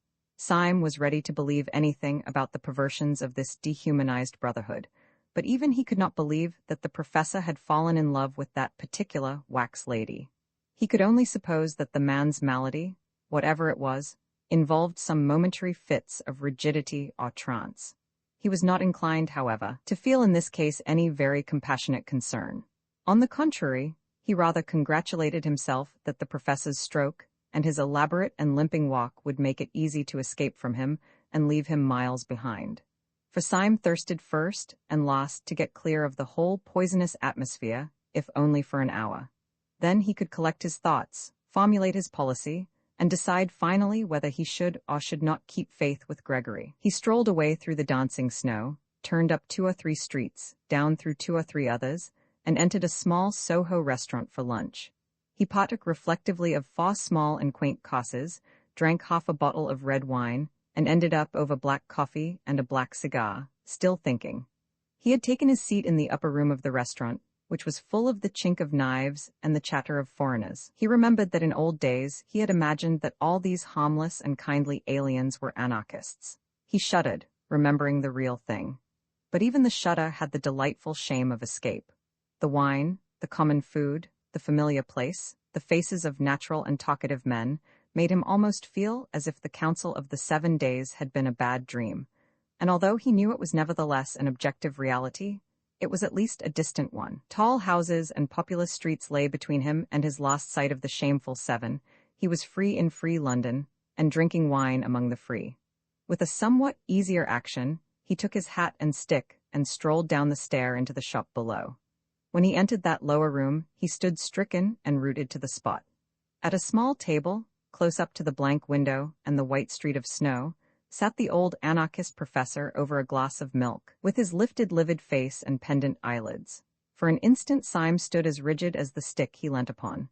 Then with a gesture as of blind hurry, he brushed past the professor, dashing open the door and slamming it behind him, and stood outside in the snow.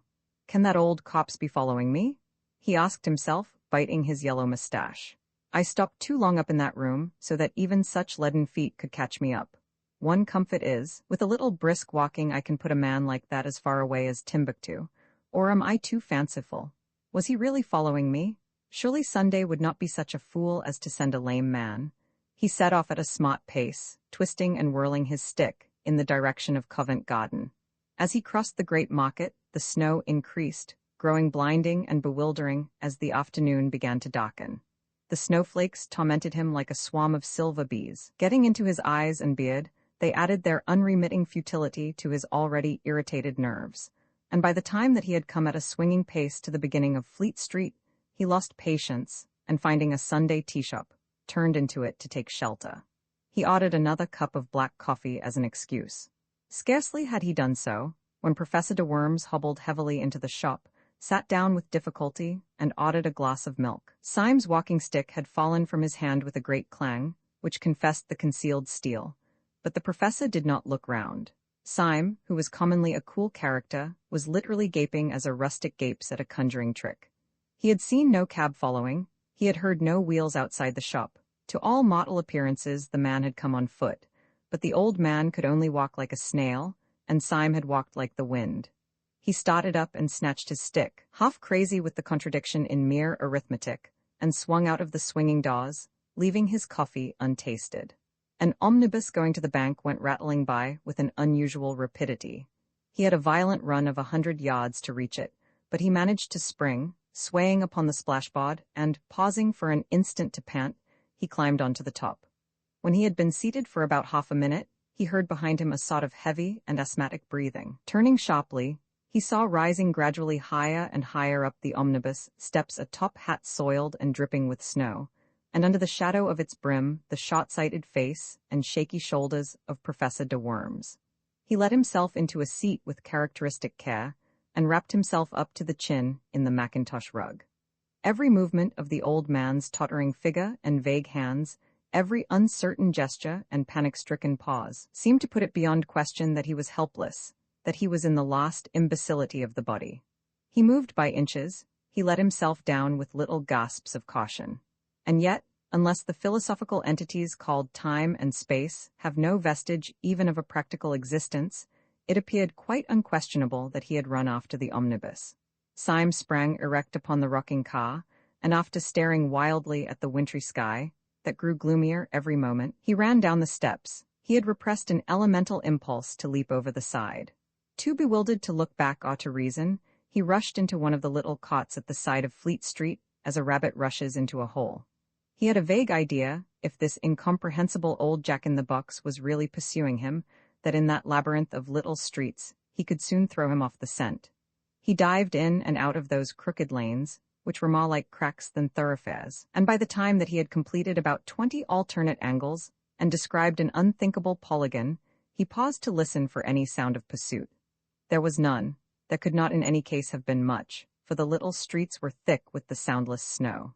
Somewhere behind Red Lion Cot, however, he noticed a place where some energetic citizen had cleared away the snow for a space of about 20 yards, leaving the wet, glistening cobblestones. He thought little of this as he passed it, only plunging into yet another arm of the maze.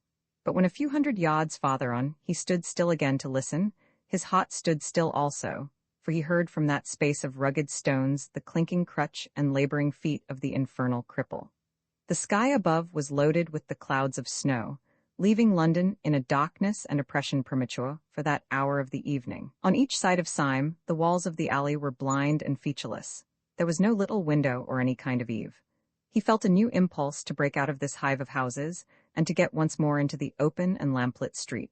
Yet he rambled and dodged for a long time before he struck the main thoroughfare. When he did so, he struck it much farther up than he had fancied. He came out into what seemed the vast and void of Ludgate Circus, and saw St. Paul's Cathedral sitting in the sky. At first he was startled to find these great roads so empty, as if a pestilence had swept through the city. Then he told himself that some degree of emptiness was natural, first because the snowstorm was even dangerously deep, and secondly because it was Sunday. And at the very word Sunday, he bit his lip, The word was henceforth for hire, like some indecent pun. Under the white fog of snow high up in the heaven, the whole atmosphere of the city was turned to a very queer kind of green twilight, as of men under the sea. The sealed and sullen sunset behind the dark dome of St. Paul's had in it smoky and sinister colors of sickly green, dead red, or decaying bronze, that were just bright enough to emphasize the solid whiteness of the snow. But right up against these dreary colors rose the black bulk of the cathedral, and upon the top of the cathedral was a random splash and great stain of snow, still clinging as to an alpine peak. It had fallen accidentally, but just so fallen as to half-drape the dome from its very topmost point, and to pick out in perfect silver the great orb and the cross. When Syme saw it, he suddenly straightened himself, and made with his sword-stick an involuntary salute. He knew that that evil figure, his shadow, was creeping quickly or slowly behind him, and he did not care. It seemed a symbol of human faith and valor that while the skies were darkening, that high place of the earth was bright. The devils might have captured heaven, but they had not yet captured the cross. He had a new impulse to tear out the secret of this dancing, jumping, and pursuing paralytic. And at the entrance of the cot, as it opened upon the circus, he turned, stick in hand, to face his pursuer. Professor de Worms came slowly round the corner of the irregular alley behind him, his unnatural form outlined against a lonely gas lamp, irresistibly recalling that very imaginative figure in the nursery rhymes, the crooked man who went a crooked mile. He really looked as if he had been twisted out of shape by the tortuous streets he had been threading. He came nearer and nearer, the lamplight shining on his lifted spectacles, his lifted, patient face. Syme waited for him as St. George waited for the dragon, as a man waits for a final explanation or for death. And the old professor came right up to him and passed him like a total stranger, without even a blink of his mournful eyelids. There was something in this silent and unexpected innocence that left Syme in a final fury. The man's colorless face and manner seemed to assert that the whole following had been an accident. Syme was galvanized with an energy that was something between bitterness and a burst of boyish derision. He made a wild gesture as if to knock the old man's hat off, called out something like, "Catch me if you can," and went racing away across the white, open circus. Concealment was impossible now, and looking back over his shoulder, he could see the black figure of the old gentleman coming after him with long, swinging strides like a man winning a mile race. But the head upon that bounding body was still pale, grave, and professional, like the head of a lecturer upon the body of a harlequin. This outrageous chase sped across Ludgate Circus, up Ludgate Hill, round St. Paul's Cathedral, along Cheapside, Syme remembering all the nightmares he had ever known. Then Syme broke away towards the river and ended almost down by the docks. He saw the yellow panes of a low, lighted public house, flung himself into it, and ordered beer. It was a foul tavern, sprinkled with foreign sailors, a place where opium might be smoked or knives drawn. A moment later Professor de Worms entered the place, sat down carefully, and asked for a glass of milk. Roman 8, the professor explains, when Gabriel Syme found himself finally established in a chair, and opposite to him, fixed and final also, the lifted eyebrows and leaden eyelids of the professor, his fears fully returned. This incomprehensible man from the fierce council, after all, had certainly pursued him. If the man had one character as a paralytic and another character as a pursuer, the antithesis might make him more interesting, but scarcely more soothing. It would be a very small comfort that he could not find the professor out, if by some serious accident the professor should find him out. He emptied a whole pewter pot of ale before the professor had touched his milk. One possibility, however, kept him hopeful and yet helpless. It was just possible that this escapade signified something other than even a slight suspicion of him. Perhaps it was some regular form or sign. Perhaps the foolish scamper was some sort of friendly signal that he ought to have understood. Perhaps it was a ritual. Perhaps the new Thursday was always chased along Cheapside, as the new Lord Mayor is always escorted along it. He was just selecting a tentative inquiry when the old professor opposite suddenly and simply cut him short. Before Syme could ask the first diplomatic question, the old anarchist had asked suddenly, without any sort of preparation, "Are you a policeman?" Whatever else Syme had expected, he had never expected anything so brutal and actual as this. Even his great presence of mind could only manage a reply with an air of rather blundering jocularity. "A policeman?" he said, laughing vaguely. "Whatever made you think of a policeman in connection with me?" The process was simple enough, answered the professor patiently. I thought you looked like a policeman. I think so now. Did I take a policeman's hat by mistake out of the restaurant? Asked Syme, smiling wildly. Have I by any chance got a number stuck onto me somewhere? Have my boots got that watchful look? Why must I be a policeman? Do let me be a postman. The old professor shook his head with a gravity that gave no hope, but Syme ran on with a feverish irony.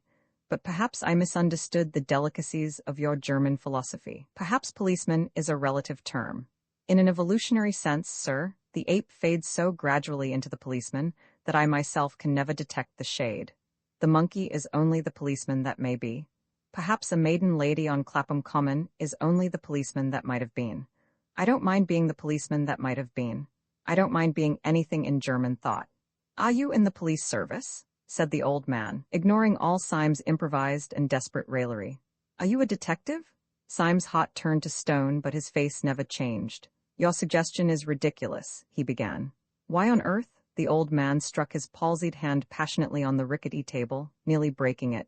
Did you hear me ask a plain question, you pattering spy? He shrieked in a high, crazy voice. Are you, or are you not, a police detective? No, answered Syme, like a man standing on the hangman's drop.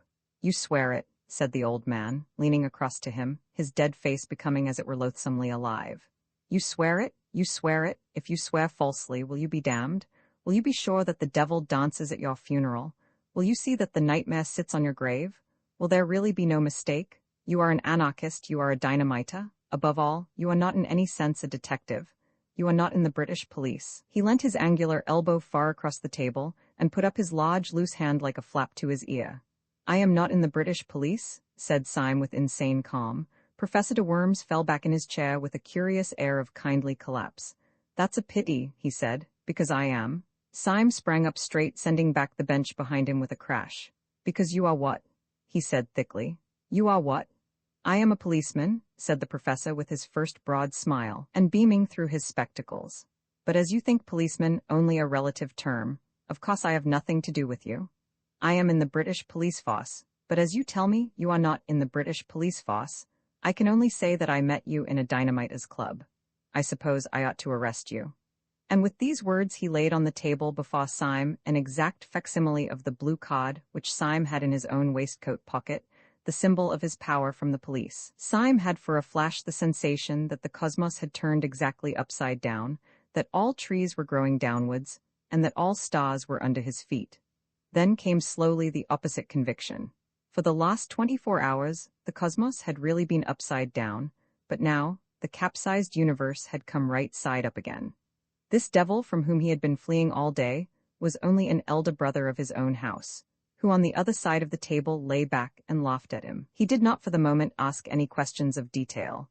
He only knew the happy and silly fact that this shadow, which had pursued him with an intolerable oppression of peril, was only the shadow of a friend trying to catch him up. He knew simultaneously that he was a fool and a free man. For with any recovery from morbidity, there must go a certain healthy humiliation. There comes a certain point in such conditions when only three things are possible. First, a perpetuation of satanic pride, secondly, tears, and third, laughter. Syme's egotism held hard to the first cause for a few seconds, and then suddenly adopted the third. Taking his own blue police ticket from his own waistcoat pocket, he tossed it onto the table. Then he flung his head back until his spike of yellow beard almost pointed at the ceiling, and shouted with a barbaric laughter. Even in that close den, perpetually filled with the din of knives, plates, cans, clamorous voices, sudden struggles and stampedes, there was something Homeric in Syme's mirth which made many half-drunken men look round. "What you laughing at, governor?" asked one wondering laborer from the docks. "At myself," answered Syme, and went off again into the agony of his ecstatic reaction. "Pull yourself together," said the professor, "or you'll get hysterical. Have some more beer. I'll join you." "You haven't drunk your milk," said Syme.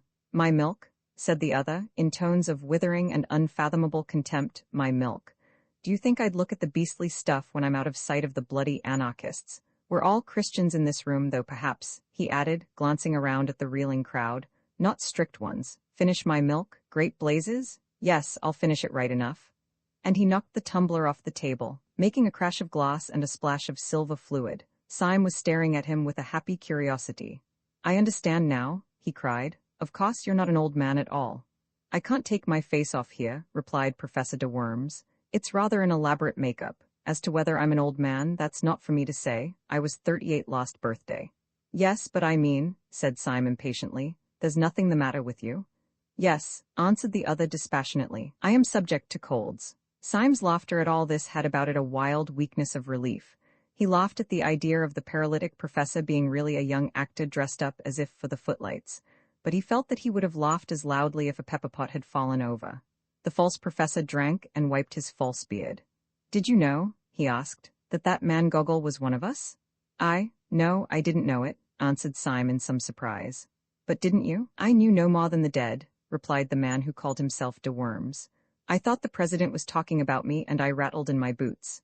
And I thought he was talking about me, said Syme, with his rather reckless laughter. I had my hand on my revolver all the time. So had I, said the professor grimly. So had Gogol evidently. Syme struck the table with an exclamation.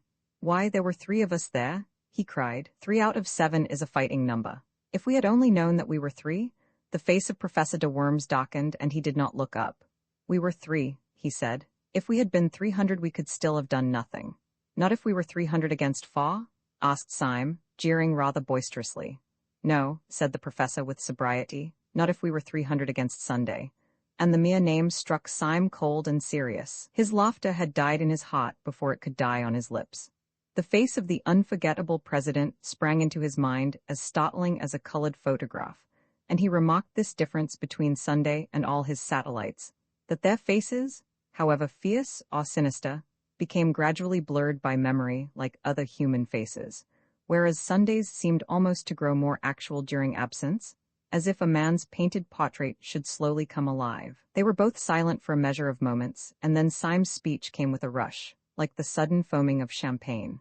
Professor, he cried, it is intolerable. Are you afraid of this man? The professor lifted his heavy lids and gazed at Syme with large, wide-open, blue eyes of an almost ethereal honesty. Yes, I am, he said mildly. So are you. Syme was dumb for an instant. Then he rose to his feet erect, like an insulted man, and thrust the chair away from him. Yes, he said in a voice indescribable, you are right, I am afraid of him. Therefore I swear by God that I will seek out this man whom I fear until I find him, and strike him on the mouth. If heaven were his throne and the earth his footstool, I swear that I would pull him down. How? Asked the staring professor. Why? Because I am afraid of him, said Syme, and no man should leave in the universe anything of which he is afraid. De Worms blinked at him with a sort of blind wonder. He made an effort to speak, but Syme went on in a low voice, but with an undercurrent of inhuman exaltation. Who would condescend to strike down the mere things that he does not fear?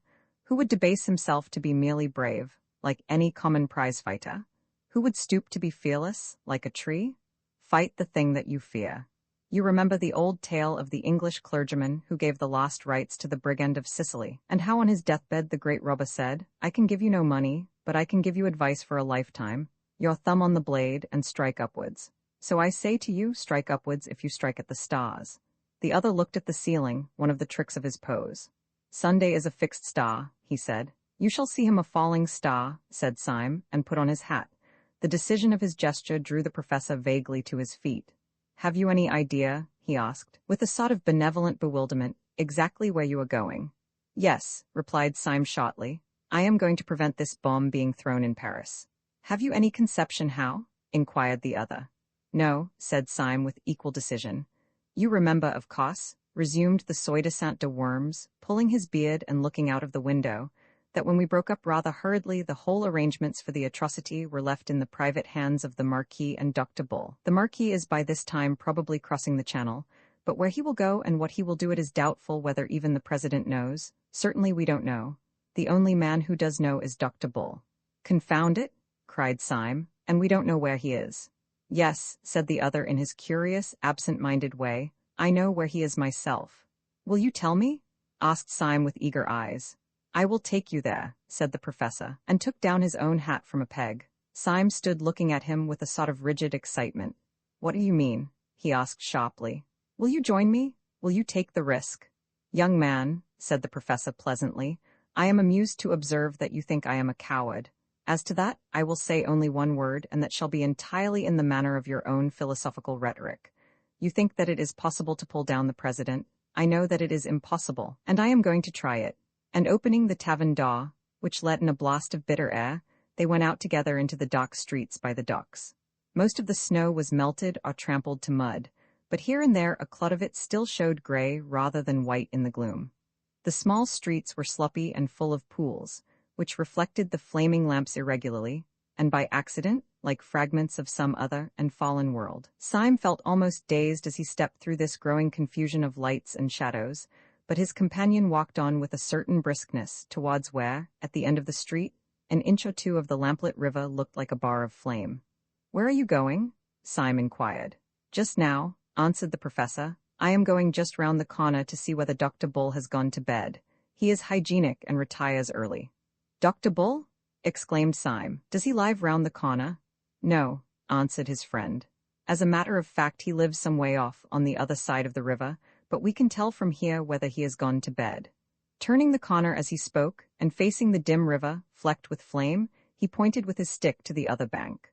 On the Surrey side at this point there ran out into the Thames, seeming almost to overhang it, a bulk and cluster of those tall tenements, dotted with lighted windows, and rising like factory chimneys to an almost insane height. Their special poise and position made one block of buildings especially look like a Tower of Babel with 100 eyes.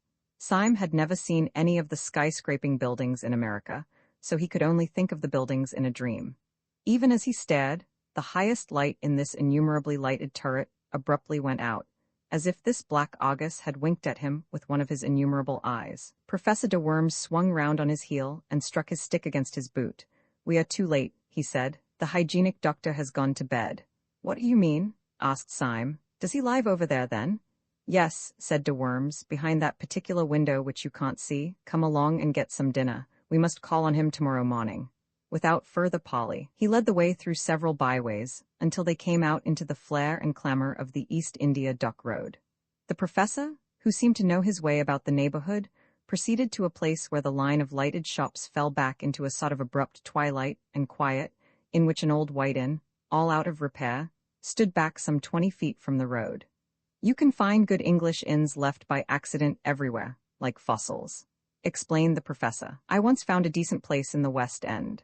"I suppose," said Syme, smiling, "that this is the corresponding decent place in the East End." "It is," said the professor reverently, and went in. In that place they dined and slept, both very thoroughly. The beans and bacon, which these unaccountable people cooked well, the astonishing emergence of Burgundy from their cellars, crowned Syme's sense of a new comradeship and comfort. Through all this ordeal his root horror had been isolation, and there are no words to express the abyss between isolation and having one ally. It may be conceded to the mathematicians that 4 is twice 2. But 2 is not twice 1. 2 is 2,000 times 1. That is why, in spite of 100 disadvantages, the world will always return to monogamy. Syme was able to pour out for the first time the whole of his outrageous tale, from the time when Gregory had taken him to the little tavern by the river. He did it idly and amply, in a luxuriant monologue, as a man speaks with very old friends.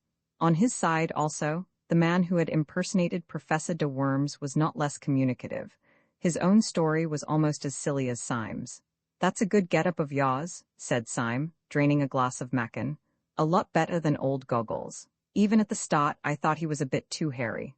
"A difference of artistic theory," replied the professor pensively. "Gogol was an idealist. He made up as the abstract or Platonic ideal of an anarchist. But I am a realist. I am a portrait painter. But indeed, to say that I am a portrait painter is an inadequate expression. I am a portrait." "I don't understand you," said Syme. "I am a portrait," repeated the professor. "I am a portrait of the celebrated Professor de Worms, who is, I believe, in Naples." "You mean you are made up like him," said Syme. "But doesn't he know that you are taking his nose in vain?" "He knows it right enough," replied his friend cheerfully. "Then why doesn't he denounce you?" "I have denounced him," answered the professor. "Do explain yourself," said Syme. "With pleasure, if you don't mind hearing my story," replied the eminent foreign philosopher. "I am by profession an actor, and my name is Wilkes. When I was on the stage, I mixed with all sorts of bohemian and blackguard company. Sometimes I touched the edge of the turf, sometimes the riffraff of the arts, and occasionally the political refugee. In some den of exiled dreamers, I was introduced to the great German nihilist philosopher, Professor de Worms. I did not gather much about him beyond his appearance, which was very disgusting, and which I studied carefully. I understood that he had proved that the destructive principle in the universe was God. Hence he insisted on the need for a furious and incessant energy, rending all things in pieces. Energy, he said, was the all. He was lame, short-sighted, and partially paralytic. When I met him, I was in a frivolous mood, and I disliked him so much that I resolved to imitate him. If I had been a draftsman, I would have drawn a caricature. I was only an actor, I could only act a caricature. I made myself up into what was meant for a wild exaggeration of the old professor's dirty old self. When I went into the room full of his supporters, I expected to be received with a roar of laughter, or, if they were too far gone, with a roar of indignation at the insult. I cannot describe the surprise I felt when my entrance was received with a respectful silence, followed, when I had first opened my lips, with a murmur of admiration. The curse of the perfect artist had fallen upon me. I had been too subtle, I had been too true. They thought I really was the great nihilist professor. I was a healthy-minded young man at the time, and I confess that it was a blow. Before I could fully recover, however, 2 or 3 of these admirers ran up to me radiating indignation, and told me that a public insult had been put upon me in the next room. I inquired its nature. It seemed that an impertinent fellow had dressed himself up as a preposterous parody of myself. I had drunk more champagne than was good for me, and in a flash of folly, I decided to see the situation through. Consequently, it was to meet the glare of the company and my own lifted eyebrows and freezing eyes that the real professor came into the room. I need hardly say there was a collision. The pessimists all round me looked anxiously from one professor to the other professor to see which was really the more feeble. But I won. An old man in poor health, like my rival, could not be expected to be so impressively feeble as a young actor in the prime of life. You see, he really had paralysis, and working within this definite limitation, he couldn't be so jolly paralytic as I was. Then he tried to blast my claims intellectually. I countered that by a very simple dodge. Whenever he said something that nobody but he could understand, I replied with something which I could not even understand myself. I don't fancy, he said, that you could have worked out the principle that evolution is only negation, since there inheres in it the introduction of lacuna, which are an essential of differentiation. I replied quite scornfully, you read all that up in Pinkwitz. The notion that involution functioned eugenically was exposed long ago by Glump. It is unnecessary for me to say that there never were such people as Pinkwitz and Glump, but the people all round, rather to my surprise, seemed to remember them quite well, and the professor, finding that the learned and mysterious method left him rather at the mercy of an enemy slightly deficient in scruples, fell back upon a more popular form of wit. I see, he sneered, you prevail like the false pig in Aesop. And you fail, I answered, smiling, like the hedgehog in Montaigne. Need I say that there is no hedgehog in Montaigne? Your claptrap comes off, he said, so would your beard. I had no intelligent answer to this, which was quite true and rather witty. But I laughed haughtily, answered, like the pantheist's boots at random, and turned on my heel with all the honors of victory. The real professor was thrown out, but not with violence, though one man tried very patiently to pull off his nose. He is now, I believe, received everywhere in Europe as a delightful impostor. His apparent earnestness and anger, you see, make him all the more entertaining. Well, said Syme, I can understand your putting on his dirty old beard for a night's practical joke, but I don't understand your never taking it off again. That is the rest of the story, said the impersonator. When I myself left the company, followed by reverent applause, I went limping down the dark street, hoping that I should soon be far enough away to be able to walk like a human being. To my astonishment, as I was turning the corner, I felt a touch on the shoulder, and turning, found myself under the shadow of an enormous policeman. He told me I was wanted. I struck a sort of paralytic attitude, and cried in a high German accent, yes, I am wanted, by the oppressed of the world. You are arresting me on the charge of being the great anarchist, Professor de Worms. The policeman impassively consulted a paper in his hand. No, sir, he said civilly, at least, not exactly, sir. I am arresting you on the charge of not being the celebrated anarchist, Professor de Worms.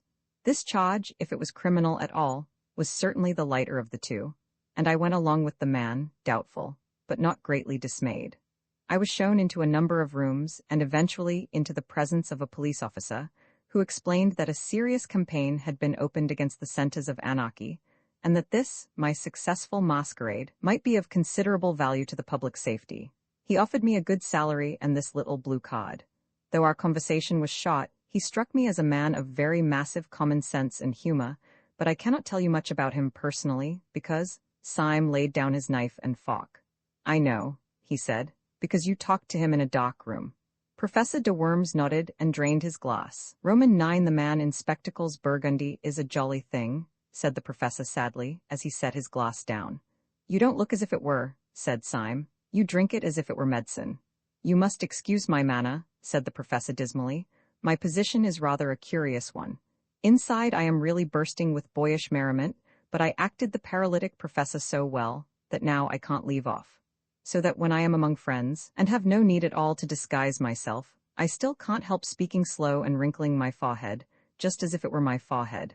I can be quite happy, you understand, but only in a paralytic sort of way. The most buoyant exclamations leap up in my heart, but they come out of my mouth quite different. You should hear me say, "Buck up, old cock." It would bring tears to your eyes. It does, said Syme, but I cannot help thinking that apart from all that you are really a bit worried. The professor started a little and looked at him steadily. You are a very clever fellow, he said. It is a pleasure to work with you. Yes, I have rather a heavy cloud in my head. There is a great problem to face, and he sank his bald brow in his 2 hands. Then he said in a low voice, Can you play the piano? Yes, said Syme in simple wonder. I'm supposed to have a good touch. Then, as the other did not speak, he added, I trust the great cloud is lifted. After a long silence, the professor said out of the cavernous shadow of his hands, It would have done just as well if you could work a typewriter. Thank you, said Syme. You flatter me. Listen to me, said the other, and remember whom we have to see tomorrow. You and I are going tomorrow to attempt something which is very much more dangerous than trying to steal the crown jewels out of the tower. We are trying to steal a secret from a very sharp, very strong, and very wicked man. I believe there is no man, except the president, of course, who is so seriously startling and formidable as that little grinning fellow in goggles. He has not perhaps the white-hot enthusiasm unto death, the mad martyrdom for anarchy, which marks the secretary. But then, that very fanaticism in the secretary has a human pathos, and is almost a redeeming trait. But the little doctor has a brutal sanity that is more shocking than the secretary's disease. Don't you notice his detestable virility and vitality? He bounces like an india-rubber ball. Depend on it, Sunday was not asleep. I wonder if he ever sleeps? When he locked up all the plans of this outrage in the round, black head of Dr. Bull. And you think, said Syme, that this unique monster will be soothed if I play the piano to him? Don't be an ass, said his mentor. I mentioned the piano because it gives one quick and independent fingers. Syme, if we are to go through this interview and come out sane or alive, we must have some code of signals between us that this brute will not see. I have made a rough alphabetical cipher corresponding to the 5 fingers, like this, see? And he rippled with his fingers on the wooden table. B a D, bad, a word we may frequently require. Syme poured himself out another glass of wine, and began to study the scheme.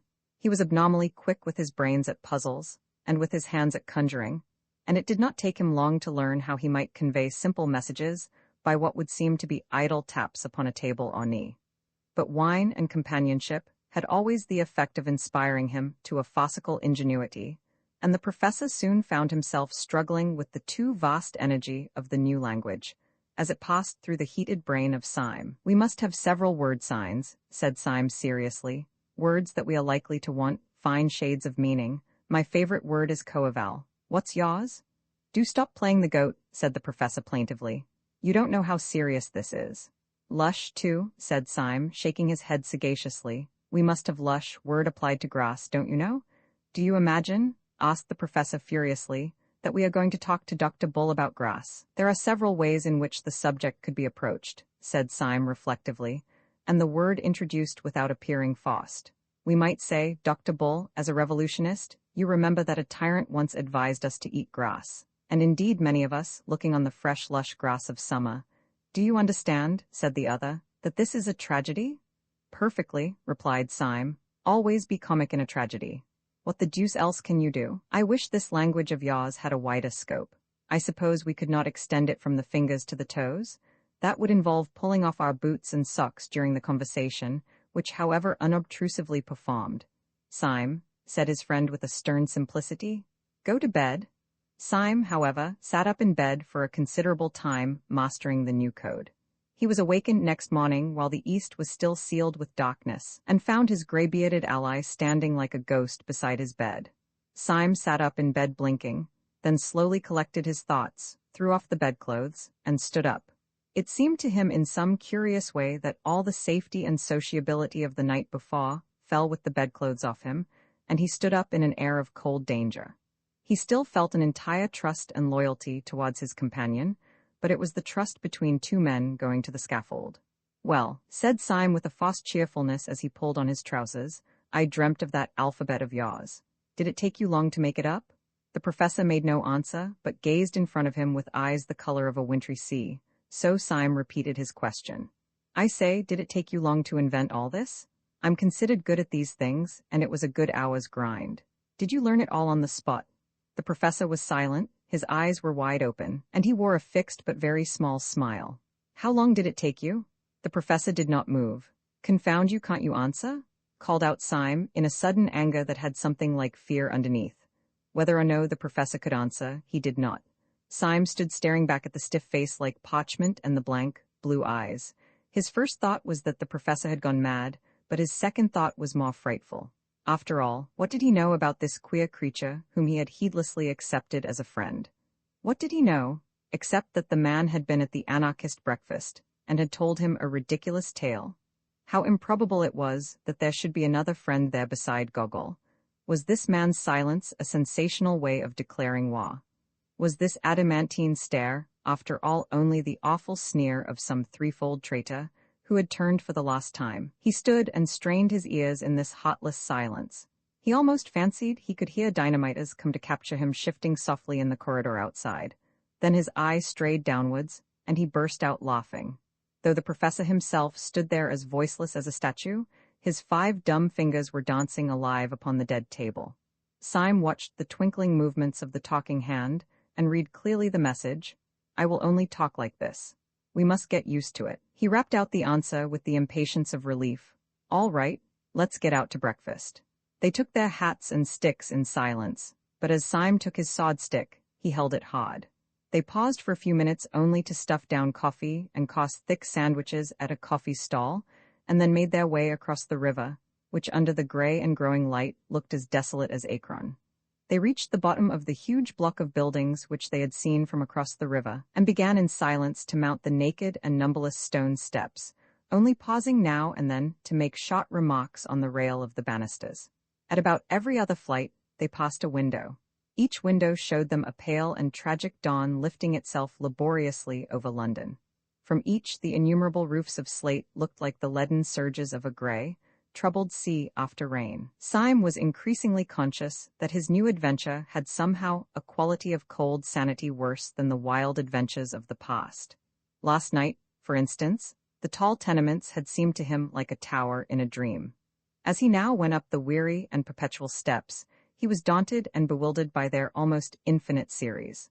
But it was not the hot horror of a dream, or of anything that might be exaggeration or delusion. Their infinity was more like the empty infinity of arithmetic, something unthinkable, yet necessary to thought. Or it was like the stunning statements of astronomy about the distance of the fixed stars. He was ascending the house of reason, a thing more hideous than unreason itself. By the time they reached Dr. Bull's landing, a lost window showed them a harsh, white dawn edged with banks of a kind of coarse red, more like red clay than red cloud, and when they entered Dr. Bull's bare garret, it was full of light. Syme had been haunted by a half-historic memory in connection with these empty rooms and that austere daybreak. The moment he saw the garret and Dr. Bull sitting writing at a table, he remembered what the memory was: the French Revolution. There should have been the black outline of a guillotine against that heavy red and white of the morning. Dr. Bull was in his white shirt and black breeches only. His cropped, dark head might well have just come out of its wig. He might have been Marat or a more slipshod Robespierre. Yet when he was seen properly, the French fancy fell away. The Jacobins were idealists. There was about this man a murderous materialism. His position gave him a somewhat new appearance.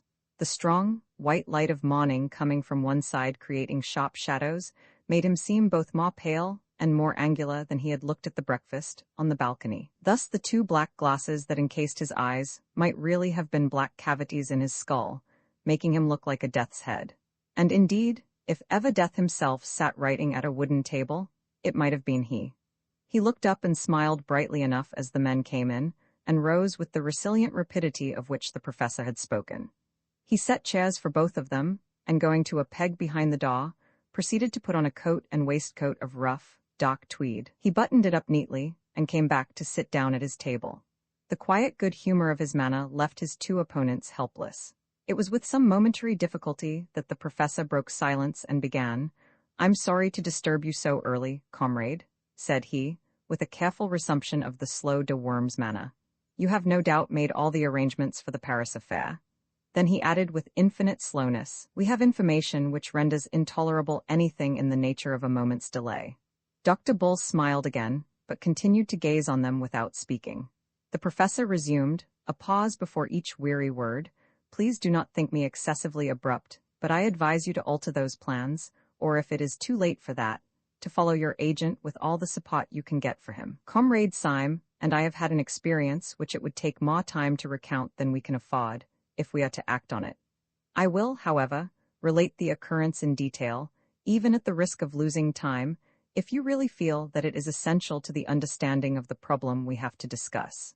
He was spinning out his sentences, making them intolerably long and lingering, in the hope of maddening the practical little doctor into an explosion of impatience which might show his hand. But the little doctor continued only to stare and smile, and the monologue was uphill work. Syme began to feel a new sickness and despair. The doctor's smile and silence were not at all like the cataleptic stare and horrible silence which he had confronted in the professor half an hour before. About the professor's makeup and all his antics there was always something merely grotesque, like a gollywog. Syme remembered those wild woes of yesterday, as one remembers being afraid of bogey in childhood. But here was daylight. Here was a healthy, square-shouldered man in tweeds, not odd save for the accident of his ugly spectacles, not glaring or grinning at all, but smiling steadily and not saying a word. The whole had a sense of unbearable reality. Under the increasing sunlight, the colors of the doctor's complexion, the pattern of his tweeds, grew and expanded outrageously, as such things grow too important in a realistic novel. But his smile was quite slight, the pose of his head polite. The only uncanny thing was his silence. "As I say," resumed the professor, like a man toiling through heavy sand, "the incident that has occurred to us and has led us to ask for information about the Marquis is one which you may think it better to have narrated, but as it came in the way of Comrade Syme rather than me." His words he seemed to be dragging out like words in an anthem, but Syme, who was watching, saw his long fingers rattle quickly on the edge of the crazy table. He read the message. "You must go on. This devil has sucked me dry." Syme plunged into the breach with that bravado of improvisation which always came to him when he was alarmed. "Yes, the thing really happened to me," he said hastily. "I had the good fortune to fall into conversation with a detective who took me, thanks to my hat, for a respectable person. Wishing to clinch my reputation for respectability, I took him and made him very drunk at the Savoy. Under this influence he became friendly, and told me in so many words that within a day or two they hope to arrest the Marquis in France. So unless you or I can get on his track." The doctor was still smiling in the most friendly way, and his protected eyes were still impenetrable. The professor signaled to Syme that he would resume his explanation, and he began again with the same elaborate calm. "Syme immediately brought this information to me, and we came here together to see what use you would be inclined to make of it. It seems to me unquestionably urgent that—" All this time Syme had been staring at the doctor almost as steadily as the doctor stared at the professor, but quite without the smile. The nerves of both comrades in arms were near snapping under that strain of motionless amiability, when Syme suddenly leant forward and idly tapped the edge of the table. His message to his ally ran, "I have an intuition." The professor, with scarcely a pause in his monologue, signaled back, "Then sit on it." Syme telegraphed, "It is quite extraordinary." The other answered, "Extraordinary rot." Syme said, "I am a poet." The other retorted, "You are a dead man." Syme had gone quite red up to his yellow hair, and his eyes were burning feverishly. As he said, he had an intuition, and it had risen to a sort of light-headed certainty. Resuming his symbolic taps, he signaled to his friend, "You scarcely realize how poetic my intuition is. It has that sudden quality we sometimes feel in the coming of spring." He then studied the answer on his friend's fingers. The answer was, "Go to hell." The professor then resumed his merely verbal monologue addressed to the doctor. Perhaps I should rather say, said Syme on his fingers, that it resembles that sudden smell of the sea which may be found in the heart of lush woods. His companion disdained to reply. "Ah, yet again," tapped Syme, "it is positive, as is the passionate red hair of a beautiful woman." The professor was continuing his speech, but in the middle of it Syme decided to act. He leant across the table and said in a voice that could not be neglected, "Dr. Bull?" The doctor's sleek and smiling head did not move, but they could have sworn that under his dark glasses his eyes darted towards Syme. "Dr. Bull," said Syme, in a voice peculiarly precise and courteous, "would you do me a small favor? Would you be so kind as to take off your spectacles?" The professor swung round on his seat and stared at Syme with a sort of frozen fury of astonishment. Syme, like a man who has thrown his life and fortune on the table, leaned forward with a fiery face. The doctor did not move. For a few seconds there was a silence in which one could hear a pin drop, split once by the single hoot of a distant steamer on the Thames. Then Dr. Bull rose slowly, still smiling, and took off his spectacles. Syme sprang to his feet, stepping backwards a little, like a chemical lecturer from a successful explosion. His eyes were like stars, and for an instant he could only point without speaking. The professor had also started to his feet, forgetful of his supposed paralysis. He leant on the back of the chair and stared doubtfully at Dr. Bull, as if the doctor had been turned into a toad before his eyes. And indeed, it was almost as great a transformation scene. The two detectives saw sitting in the chair before them a very boyish-looking young man, with very frank and happy hazel eyes, an open expression, cockney clothes like those of a city clock, and an unquestionable breath about him of being very good and rather commonplace. The smile was still there, but it might have been the first smile of a baby. "I knew I was a poet," cried Syme in a sort of ecstasy. "I knew my intuition was as infallible as the Pope. It was the spectacles that did it. It was all the spectacles. Given those beastly black eyes and all the rest of him, his health and his jolly looks, made him a live devil among dead ones." "It certainly does make a queer difference," said the professor shakily. "But as regards the project of Dr. Bull, project be damned." Roared Syme, beside himself. "Look at him. Look at his face, look at his collar, look at his blessed boots. You don't suppose, do you, that thing's an anarchist?" "Syme," cried the other in an apprehensive agony. "Why, by God," said Syme, "I'll take the risk of that myself. Dr. Bull, I am a police officer. There's my card," and he flung down the blue card upon the table. The professor still feared that all was lost, but he was loyal. He pulled out his own official card and put it beside his friend's. Then the third man burst out laughing, and for the first time that morning they heard his voice. "I'm awfully glad you chaps have come so early," he said, with a sort of schoolboy flippancy, "for we can all start for France together. Yes, I'm in the fosse right enough." And he flicked a blue card towards them lightly as a matter of form. Clapping a brisk bowler on his head and resuming his goblin glasses, the doctor moved so quickly towards the door that the others instinctively followed him.